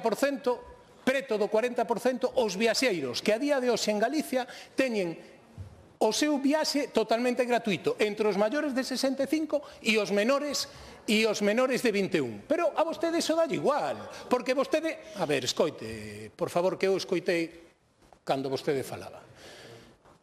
Iso a vostede dalle igual, porque o que ven a facer aquí é publicidade e demagoxia, con medidas que non son certas. Mire, en 2019 di que o sistema de transporte non vale para nada. En 2019 había 20,5 viaxes ao ano. No 2025, 28,7 millóns de viaxes ao ano. Pero se contamos todos os modos de transporte, incluído o escolar, o integrado, etc., entón nos vamos a 39 millóns de viaxes ao ano. Hai unha parada a menos dun kilómetro do 97% dos fogares de Galicia. Máis de 3.600 líneas, 59.000 paradas, señoría, e 2,3 millóns de servicios ao ano. Pero vostede iso dalle igual, porque di que todo non vale para nada, como fai na súa pregunta. Adicamos este ano 160 millóns de euros, señoría, para o transporte. Di vostede que o comparo con Santiago. Non, Santiago non sei de memoria os kilómetros cuadrados que ten. Galicia moitos máis. Claro que non o comparo, pero comparo Santiago con calquera das outras cidades. Pero si quere vai a vostede a Pontevedra, que nin siquiera teñen servicio de transporte urbano. E goberna o bloque de fai 20 anos. Pero que me está contando? Pero que me está contando? Por que en Santiago, despois a piques de rematar a legislatura, son incapaces de licitar o sistema de transporte urbano? Señoría, onde está a capacidade de xestión do bloque nacionalista galego? Pero de que me está a falar? De que me está a falar? 8,25 millóns de euros para bonificar o transporte metropolitano, 17 millóns de euros para bonificar o desconto adicional que existe nestes momentos, 3,28 para tarifa máis 65 e 7 millóns para a xente nova, señoría. Eses son os descontos que está a utilizar a Xunta de Galicia a día de hoxe en Galicia. E sale moito mellor que a súa proposta.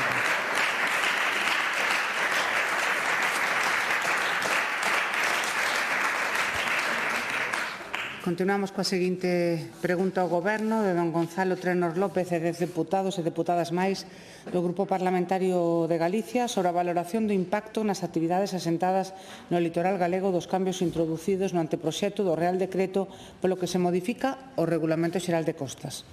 Para formular a pregunta ten a palabra a señora Armelo. Grazas, presidenta. Señora conselleira, Galicia e mar, o noso litoral é economía, emprego e identidade. Miles de familias viven das actividades asentadas na nosa costa. Por iso Galicia non pode quedar calada ante a reforma do regulamento de costas impulsada polo Goberno central.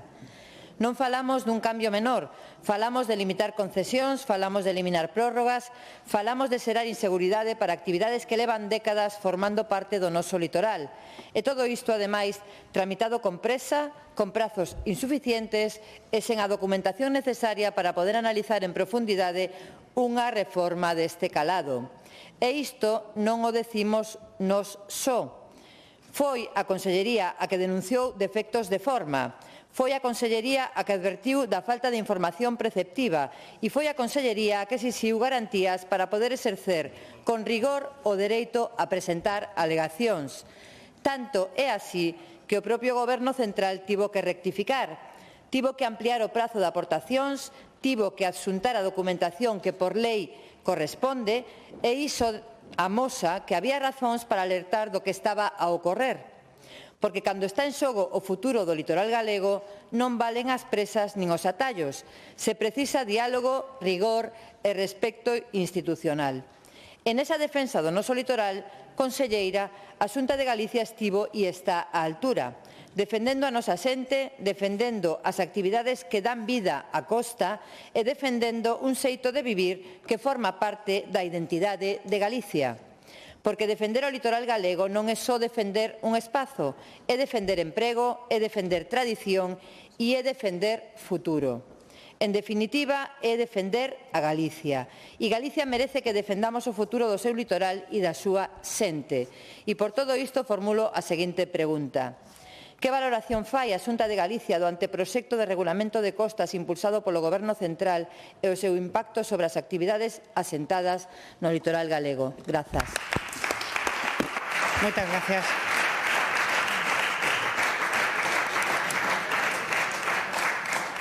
Para darlle resposta, ten a palabra a señora conselleira de Medio Ambiente e Cambio Climático, dona Ángeles Vázquez Mejuto. Gracias, presidenta.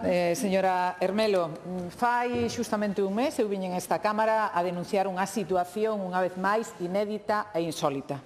Naquel entón decía que o Goberno central iniciaba un procedimento con precedentes, pero sin ningún tipo de transparencia, donde a través de un regulamento o que se pretendía facer era un cambio na lei de costas. Pois fíxese, un mes despois, para aqueles que tiveran dúbidas, o tempo acabounos dando a razón. Tanto é así que tan só 15 días despois saiu á luz pública xa o texto articulado. Un texto articulado no cal poden ler todos aqueles que queiran, non me estou inventando en absoluto, teñeno na páxina web, e que pretende o Goberno central a través de este texto articulado. Por un lado, limitar a duración das concesións, por outro lado, derogar as prórrogas ordinarias e extraordinarias e xa, para colmo dos colmos, meten no mismo saco pois as bateas, os bancos de marisqueiros, as cocedoras, as depuradoras, os chiringuitos, dalles absolutamente o mesmo. Pois ben, visto isto, eu o día 13 diríxome, o día 13 de marzo, a ministra e dígolle que, aparte de facer algo inaudito, ten un defecto de forma moi importante e é que, unha vez máis, e en este caso, non hai memoria económica. Efectivamente, non había memoria económica e tan só 5 días despois téñennos que dar esa memoria económica. Pero, ollo, danos a memoria económica ás comunidades autónomas, porque os delatamos, porque os descubrimos, pero o sector, como se non pintara nada, non se lle pasa a memoria económica, é dicir, non se fai pública. Nos enviaremos ya o sector, pero era algo que tiñan que facer eles.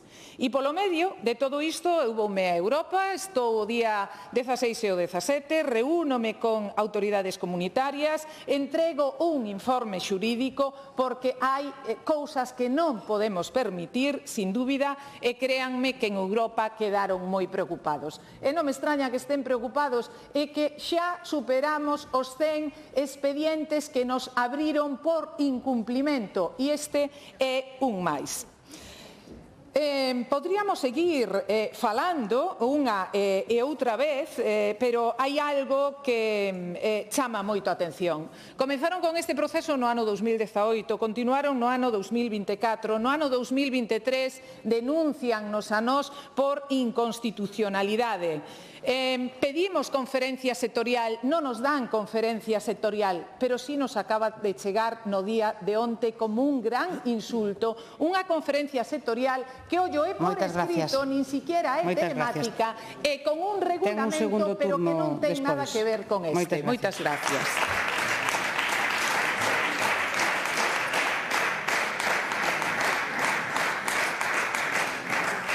Réplica, señor Hermelo. Conselleira, permítame rematar cunha reflexión moi clara. Galicia precisa responsables públicos que defendan o que somos, que defendan a Galicia que vive o seu territorio cada día, a Galicia que senta a súa costa como parte da súa vida e da súa identidade. E por eso eu quero felicitala. Felicitala por defender o noso litoral, por defender a nosa xente, por defender con firmeza o xeito de vivir en Galicia. Gracias por exixir que se cumpra a legalidade, esa que non cumpre o Goberno central. Gracias por non calar ante os defectos de forma, ante os prazos insuficientes e ante as omisións que se produciron nesta reforma.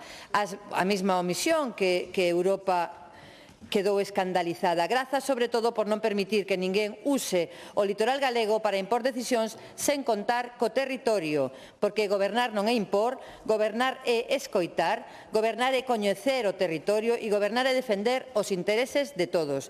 E cando un goberno central actúa con sesgo e con demagoxia, intentando impor reformas que perxudican a un territorio, obsesionado con expulsar calquer presenza de actividade humana, económica ou social do litoral, é obriga das institucións de Galicia a levantar a voz. E iso é exactamente o que fixo vostede. E tanto é así que o único que foi capaz de facer o secretario de Estado pois foi recurrir á descualificación personal. Onte mesmo, frente á iniciativa do meu grupo parlamentario, o Partido Socialista ensalzou ese insulto machista e clasista.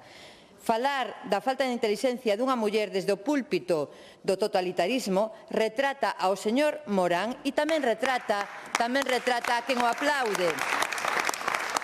Cando se chega a este punto, queda claro que os argumentos están do lado de Galicia, do seu lado, conselleira, e por iso, grazas por defender o noso litoral, por defender a nosa xente e por defender por riba de todo a Galicia que somos. Moitas gracias.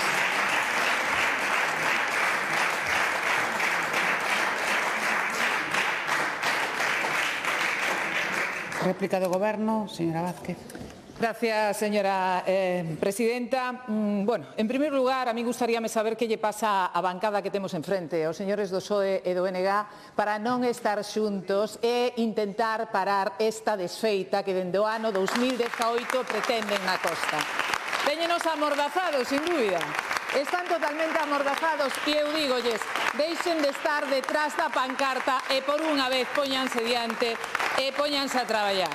Non será a primeira vez que recibo insultos do señor Hugo Morán, que para min, desde logo, son eloxios. Pero non só ese señor, sino fai escasos días tamén un eurodiputado, o señor Casares. É un tufo tremendo a un machismo que intenta descalificar e falar de intelixencia. E eu digolle, miren, eu non teño medida a miña intelixencia. A pouca ou moito que poida ter, igual que o goberno, está ao servicio dos galegos e do traballo.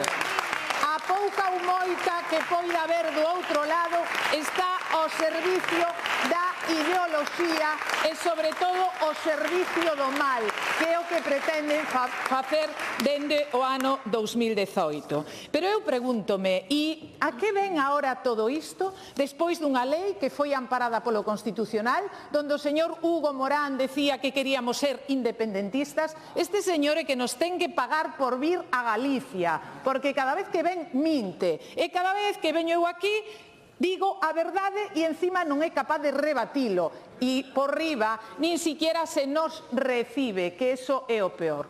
Eu, sin dúbida algunha, creo que segue escocendo e moito no Ministerio a nosa lei. E cando escoce hai ardores, pero tal vez sexa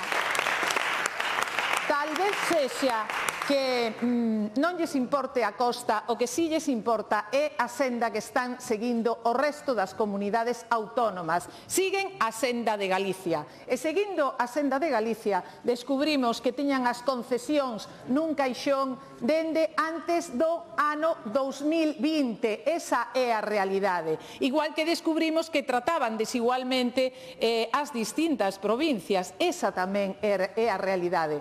Pois que lles deixe de escocer, que deixen de ter ese problema de indigestión, que se poñan a traballar, que nos remitan a conferencia sectorial, que nos vexan cara a cara, non a través dun correo electrónico. Ustedes poden se imaginar se nós fixéramos eso por correo electrónico e non nos sentáramos con ninguén. Cales serían os cualificativos? Pois estas son as auténticas realidades. E polo menos que teñan dignidade e que non poñan a disculpa en Europa. Europa preocúpalles moito o que está pasando agora mesmo en España. E poñolles un exemplo, Italia, que é o exemplo que poñen eles. Moitas gracias, señora conselleira. Dende hai 17 anos abriuse expediente e non houve ninguna sola sanción. Moitas gracias. Moitas gracias.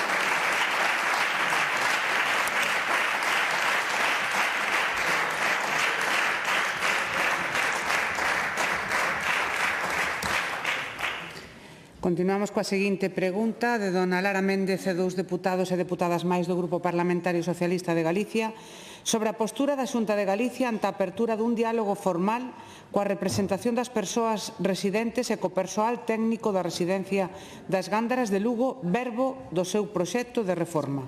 Para formular a pregunta, ten a palabra a señora Méndez. Grazas, presidenta. Moi bons días, conselleira. Gustaríame iniciar saludando a usuarios que hoxe se desplazaron ata aquí, traballadores e veciños da cidade de Lugo que acompañan tamén aos usuarios, os traballadores en esta demanda. Creo que nós está claro que defendemos sempre un envellecemento activo e unha máxima autonomía, pero chegado o momento e cando se precisa, a Xunta de Galicia ten que garantir os servicios públicos. Lugo unha cidade que o 30% da población superan os 64 anos, donde durante máis de 40 anos non houbo ningunha soa praza pública, a pesar da alta demanda que hai das mesmas, hasta que chegou o señor Amancio Ortega e fixo unha nova residencia, que, como teño dito en moitas ocasións, ten máis invertido Amancio Ortega na cidade de Lugo que a propia Xunta de Galicia. E o PP que amosa? Desidia, intolerancia e abandono. Agora a Xunta está a facer ali unha obra na residencia das Gándaras por un importe de casi 8 millóns de euros, pero fai porque ten unha preocupación real? Non. O fai porque viron eses fondos europeos. Pois xa que viron eses fondos europeos, puderon haber aproveitado para facer unha boa obra, unha obra con diálogo e consenso, pero tampouco esa é a vontade do Partido Popular. Esas obras que se están a facer de casi 8 millóns de euros non garante as condicións adecuadas de intimidade, conselleira. Non garante espacios propios. Donde hai unha perda, ademais, a pesar da gran demanda de plazas que hai unha perda de casi 30 plazas. E durante o noso ciclo vital temos distintos fogares, empezando polo paterno e materno, despois o que creamos propio, e moitas veces as residencias convírtense en ese último fogar. E chámolle fogar, señora conselleira, porque é o que ten que ser eses espazos públicos, un fogar.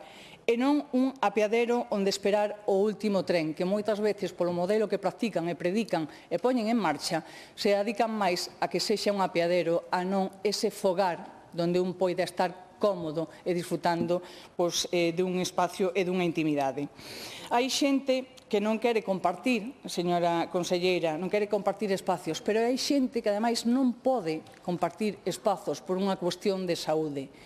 É o que lle están obligando na residencia das Gándaras a compartir eses espazos. Estamos a falar de pais, de avós.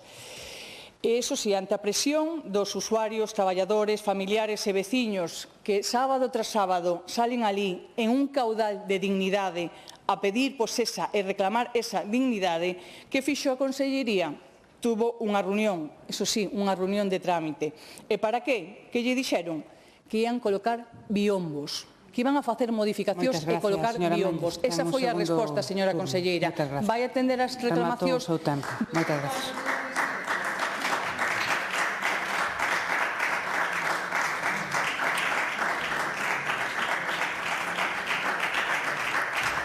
Para darlle resposta, ten a palabra a señora conselleira de Política Social e Igualdade, dona Fabiola García. Gracias, presidenta, deputadas e deputados, moi bons días a todos. Mire, señora Méndez, a atención e o coidado das persoas maiores e das persoas dependentes, como vostede ben sabe, é unha das prioridades para a Xunta de Galicia. De feito, no que vai de legislatura levamos investidos máis de 40 millóns de euros en obras nas residencias da rede pública autonómica. E todo isto, todo este investimento ten un único obxectivo, que, como decía vostede, converter todos os centros residenciais en verdadeiros fogares, na casa de todas as persoas maiores que viven ali. É certamente importante o investimento previsto para a cidade de Lugo, con máis de 10 millóns de euros de investimentos en obras. Obras que se farán non solamente na residencia pública das Gándaras, senón tamén na residencia da Milagrosa, cun investimento de máis de 1,7 millóns de euros. Mire, no caso das Gándaras, imos a investir máis de 8 millóns de euros que teñen dous obxectivos moi concretos e innegociables. En primeiro lugar, aumentar a seguridade en situacións de emerxencia na propia residencia pública e incrementar, por suposto, o confort tanto dos usuarios como de todo o personal do centro. Polo tanto, imos a facer unha importante reforma tanto interior como exterior gracias a que as habitacións serán máis amplias, as habitacións terán baño propio, vanse a mellorar as zonas comuns creando salas de convivencia e comedores en cada planta para evitar desplazamentos innecesarios dos propios usuarios e con todo isto sen reducir, insisto, sen reducir en ningún caso o número de habitacións individuais. Pero ademais, vostede tamén decía, se mantiveron reunións cos usuarios, pero tamén cas familias para informalas con claridade das obras que estaban previstas neste centro residencial. Polo tanto, este diálogo tivo resultados moi concretos que a incorporación de melloras específicas para garantir a privacidade nunhas habitacións que recordo que xa eran dobres, pero que non estaba garantida neste caso a accesibilidade, pero mire, señora Méndez, o que non imos a tolerar é que a atención aos maiores se use novamente, unha vez máis, como arma política neste Parlamento de Galicia. Non o imos a consentir, señora Méndez.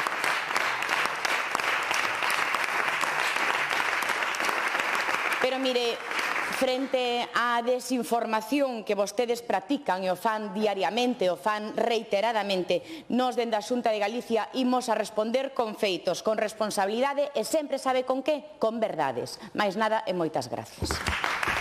Moitas gracias.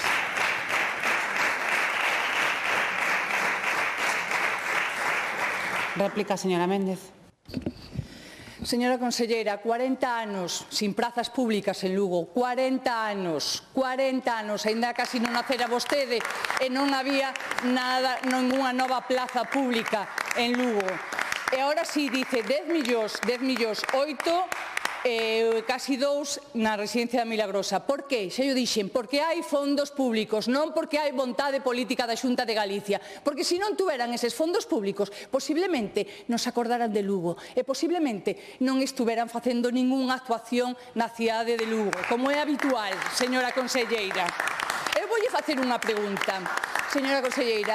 Vostede ampliaría o pasillo da súa casa suprimíndolle a habitación ao seu fillo e que o seu fillo pasara ou filla pasara a dormir con vostede? O faría?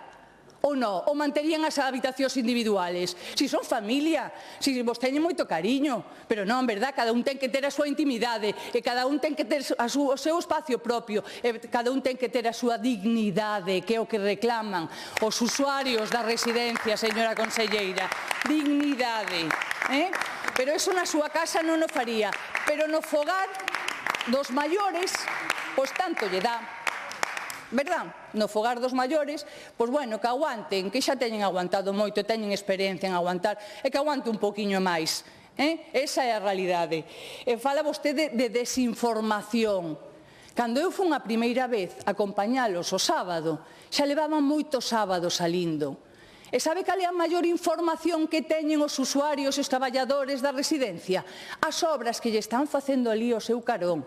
que están vendo como perden espacio, que están vendo como perden intimidade, señora conselleira, están vendo como non se lles atendeu despois de moitas peticións e gracias á presión, xa digo, foi ali o delegado da Xunta de Galicia, o seu delegado, a decirlles que non se preocupe, que iban a facer modificacións. En que iban a constar esas modificacións? En colocarlle biombos, señora conselleira.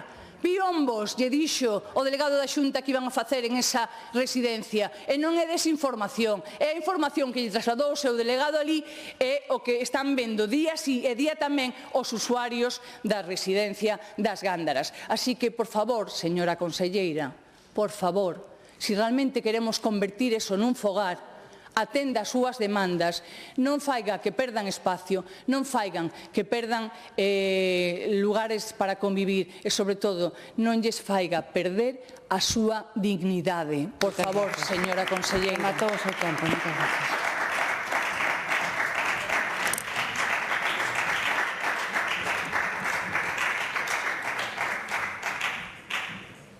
Para darlle resposta, ten novamente a palabra a señora conselleira. Gracias, presidenta. Señora Méndez, non tenten dende o Partido Socialista de Galicia enganar a xente. Non tenten dende o Partido Socialista enganar os residentes das Gándaras e non tenten tampouco enganar as súas familias, nin os veciños, nin as veciñas da súa cidade de Lugo. Non o fagan, señora Méndez. Mire, señora diputada, vostede acompañou ao señor Besteiro nas protestas, exixindo habitacións individuais. Verdad, señora diputada?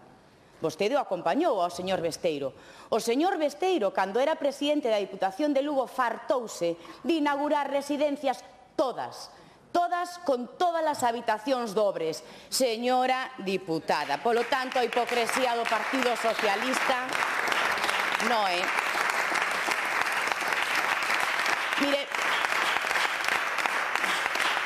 pero gustaríame ademais que o se quedase moi claro dunha vez por todas, despois de tanta desinformación interesada do Partido Socialista, a residentes, a traballadores e a veciños, que non se reducen o número de habitacións individuais e que todas as habitacións do centro residencial das Gándaras van contar con un baño propio. Señora diputada, e o que fixo a Xunta de Galicia foi ofrecer unha solución para unhas habitacións que, insisto, unhas habitacións que xa eran dobres e que tras a reforma van a ser habitacións máis accesibles e máis confortables. Porque, por exemplo, se vostede falou cos residentes e cos traballadores, en algunhas habitacións non se podían utilizar grúas para levantar os residentes que tiñan problemas de mobilidade. Entendo que vostede non me está pedindo que non cumpra a lei e que non garanta a seguridade e a accesibilidade, ou si? Eu entendo que non me pide que pare unhas obras que sei que van a mellorar a calidade de vida de todos os residentes e tamén facer máis sinxelo o traballo dos propios traballadores. Mire, o que lle pido, señora Méndez, é que deixen de utilizar políticamente ás persoas maiores que viven no centro residencial das Gándaras, porque é lamentable. É lamentable. É lamentable que os utilicen. Mire, sabe o que podería facer vostede se quere facer algo proveitoso por Galicia, como defensores da calidade de vida das persoas maiores? Reclamarlle ao goberno do señor Pedro Sánchez do Partido Socialista que cumpla con todas as persoas maiores e dependentes, que nos ingrese de forma inmediata os 3.000 millóns de euros que nos debe da factura de dependencia, que irían a parar directamente ao peto de toda esa xente maior e dependente. Mais nada, moitas gracias. Moitas gracias. Continuamos coa seguinte pregunta ao Goberno de don Moisés Rodríguez Pérez e 8 deputadas e deputados máis do Grupo Parlamentario Popular sobre as consecuencias do atraso na aprobación do Plan Estatal de Vivenda 2026-2030. Para formular a pregunta, ten a palabra o señor Rodríguez. Gracias, presidenta. Señorías, señora conselleira, como vostede ben sabe, a política de vivenda constitúe unha das principais preocupacións da sociedade actual e require colaboración leal e coordinada entre as distintas administracións públicas. Todos somos conscientes en Galicia dos notables compromisos e esforzos que está a desenvolver o Goberno galego en materia de vivenda, que se complementan en ocasións con dotación financiera dos plans estatais. O retraso, a non aprobación e publicación do Plan Estatal de Vivenda 2026-2030 está a xerar unha situación de incerteza que pode comprometer a continuidade de financiamento de numerosas convocatorias e a marcha pola Xunta de Galicia, afectando tanto a cidadanía beneficiaria como a planificación orzamentaria da nosa comunidade autónoma. En Galicia, señorías, apróbanse orzamentos en tempo e forma. En España non están nin se lle esperan. Obligación constitucional. 3 anos e lo que toca esperar. Agora todo é a culpa da guerra ou das guerras. Incremento do precio, da luz, da gasolina, dos alquileres, da vivenda. Saben, señorías, en que país hai orzamentos aprobados en tempo e forma? En Ucrania, señorías, en Ucrania. O problema aquí en España é non ter os votos necesarios para aprobalos. Ese é o problema. Non nos tomen por parvos, señorías socialistas e nacionalistas. O plan estatal de vivenda, ata o de agora vixente, caducou, está caducado, sen que os actuais responsables do Goberno que preside actualmente o señor Sánchez digan data ni nada concreto. De feito, dende o Ministerio decían, señorías, que chegaría neste primeiro trimestre. Trimestre que xa pasou. Trimestre de que ano? Señoría socialista, unha excusa de malos pagadores. A situación descrita resulta especialmente preocupante. O ser o inicio dun novo período de programación que hai que consensuar, ten que ser claro e operativo, sendo a Xunta os responsables de aplicar estas políticas de vivenda. Nós o que queremos saber é como valora o Goberno galego o retraso na aprobación do Plan Estatal de Vivenda 2026-2030. Nada máis e moitas gracias. Moitas gracias.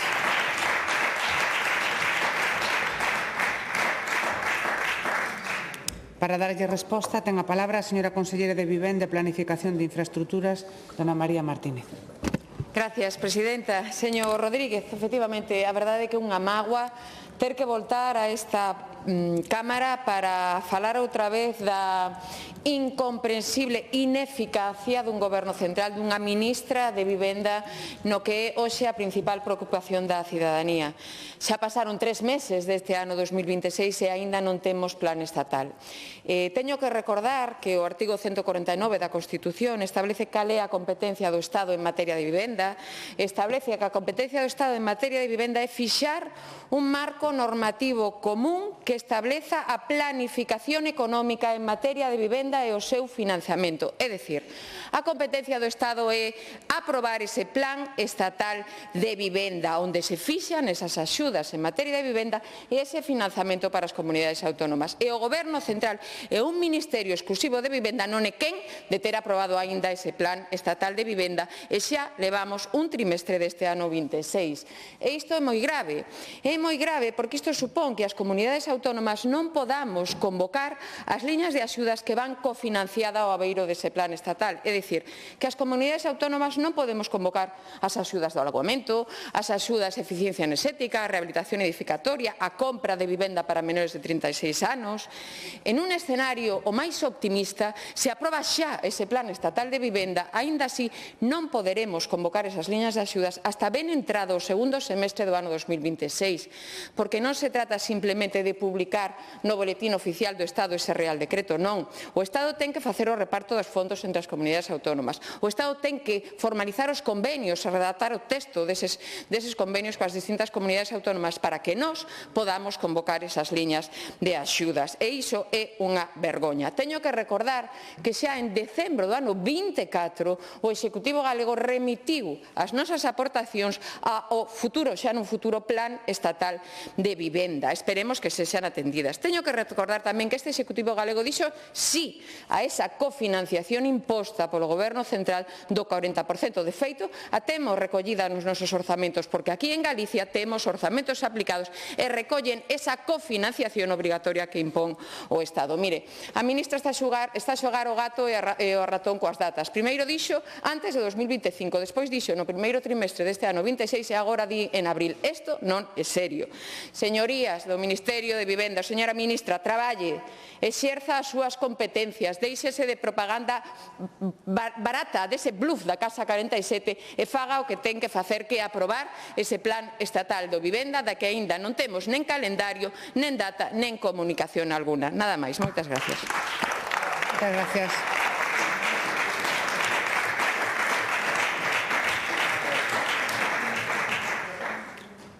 Réplica, señor Rodríguez.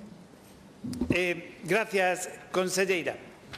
En todas as comisións, en todos os plenos, en declaracións dos representantes de Pedro Sánchez na terra, defenden o que non se pode defender. E o defenden, señorías, sin poñerse colorados. Bueno, últimamente, sí, últimamente se poñen colorados. Defenden as políticas de vivenda do Goberno central. Manda truco na Habana. Señorías, existe un Ministerio de Vivenda. Existe unha ministra. O misterio é saber onde está o plan estatal de vivienda. Onde están as miles de viviendas protegidas en Galicia. En fin, o de sempre. Como vostede sempre di, fume e máis fume. Conselleira, os galegos e galegas que de parvos non temos un pelo, exiximos alto e claro o que nos pertence. Non é un regalo do Goberno central, e moito menos de Pedro Sánchez. En Galicia nos tomamos moi en serio a situación da vivenda. Vivendas reais, facilmente localizables. A política de vivenda é algo fundamental. A política de vivenda necesita diálogo. A política de vivenda non é un tuit. A política de vivenda non son frases que quedan ben. Por exemplo, no último encontro da Conferencia Sectorial de Vivenda, o señor Sánchez, tomen nota. Invito a todos los presidentes autonómicos a debatir sobre un nuevo acuerdo estatal para la vivienda. Tripliquemos la financiación y blindemos la vivienda pública de por vida. Moi bonito, pero o resultado, non se falou do tema. Fume e máis fume, outra mentira máis do señor Sánchez. Señora conselleira, siga traballando, siga defendendo a Galicia e, por favor, se pode explicar como Galicia está axudando a sufrir a non aprobación do Plan Estatal de Vivenda por parte do Goberno Central.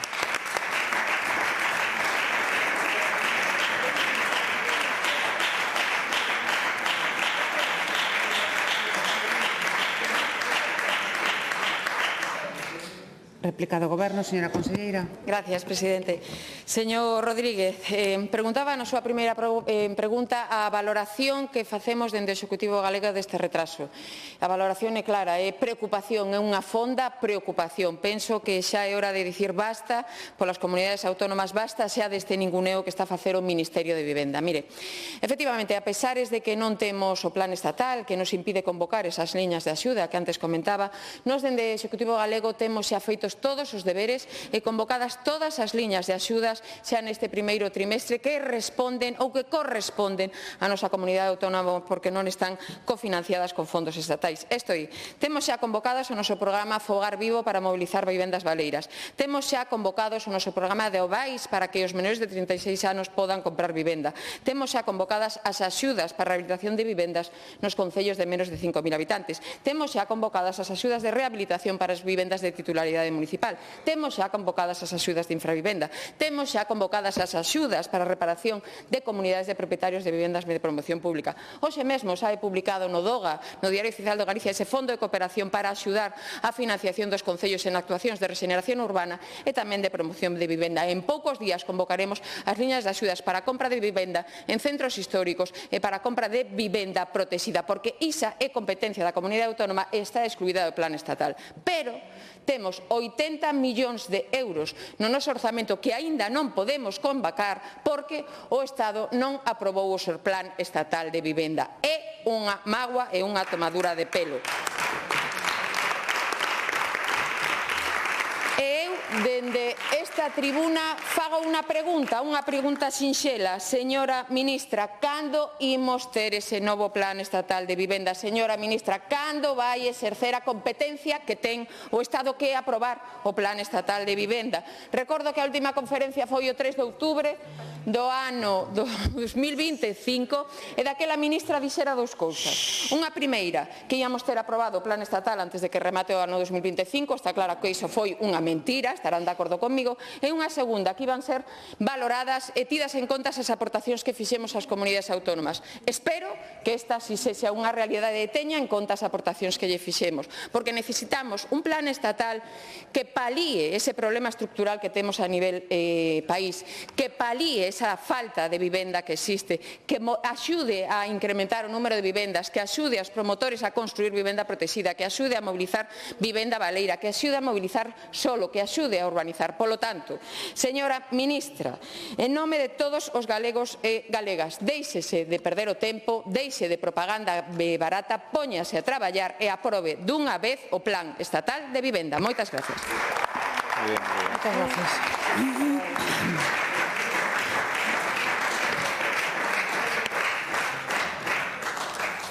Continuamos coa seguinte pregunta de Ana María del Carmen Rodríguez da Costa e dous deputados e deputadas máis do Grupo Parlamentario Socialista de Galicia sobre a calidade das actuais condicións asistenciais do Servicio de Coidados Paliativos no Complexo Hospitalario Universitario de Ourense.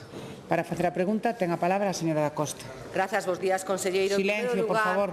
Saudar o persoal da Unidade de Paliativos que hoxe nos acompaña na tribuna de invitados e tamén os representantes da Asociación Galega para a Defensa da Sanidade Pública e da Comisión de Centro. Imos a falar de algo moi serio, de dignidade, de como trata o Sergas as persoas no momento máis vulnerable das súas vidas. E o que está pasando coa Unidade de Cuidados Paliativos de Ochú en Ourense é sinceramente inaceptable, conselleiro, porque nos atopamos cun desmantelamento progresivo e consciente dun servicio esencial. E todo isto, ademais, ben precedido dunha decisión que coñecemos ben nesta Cámara, o traslado da unidade ao Hospital de Piñor por os problemas estruturais do Hospital Materno-Infantil, unha cuestión que xa temos debatido nesta Cámara por a necesidade dun novo hospital. Falamos dunha unidade que foi pioneira en Galicia, unha unidade que chegou a contar con 14 camas, 6 individuais, equipo propio, persoal especializado e atención integral. E falamos de médico asignado á unidade, con 7 enfermeras e 7 auxiliares, con celador propio, con apoio psicolóxico estable para pacientes, para familias e tamén para o persoal. Iso sí que era un modelo de cuidados paliativos digno. E que temos hoxe? Temos unha unidade reducida a 5 habitacións dobres e unha individual, sin recursos suficientes, sin apoio integral, pero ademais o persoal denuncia carencias moi graves que afectan directamente a calidade asistencial. Non hai acceso a servicios básicos como radioloxía, laboratorio ou transfusións. Non se poden realizar procedementos mínimamente invasivos imprescindibles. Non existe soporte psicolóxico estruturado nin para pacientes nin, por suposto, para familias. Non hai espacios adecuados para acompañamiento nin para o duelo. E nin siquiera se garanten condicións básicas de confort e intimidade. Mire que só teñen 2 diváns, 2 sillóns para familiares en todas as habitacións. Isto é unha cuestión organizativa, conselleiro, unha decisión política, porque o que está en xogo non só esta unidade, está en xogo como se atende ás persoas. E a realidade é clara, os pacientes están sendo dispersados por todo o hospital sin estes cuidados dignos. Iso non son cuidados paliativos, iso é degradar un servicio esencial. Se está convertendo nunha unidade ponte de medicina interna. Por iso lle pregunto se vai rectificar, conselleiro, e recuperar unha unidade de paliativos digna, con recursos, con equipo e con planificación, ou vai seguir permitindo o seu desmantelamento. Moitas gracias. Para darlle resposta, ten a palabra o señor conselleiro de Sanidade. Gracias, Presidenta. Saúdos tamén a toda a xente que nos acompaña da área sanitaria de Ourense. Señora deputada, creo que unha das labores fundamentais desta Cámara, deste Parlamento, ademais de fiscalizar o que é a acción do Goberno, é contribuir a trasladar o que é unha información verídica e fiable á poboación, ¿no? Especialmente en un tema tan sensible como pode ser o que son os cuidados paliativos, ¿no? Asistimos con demasiada frecuencia, parte do seu grupo, a discursos que alimentan a incerteza, que dramatizan e que contribuyen, sin ninguna dúbida, a xerar desconfianza, insisto, en un ámbito tan delicado como é a sanidade pública e, neste caso concreto, os cuidados paliativos. O Hospital Piñor é un centro hospitalario como outro calquera dentro do complexo hospitalario universitario de Ourense. Acolle a hospitalización psiquiátrica, acolle a consultas externas de rehabilitación e acolle tamén gabinetes de fisioterapia. Pero a flexibilidade do centro, o seu espacio, permite habilitar espacios para establecer novas prestaciones, como xa se fixo na época da pandemia COVID. Desde abril do ano 2025, debido ás obras de renovación do complexo hospitalario universitario de Ourense, decidiuse dotar no Hospital de Piñor unha planta para hospitalización de cuidados mínimos de medicina interna e tamén de hospitalización para cuidados paliativos. Esta medida tamén supuso unha resposta a unha demanda asistencial, con a intención de ofrecer unha mellor atención e aliviar o servizo de pacientes que non precisan cuidados agudos. Este centro ten unha contorna adecuada para esta tipoloxía de pacientes, relaxada, tranquila, con amplos espacios e allea a vórtice dun hospital de agudos, insisto. Por iso, non é certo que existan carencias, nin estruturais ni funcionais que sopoñan presuicio algún aos pacientes. Señora da Costa, todos os ingresos no Hospital de Piñor realízanse baso estrictos protocolos de derivación de pacientes, polo que todas as persoas ali ingresadas contan coas máximas garantías médicas. A dotación establecida na nova planta de hospitalización é de 29 camas para cuidados mínimos de medicina interna e 9 camas para cuidados paliativos, habitaciones tanto individuais como dobres, según o requieran as necesidades dos pacientes.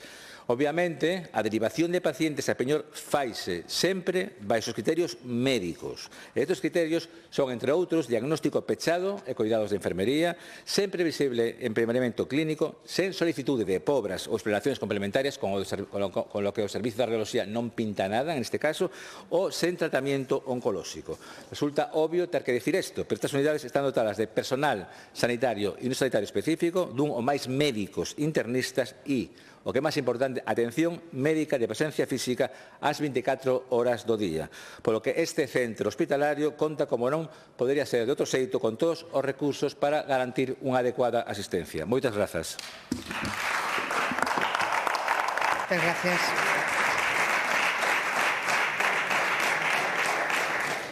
Réplica, señora da Costa. Conselleiro, só concordo nunha cousa que dixo, que o tema é moi delicado. No resto, nada é certo, nada é como dice vostede. Mire, lle pido que reciba, despois desta pregunta, sí, o persoal da unidade que está aí escoitando, porque presentaron múltiples escritos para que a dirección e a xerencia os atendera e recibiron resposta cero. Entón, están aí, explíquelle esta cuestión. Mire, o que non existe en Ourense é a curación espontánea nin os milagres. Eso non existe. Pasamos de ter listas de espera a semanas con pacientes cero en unidade de paliativos. Onde estaban os enfermos en estadio 4, enfermos terminais que necesitaban esas axudas? Existe a curación espontánea, conselleiro. Mire, voulle dar lectura ás palabras do persoal e dos sindicatos. Os profesionais da sanidade pública de Ourense alzamos a voz ante a situación crítica que atravesa a nosa unidade de cuidados paliativos. O dereito a non sufrir e a recibir unha atención humanizada no tramo final da súa vida non é un privilexio, é unha obriga ética e legal do sistema sanitario. Pense, señor conselleiro. Denunciamos o risco real de desmantelamento dunha unidade que é o único refuxio para centos de familias ourensáns e que obriga aos pacientes a situacións de desamparo ou a traslados innecesarios. A discriminación que sufre Ourense respecto a outras áreas sanitarias de Galicia, por exemplo, Vigo, 14 camas, en canto a recursos para enfermedades avanzadas. Exiximos garantía de permanencia, que a xerencia da área sanitaria, conselleiro, certifique por escrito que a unidade non se pechará nin verá reducida a súa capacidade. Tamén persoal estable, a cobertura inmediata de todas as vacantes de medicina e psicoloxía especializadas e dignidade territorial, conselleiro, que vivir en Ourense non significa morrer con menos recursos que a calquera outra cidade. E coidar cando senón se pode curar é a máxima expresión dunha sociedade civilizada. Non imos permitir, conselleiro, que Ourense dea un paso atrás en humanidade. Moitas gracias.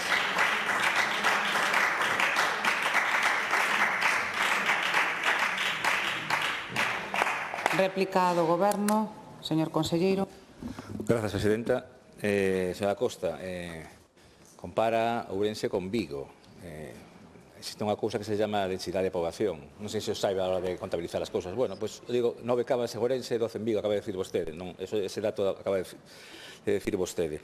E temos os dispositivos ordenados e preparados según as necesidades e as demandas asistenciais. Non? Por iso, cando foi preciso, dispuséronse todos os recursos para manter a mesma atención con a mesma calidade.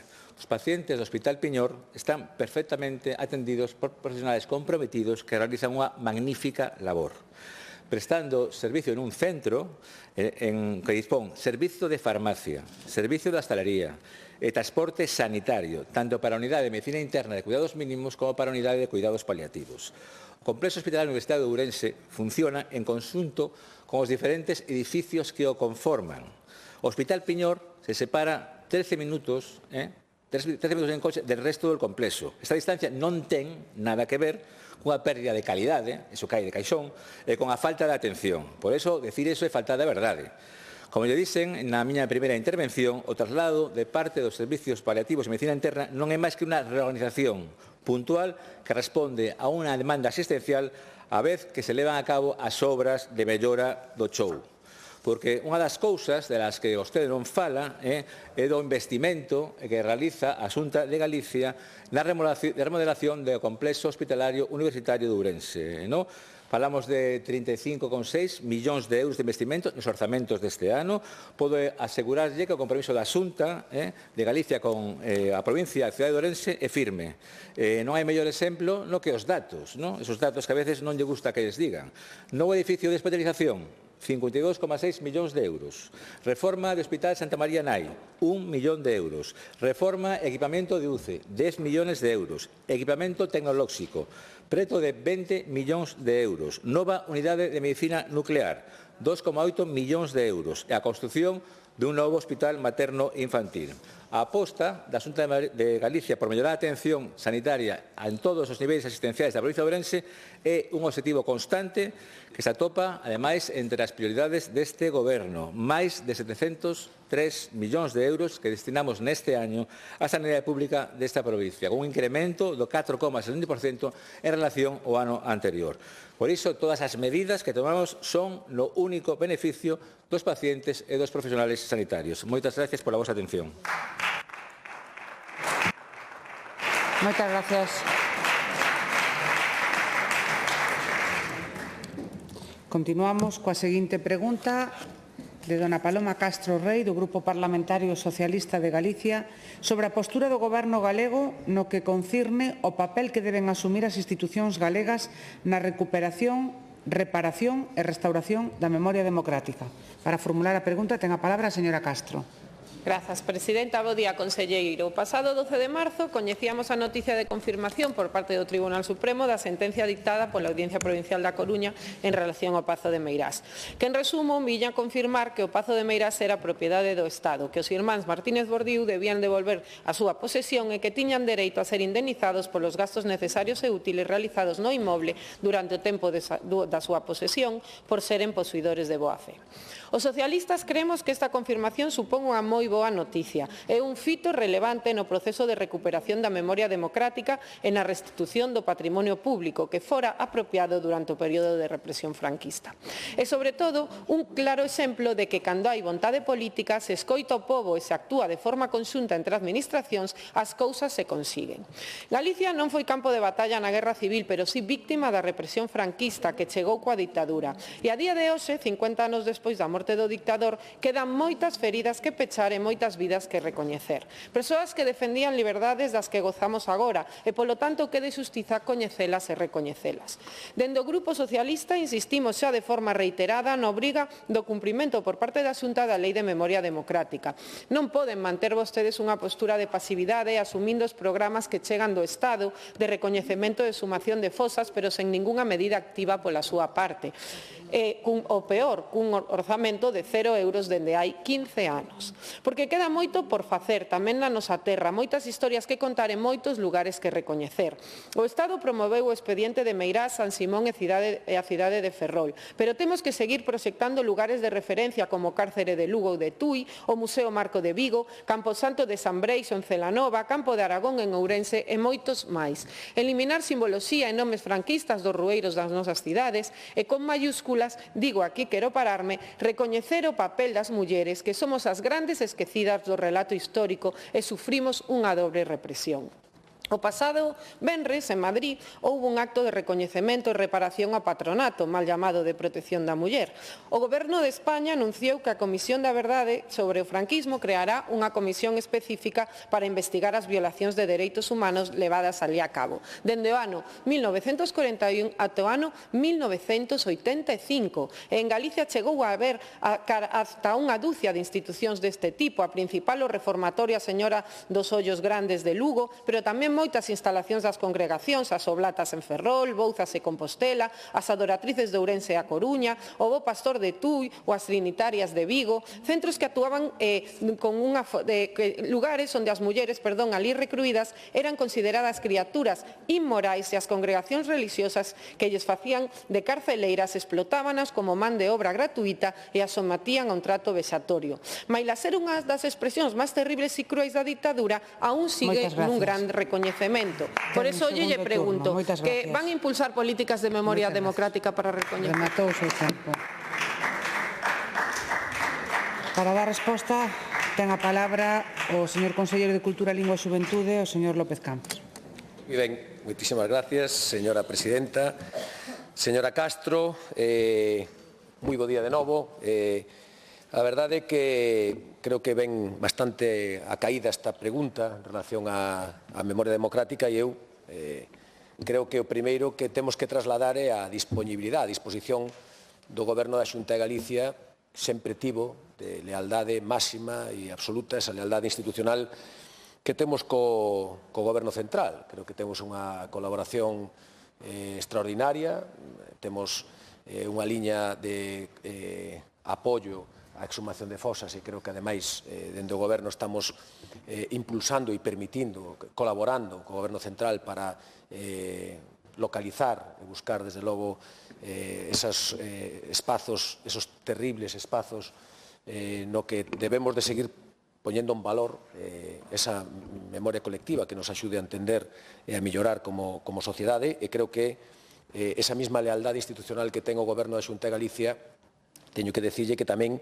nos gustaría que fora recíproca, non? E que o Goberno Central ativese tamén co Goberno de Galicia. Non é así en moitas ocasións, de feito,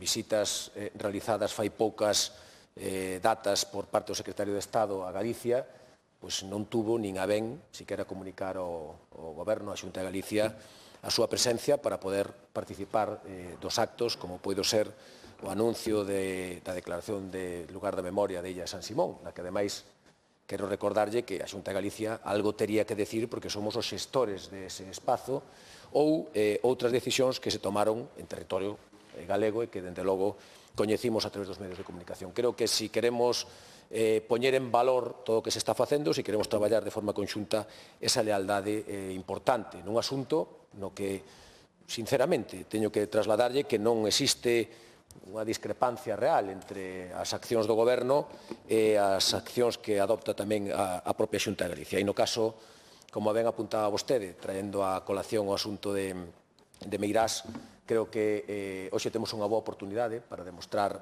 esa sintonía, para acreditar que realmente as diferencias non son de forma, en ningún caso, non son de fondo en ningún caso, pode haber alguna cuestión de forma que haya que perfilar, pero creo que ese é o camiño, esa é a dirección.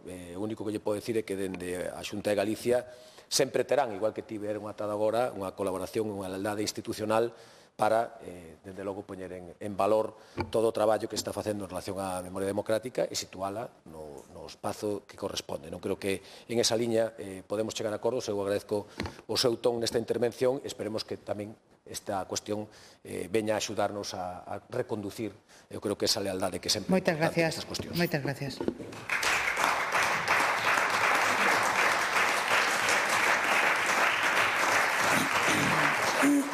Réplica, señora Castro. Grazas, presidenta. Señor conselleiro, a pesar de dicir vostedes a plena colaboración, a realidade é que dende o Goberno galego non se cumpriron durante todo este tempo as recomendacións que a Lei de Memoria impón ás administracións autonómicas. Limítanse vostedes a colaborar co Estado no programa de sumación de fosas, como se iso fora suficiente. Pero non o é. Xa se agordou demasiado tempo e non podemos seguir deixando atrás a reparación. Se seguimos adiando decisións, chegará un momento en que non quede ningunha víctima viva que reparar. E no caso de Meirás, pois espero plena colaboración, como non foi así ao inicio, pero non imos retrotraernos atrás, senón imos a falar da actualidade. Non imos a falar dunha plena colaboración que é necesaria nese plan de usos, por exemplo, agora que esa propiedade xa é recoñecida do Estado, porque é necesario que exista un consenso para abordar os temas que se deben planificar en relación aos usos deste espazo. O tema do franquismo, para que sexe un lugar de memoria resignificado dende un punto de vida democrático e, como non, tamén, e nós non oímos tamén recoñecer a necesidade da figura de Emilia Pardo Bazán, porque é un referente da loita e da historia da loita feminista, que unha muller avanzada ao seu tempo que no século XIX se hablaba de liberdade sexual das mulleres e de liberdade e de igualdade de dereitos e oportunidades. Pero, eso sí, o fundamental para avanzar é investir en políticas de memoria. Para iso nos propoñemos a creación dun Consello da Memoria de Galicia, a planificación e dotación orzamentaria de políticas de memoria propias neste ámbito, o que non hai a toda agora. É unha cuestión de democracia, tamén de urxencia, vendo como a ultradereita está a medrar en outros lugares e vemos como a ultradereita está a arrasar con todas as políticas de memoria, o último exemplo na comunidade balear. Nese sentido, pois, é positivo que Rueda e vostede se sumen a ese discurso de apoio ás políticas de memoria. Sería máis se con a outra man non nomearan delegados territoriais, por exemplo, de educación a unha persoa que ensalzou o golpe de Estado do 36. Moitas gracias. Pero bueno, porque o decimos frente a avance... Moitas gracias. Sabedes que nas preguntas o tempo é estricto. Moitas gracias.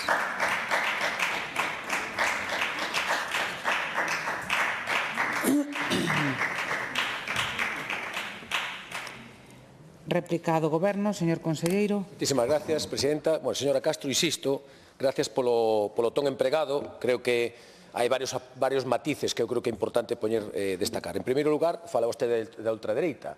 Bueno, algo estaremos facendo en Galicia, algo distinto ao resto do territorio, cando en Galicia é a única comunidade autónoma, bueno, xa sei que vostede dalle tempo, a vostedes lle gustaría que ao mellor Vox tuvera que contrapoñer as súas políticas co Partido Popular de Galicia, pero teño que dicirlle que algo se estará facendo, algún sentido común, algún equilibrio, algunhas políticas con certo sentido común se estarán facendo en Galicia para que a ultradereita non é que non teña representación no Parlamento galego, que non o ten en ningunha institución de Galicia. Eu creo que este é un tema que debemos de poñer en valor e seguramente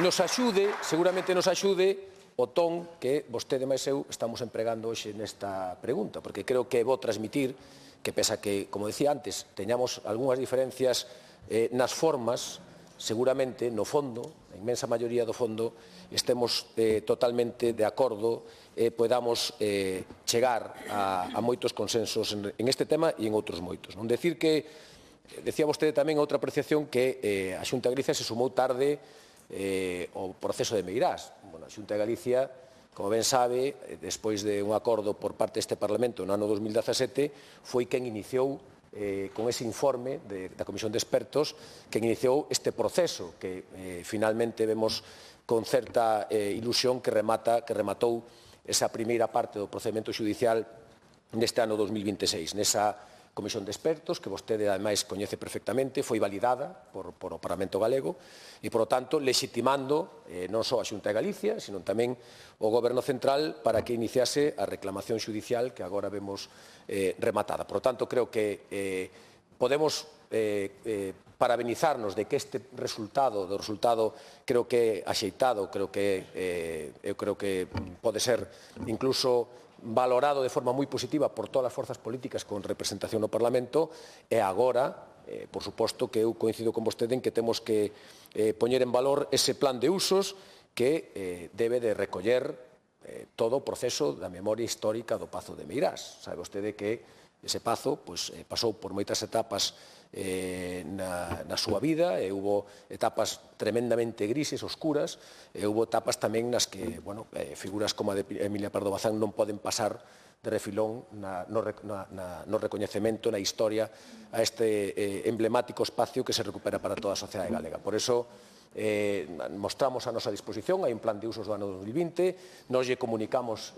ao Ministerio a nosa disponibilidade para colaborar e traballar, pero aquí, primeiro o Ministerio ten que facer o seu traballo, que é acondicionar, abrir ao público o Pazo de Meirás e, posteriormente, por suposto, asumirá o compromiso de asumir con este Parlamento. Muchísimas gracias.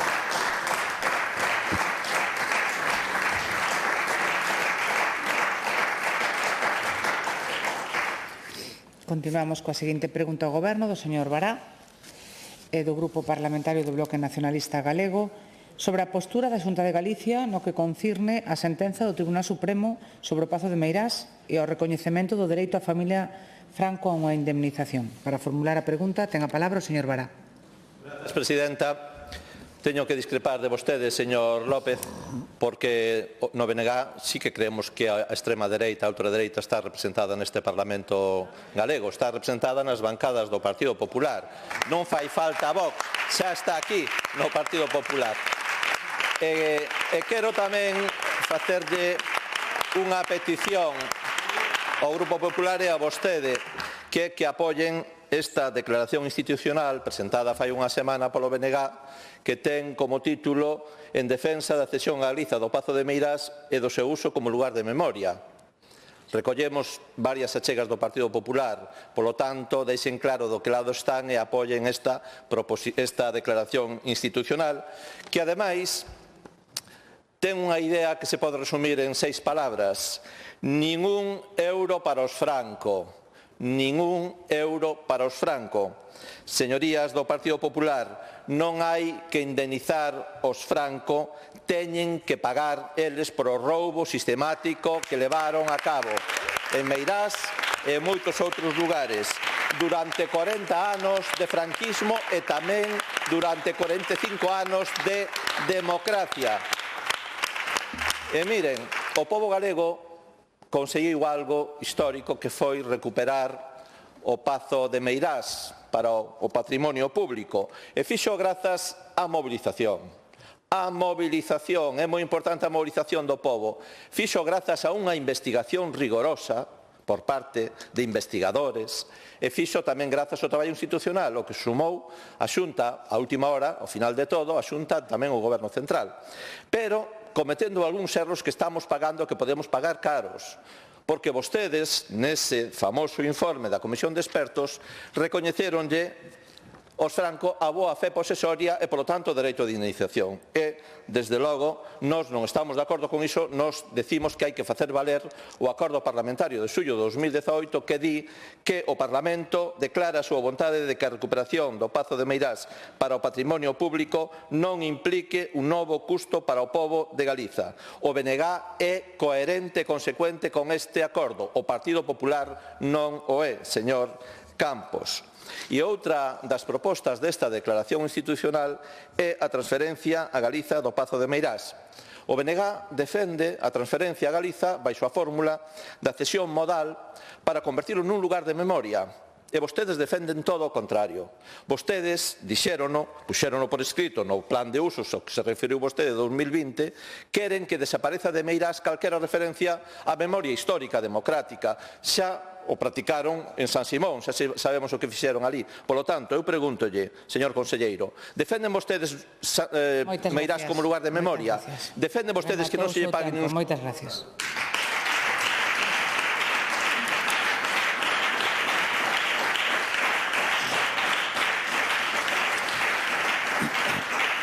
Para darlle resposta, ten a palabra o señor conselleiro.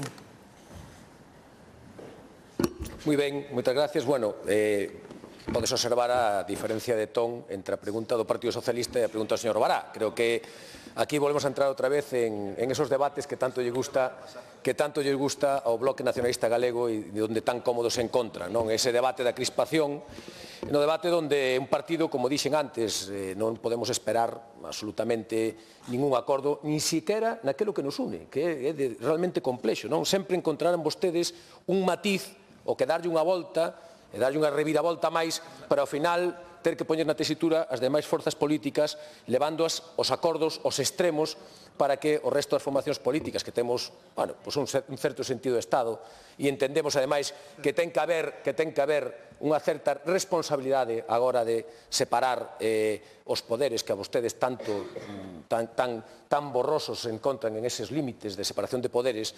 Entendemos que este Parlamento debe de ser respetuoso, cando menos, coas resolucións judiciais. Nos entendémolo así. Posiblemente o Bloque Nacionalista Galego non, e se declaren insumisos a hora de poder aceptar algún tipo de resolución judicial. Eu só lle recordo unha cousa, señor Bará. Vostedes sabe que no Parlamento Galego se aprobou no seu momento a remisión urxente do informe da Comisión de Expertos. Non sei se vostede coñece as determinacións desa comisión, pero nese informe se deixaba aberta a posibilidade a que houvese unha posible indemnización. Sabe vostede? Bueno, pois o BNG, moi ben, pois o Bloque Nacionalista Galego votou a favor desa resolución. Por lo tanto, o Bloque Nacionalista Galego coñecía perfectamente cal era o contido. Espero, entendo e desexo que así o fixeran, que tuveran a posibilidade de poder acceder a ele, poder lelo antes de votalo, e entendo ou tamén, ao mellor, tuveran un proceso de amnesia como cando foi o tema de Altri, que parece que non coñecían os informes e o expediente. Aquí espero que tuveran a capacidade de poder entendelo, leelo e analizalo e saber que esa posibilidade existía e xa se recoñecía nese propio informe. Por lo tanto, non entendo a que ven agora esa posición, digamos, do Bloque Nacionalista Galego. Eu respóndolle as súas preguntas. Nós estamos de acordo coa indemnización á familia Franco por Meirás, o dixo o presidente alto e claro este pasado luns. Non estamos de acordo. Non estamos de acordo e nos poñeremos do lado do Goberno para iniciar a reclamación correspondente, a reclamación judicial, para intentar evitar a indemnización á familia Franco. Alto e claro, non. Vamos a ser insumisos no caso de que a xusticia lle recoñeza unha indemnización? Non. Nos respetamos a separación de poderes, entendemos que este Parlamento non pode entrar en ningún caso en cuestionar unha sentencia judicial firme, e o que faremos é defender escrupulosamente os dereitos de Galicia para que esa indemnización non se produzca.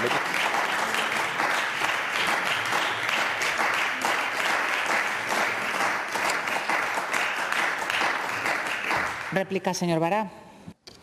Sí, señor conselleiro, o da separación de poderes xa o vimos hoxe no Tribunal Superior de Xustiza de Galiza. Separación de poderes, é dicir, decapitar a todos os que se opoñen ás políticas depredadoras do Partido Popular.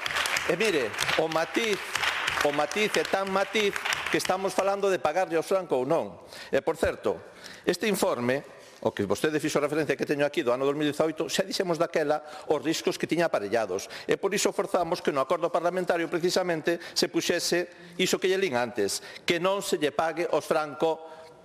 Pero a sentenza judicial, señor conselleiro, veu como consecuencia deste informe de recoñecerlle a boa fe posesoria aos Franco e o dereito á súa indemnización. Estaba posto no informe desa comisión de expertos. Dixémoslle daquela. Que pasa? Que vostedes si son favorables a indemnizar aos Franco e, de feito, non é a primeira vez, é que vostedes xa lle pagaron aos Franco nada máis e nada menos que 43.200 euros por abrir o Pazo de Meirás nos anos 2011 e 2012, algo que tiñan que facer obrigatoriamente por ser declarado BIC. Vostedes pagaron aos Franco e non lles importa volveres a pagar porque vai no seu, é a súa ideoloxía.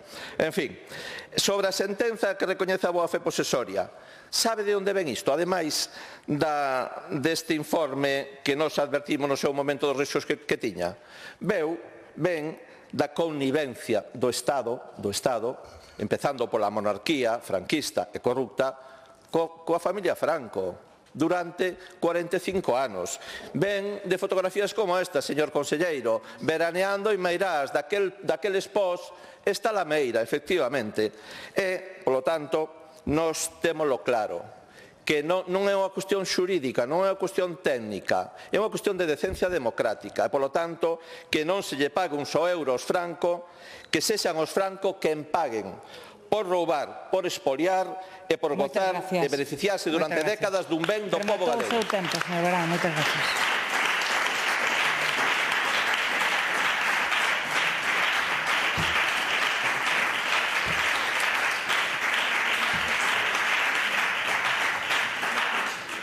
Réplica do Goberno, señor conselleiro. Señor Bará, como comprenderá vostede, físicamente é materialmente imposible sorber e soplar a vez. Eu creo que é unha máxima que creo que todos temos perfectamente clara, non?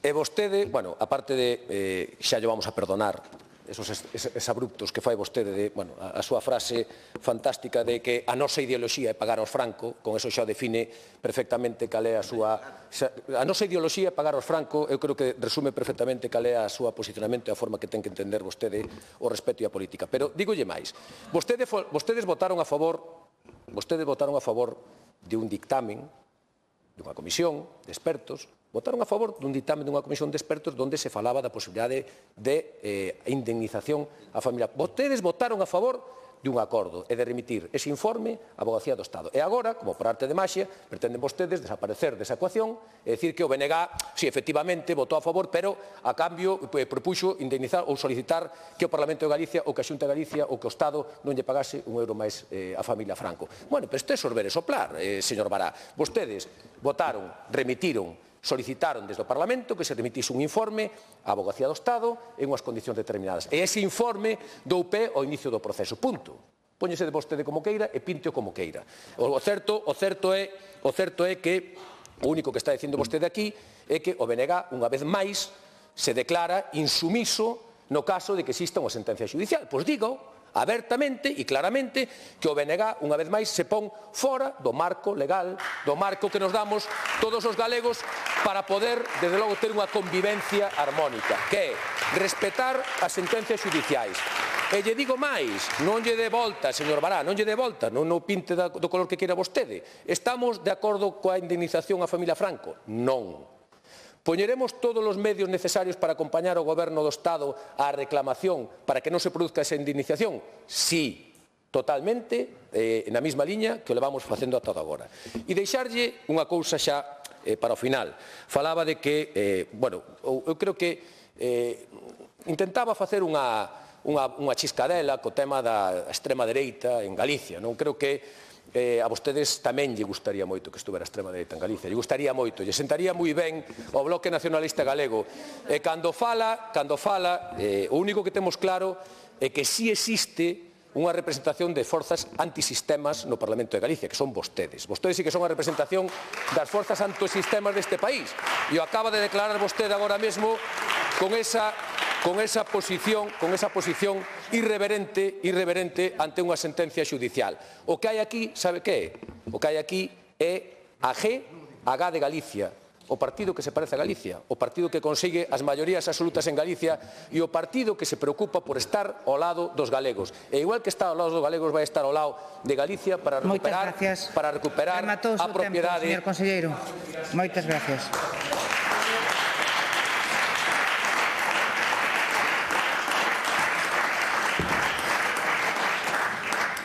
Pregunta de dona Ariadna Fernández González e dous deputados e deputadas máis do Grupo Parlamentario do Bloque Nacionalista Galego sobre as accións previstas pola Consellería do Medio Rural para evitar a forte baixada dos prezos do leite en orixe que se prevé na asignatura dos contratos de finais de marzo. Para formular a pregunta, ten a palabra a señora Fernández. Grazas, presidenta. Señorías, señora conselleira, bos días. Mire, recórdame vostede moito a un rapaz que había na miña clase de pequenos que sempre que era B puñía V e sempre que era V puñía B. E un día a mestra dixolle, mira, ti o que penses fai o contrario, porque non acertaba unha. Pois vostede, señora conselleira, por favor, pedímoslle o que pense no medio rural faga o contrario, porque non acerta unha e imos ter que lle chamar a conselleira do antirrural. Puxéronlle nas mans de maneira moi irresponsable, por certo, un sector lácteo que é un sector maduro, un sector profesionalizado e que vai só a velocidade dun avión. Pero, lamentablemente, vostede non sabe pilotar avións, queda claro, e sempre que se pon aos mandos fai tres cousas. Unha, poñerlle os mandos ao outro e a responsabilidade e ao mollo para que llo resolvan. A segunda que fai, manterse inmóvil, non facer absolutamente nada, iso sí, boa cara para a foto. E a terceira, e última, pois mire, o que fai é dar bandazos, que é o que está facendo agora. E mentres vostede elude as súas responsabilidades, as responsabilidades do seu cargo, o mes que ven os gandeiros e as gandeiras galegos pagarán máis pola factura do seu combustible, pagarán máis pola factura dos seus fertilizantes, pagarán máis polos servizos externalizados para segar, para recoller, para sementar, para arar, e todo iso cobrando 8 céntimos menos por o seu litro de leite. As marxes reduciránse drásticamente dentro de 7 días. As marxes de beneficios non van dar para comer. Pero vostedes, coa votación que vimos antes, pois evidentemente quedou clarificado que non lles importa moito. De todas as maneiras, o que máis caro nos sae agora mesmo aos gandeiros e as gandeiras é a súa incapacidade para xestionar este sector. Temos unha situación de forza, producimos o 42% do leite do Estado, temos a oferta en cantidade e calidade, pero habendo demanda no Estado porque somos deficitarios, e sabendo a industria que seremos os futuros proveedores do leite do Estado, permítenlle vostedes que nos paguen menos que o resto do leite do Estado. Os galegos cobramos sempre menos de media que o resto do Estado por o noso leite.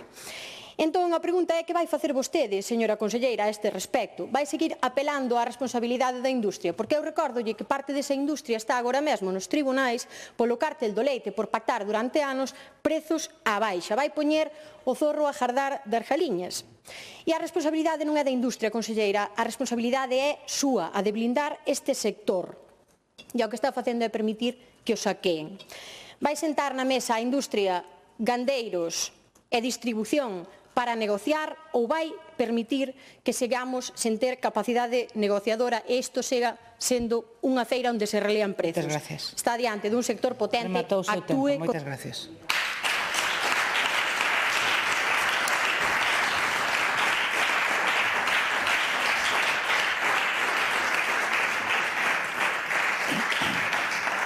Para darlle resposta, ten a palabra a señora conselleira de Medio Rural.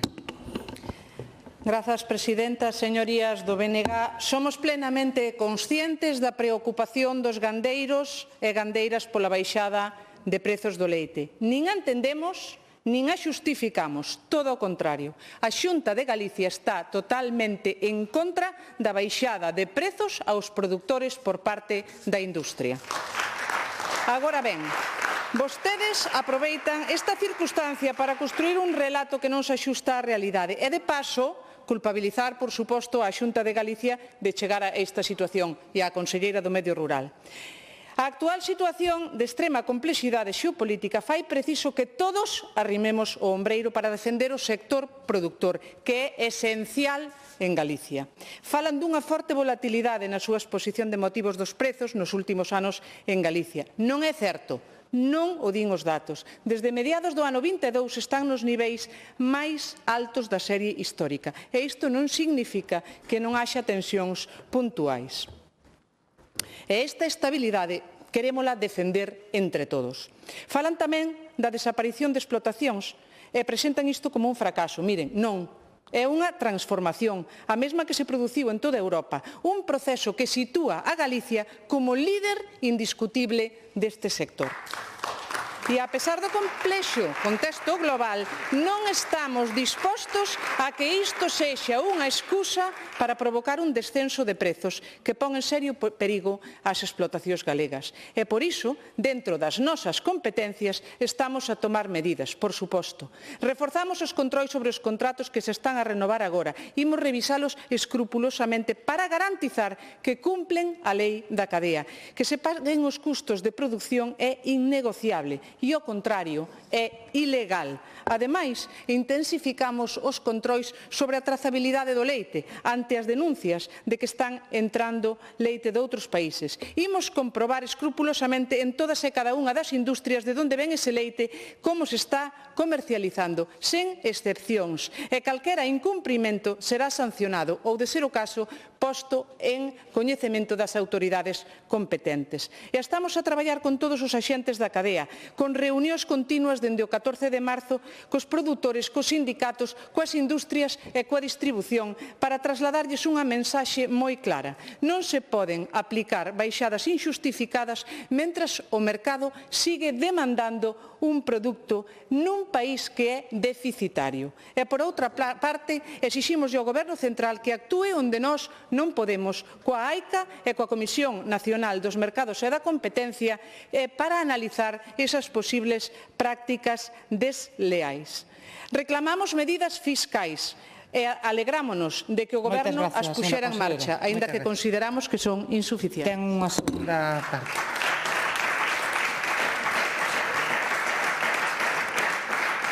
Réplica, señora Fernández.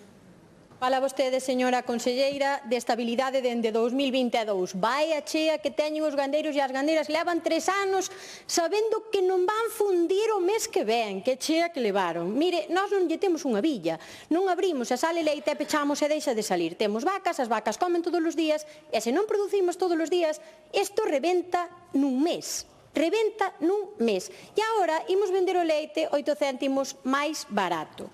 Dixo un día o presidente da Xunta que este sector era un tesouro e que había que coidar. Imos poñer exemplos do coidado do Partido Popular ao sector gandeiro. Non temos análisis de custos, non sabemos se producimos a perdas. Non garanten que se cumpra a lei da cadea alimentaria. Non fixeron a resolución das incorporacións do 2025. Denegaron o 70% dos plans de mellora de 2024. Temos a superficie agraria útil máis baixa do Estado. Teñen o 90% do plan estratégico do leite sen facer. E permiten que a industria pague sempre menos e nos saquee. Vostedes son o anti-rural feito política, señora conselleira. E mire, fálolle de datos. No 2015 en Galiza vendíamos o leite a 30 céntimos, no resto do Estado a 32. No 2018 vendíamos o leite a 31 céntimos, no resto do Estado a 39. No 2024 vendíamos o leite a 49 céntimos, no resto do Estado a 51.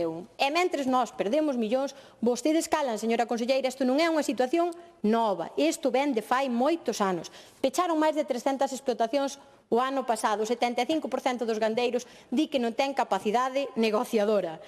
Déixense de sécolas, señora conselleira, póñase do lado dos gandeiros nas negociacións xa e loite para que se fixe o prezo do leite onde se produce, que é aquí e non en Madrid, porque as vacas andanlle por Galiza, non pola castellana.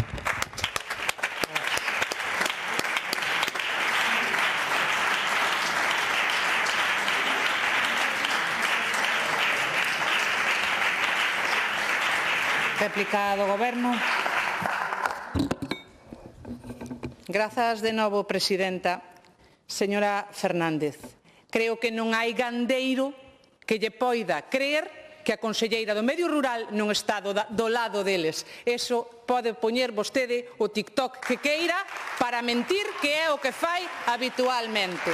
Mire, a vostedes éncheselles a boca instando, pedindo, exixindo, criticando o Goberno da Xunta de Galicia e, por suposto, a conselleira do Medio Rural. Non hai palabras que lles gusten máis que esas, pero facer exactamente que fan? Xa llo digo eu, nada, absolutamente nada. Pedironlle ao Ministerio aló en Madrid que modifique a lei da cadea alimentaria para facela realmente efectiva? Por suposto que non, porque moi bravos aquí e moi mansos en Madrid. Mentres vostedes preparaban intervencións que lle dean esas visitas a TikTok que tanto lle gusta, dende a Consellería do Medio Rural, moléstame que mintan e que enganen. Eso é o que me molesta, señorías. Eso é o que me molesta, o engano. Dende o día 14 reunímonos con representantes dos gandeiros e das gandeiras para escoitalo.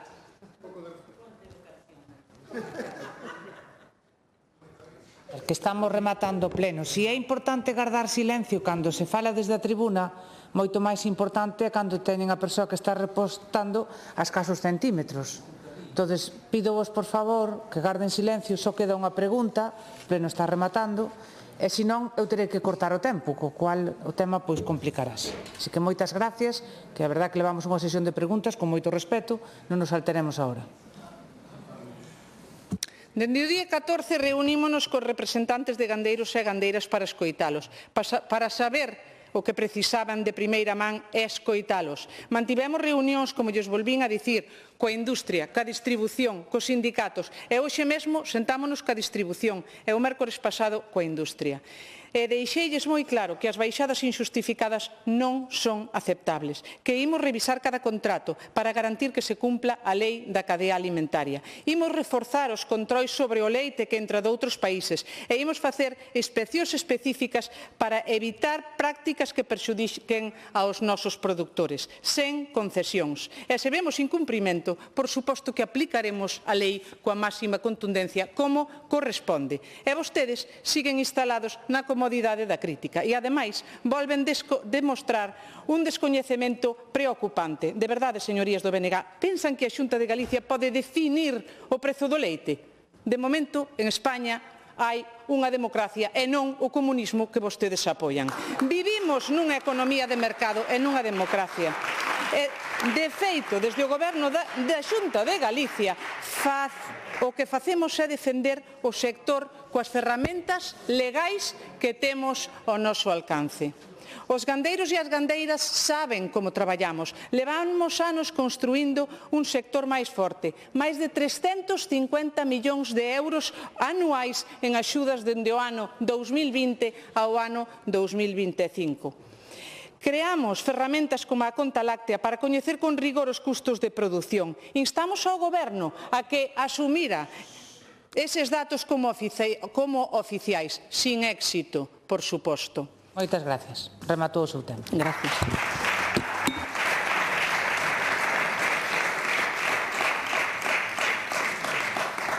Continuamos coa última pregunta ao Goberno de dona María Nazaré Cendán Galloso e 8 deputados e deputadas máis do Grupo Parlamentario Popular sobre as axudas posta en marcha coas ordes do día 16 e 18 de decembro do 25 para os proxectos colectivos de restauración da biodiversidade e recuperación de hábitats mariños e costeiros. Para formular a pregunta, ten a palabra a señora Cendán. Grazas, señora presidenta. Boa tarde, señora conselleira. Galicia é un referente internacional na xestión pesqueira sostible. A idiosincrasia da nosa terra únese á longa tradición da actividade do mar. Unha actividade que nos permitiu desenvolver un coñecemento profundo sobre os ecosistemas mariños, das nosas rías e das especies que neles habitan. A nosa comunidade marisqueira é unha comunidade responsable no eido ambiental e concienciada no eido socioeconómico, que soubo e está a xestionar os recursos mariños cun enfoque respectuoso, co que garantir a sustentabilidade da actividade a longo prazo. Sustentabilidade pola que a tradición se adaptou aos retos actuais e o fixo dunha forma pioneira, co desenvolvemento de proxectos que procuran solucións científicas e prácticas adaptadas ás realidades sociais. Unha forma de facer unha política que non é casual, unha política a da Xunta de Galicia que, baixo o seu compromiso coa ciencia e cun enfoque integrador, permitiron que hoxe Galicia sexa considerada un referente na xestión pesqueira sostible e responsable. É no marco desta política de xestión que os proxectos dirixidos á rexeneración dos bancos marisqueiros e á restauración da biodiversidade dos ecosistemas buscan recuperar a súa capacidade productiva para, cara ao sector, sustentar a actividade e a estabilidade económica, cara ao medio, fornecer a resiliencia dos ecosistemas fronte aos desafíos climáticos e cara ao consumidor, suministrar de forma constante os mellores recursos saudables e de calidade. Polo tanto, señora conselleira, son uns proxectos esenciais para lograr o equilibrio entre a explotación e a conservación dos recursos, cos que asegurar que o día de mañá as novas xeracións poidan seguir aproveitando os recursos mariños de maneira equitativa. É por iso que, e tendo en conta que estes proxectos contribúen á saúde do noso mar e ao benestar socioeconómico da nosa comunidade marisqueira, hoxe lle preguntamos polas dúas últimas ordes de axuda publicadas e destinadas a este cometido. Moitas gracias.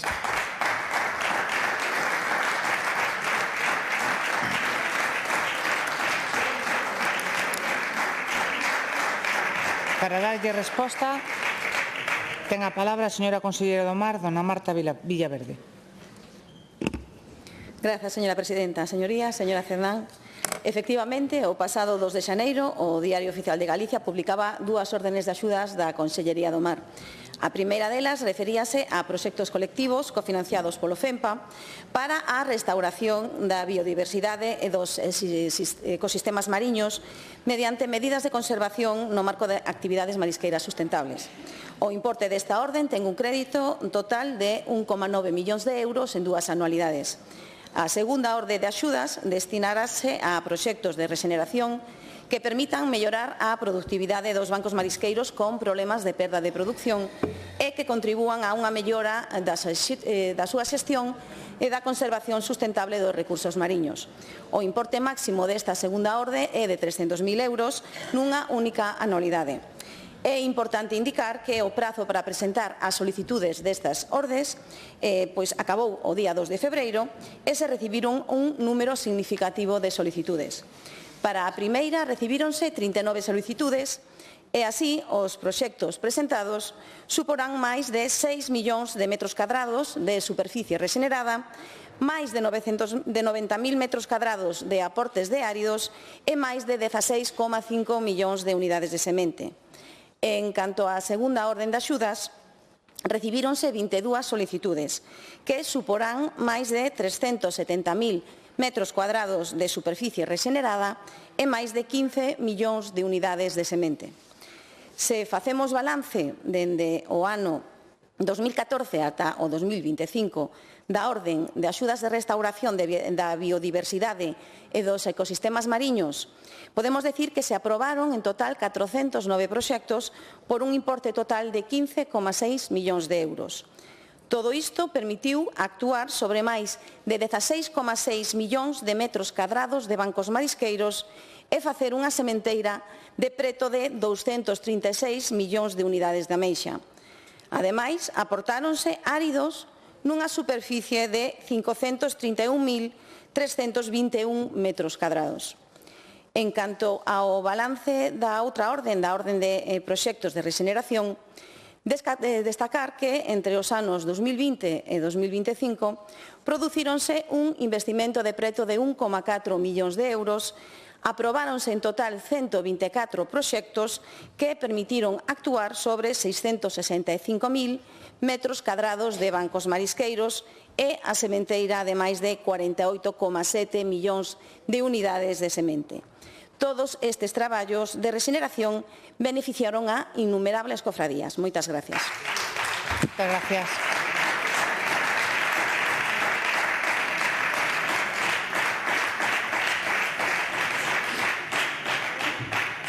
Réplica, señora Cendán. Moitas grazas, presidenta. Moitas grazas, señora conselleira. Sen dúbida, unha exposición co que reafirmar que Galicia é un referente na xestión pesqueira responsable e sostible, aínda que algúns se forcen a negar a evidencia. Vaime permitir que agora introduza o concepto da gobernanza, un modelo de colaboración que implica compartir responsabilidades na tomas de decisións sobre os recursos marisqueiros, o que garante e facilita unha xestión máis eficiente, xusta e sostible. Un modelo que permite tomar decisións informadas e compartidas para que todos traballen xuntos na interpretación dos datos e no acondicionamento de cada práctica.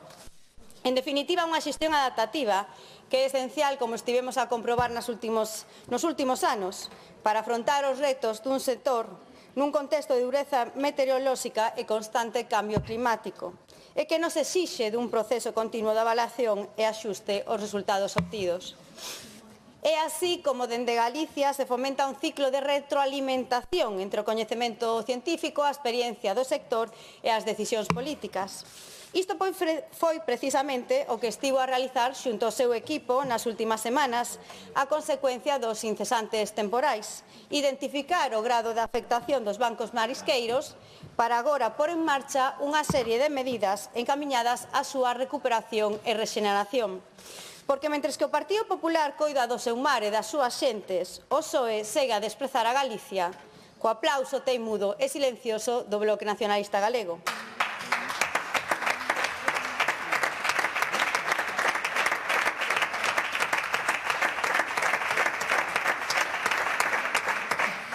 É por este coidar que lle pregunto agora a nosa conselleira. Moitas grazas. Moitas gracias.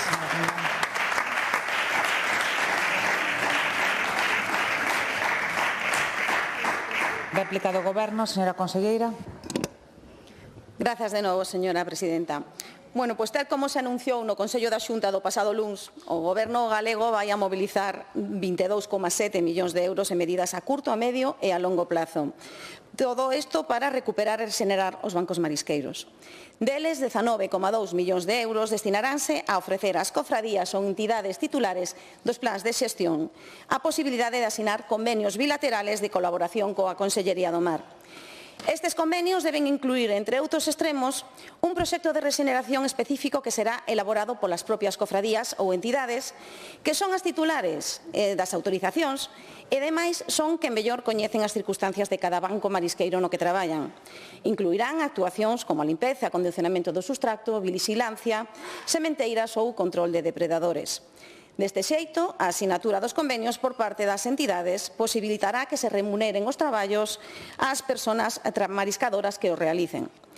A remuneración destes labores terá carácter retroactivo dende o día que conste na resolución que se suspendeu a actividade extractiva. Consideramos que esta fórmula escollida, que require dun compromiso decidido tamén por parte das cofradías, é a mellor maneira de poder axudar ao sector a realizar os traballos de rexeneración dos bancos e poder así garantir o futuro da actividade marisqueira. Tamén, a parte destes convenios, recóllense outras actuacións, como destinar 1,5 millón de euros á repoboación de especies ou 2 millóns para proxectos de conservación e restauración da biodiversidade mariña. Xunto a estas actuacións, haberá outras actuacións de carácter normativo ou de carácter social e, deste xeito, a Consellería do Mar prevé a prórroga dos plans de xestión marisqueira ata o ano 2029 e proporá tamén unha modificación da normativa estatal para mellorar a protección social das persoas mariscadoras.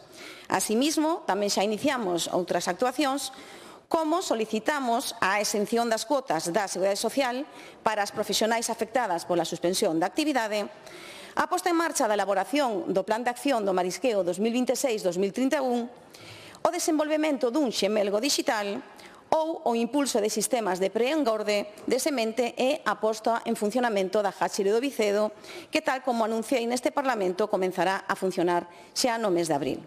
En definitiva, a Xunta de Galicia reafirma así o seu compromiso co sector marisqueiro, que estamos seguros que será un compromiso mutuo por parte tamén do sector, que permitirá dar unha resposta integral que combine medidas ambientais, económicas e sociais cun obxectivo claro: acelerar a recuperación da productividade dos bancos marisqueiros e, deste xeito, garantir a sustentabilidade e a estabilidade das persoas mariscadoras. Moitas grazas. Muchas gracias.